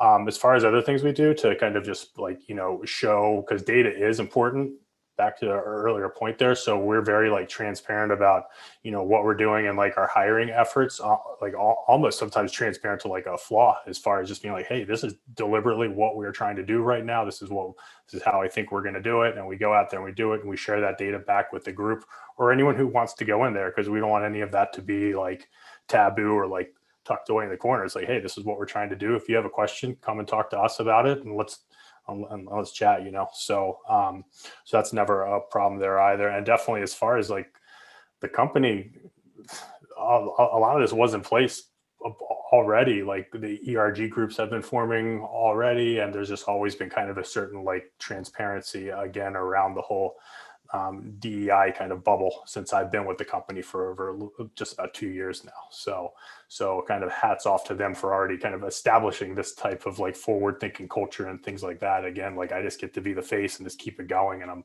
really proud to be able to do that from them. So. Well, and I love having been to your office too. One thing I think that's so amazing that Guru does, and I'd love, it'd be interesting to see more companies do this. You have your mission and your ideals literally posted all around your office. So, everyone is reminded of them every day, which I think is so amazing that, you really feel like you're living in it. Yeah. I mean, just hats off to our leadership, Rick and Mitch, for just letting that permeate throughout the culture. And really, it really kind of defines the way, having the core values around like that, it really defines the way we interact with each other, my candidates, the communities we work in, and even just like anyone, like our businesses as well. So yeah, it also started at the top, right, for it to really stick. So I think that's really important for anyone out there who's trying to develop these things, making sure that top level buy-in is there. So great. And would anyone else like to add to this question? I'll add to that, Rob. I think agree with Kalicia, agree with Joe that data is paramount. It's very important to consider. I think the right way that I've noticed this firsthand is you come up with your data, which is, here are our areas of improvement for diversity. So you have a snapshot to the past, you have a short-term plan right now with where we're looking at, and that you don't lay up and that you don't make it so it's easy to obtain. And then you have a long-term plan of where we're going to go with this. And I think that can be scaled in a lot of different sizes of organizations, because the right way to approach this, in my opinion, is to get comfortable with being uncomfortable and to not just run on the hamster wheel and do the same things year over year. There's different ways to approach this problem, and I think that they should be constantly reviewed. And I think that's how successful organizations take this and champion it. And that starts with one person expressing themselves and following through on it. And I really actually want to add to that point a little bit about everyone does have a voice. And so I want to give an example of actually something that I thought was really impactful at Tile, which was, after the George Floyd murders, we were talking about, what Tile was doing during one of our all hands. And one of our employees in the middle of one of our all hands actually spoke up and said in front of the entire company, I don't think we're doing enough. Like, I think we should be doing more. And guess what? The leadership team agreed with her, and she's now leading like our CSR initiatives and has come up with our CSR roadmap because it's something she really was passionate about and wanted to drive. And so, everyone has a voice. And so it's really about taking the time to use it and stand up for what you believe is the right thing to do. I think that is actually a perfect segue into one of our audience questions. And again, I want to just reiterate to everyone who's out there, feel free to submit your questions in the chat. I know we only have a few more minutes left, but I would love to answer any and all of your questions and get them to our panel. But we had a question that was, how would you define allyship specifically in the workplace? And I think almost better follow-up to that question is, how can we be better allies in the workplace to our colleagues, to our peers? I think all encompassing, how can we be better allies at work? I mean, that's a great question. And I think what I would add on to the conversation that we were having earlier around what allyship is it's really building relationships with underrepresented groups, with marginalized groups, but being consistent and accountable with those relationships so that you are there and folks know that you're listening and you're actually holding yourself accountable, but you're also using your voice to amplify other voices and say, and that leads right into how can you get leadership on board? And that you have to increase the awareness and you have to be, again, just accountable.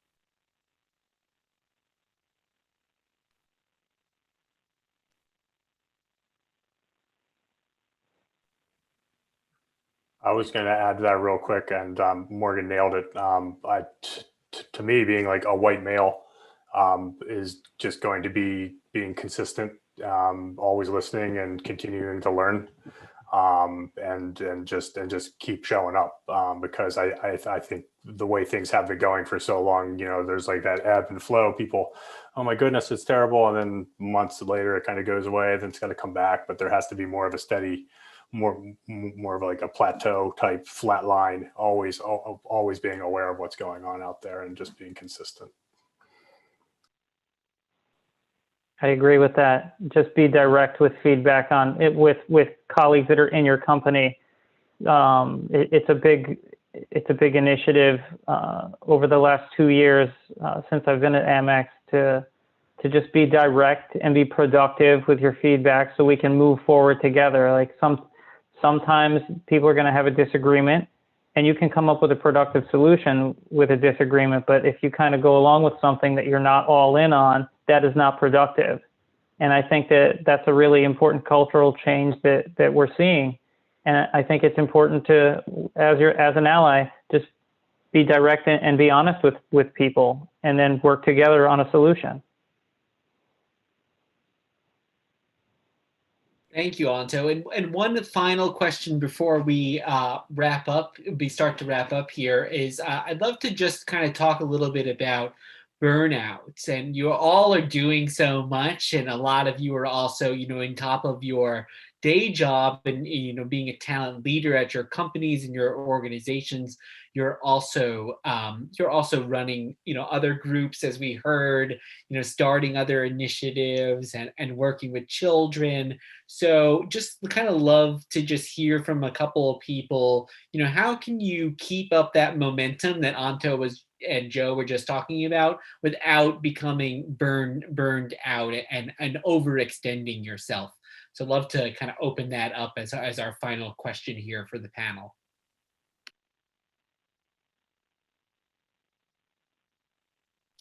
Passion. Passion is my work. I've made my passion my work, and it never wears me out because that's who I am. And it's converted into volunteerism. Money doesn't make sense to me anymore. Not counting pennies in my bank. It's just passion. Thank you. I just love it. That's what makes me go. Thank you. Anyone else? Yeah, for me, it's no bugging. I also think that, boundaries, I've had to learn how to set boundaries and to learn how to say no more. Like if it's not aligned with my end goal or what I'm trying to do, then I just can't do it. And I have to be unapologetic about it because I have to stay focused and, not waste time. I don't want to be busy, but I want to be productive. So setting boundaries and learning how to say no has been my focus lately. 100% agree with that.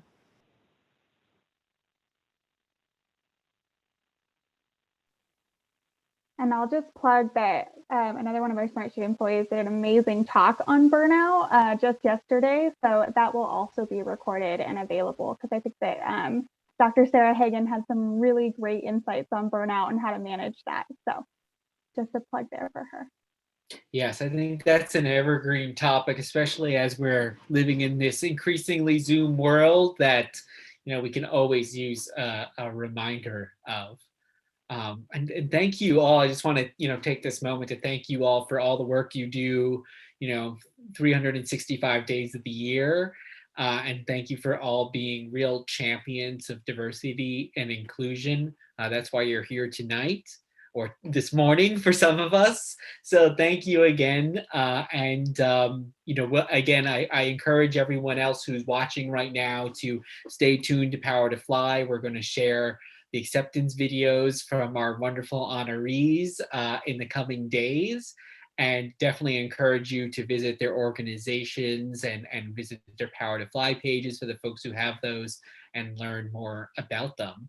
And Lauren, do you want to just close us out with telling, while the panels and everything are done, we're not quite done yet with Diversity Reboot. Yes, and I got a request to take the slide down so everyone could see all of our beautiful faces. So I'm gonna go sans slide for a second. But just as Rob said, I just wanna say thank y'all so much for your time today and for the terrific insight into all of your organizations and the great work that you're doing. As Rob said, if you want to learn more about our honorees, you'll be able to watch their acceptance speeches at the Power to Fly website very soon. And thank you all again so much for being here. So the summit is not over. As Rob said, tomorrow from 10 a.m. to 4 p.m. Eastern Time, we are hosting a mega virtual career fair featuring some amazing companies, including 2 that are sitting here with us right now. We've got Amazon, we've got Guru Technologies, as well as Facebook, Pluralsight, Smartsheet, Mindbody, VTS, Raytheon, and so many more. Your summit registration also applies to that virtual career fair. So if you are watching this now, you are already signed up and can tune in with us at 10 tomorrow. Also, one last time before we close out, I just want to encourage everyone to visit our merch store. I know I saw before this chat, a lot of people have already picked up their merch, which is fabulous. I did too before my last talk. But Power to Fly is proud to direct 100% of the proceeds from all of our purchased merchandise to TransTech Social, an incubator for LGBTQ talent with a focus on economically empowering the transgender people. The funds from this campaign will help cover technical bootcamp fees for Black, transgender, and non-binary people on their way to a career in engineering. So you are donating to a really, really good cause and looking good doing it. So with that, this is a wrap on day 4 of Diversity Reboot 2021. I will be there at the career fair tomorrow, along with so many of our other incredible facilitators that have, you've come to know and love throughout this summit. So thank you all so much. Have a fabulous evening, and we'll see you for one more day of events tomorrow. Thank you all so much.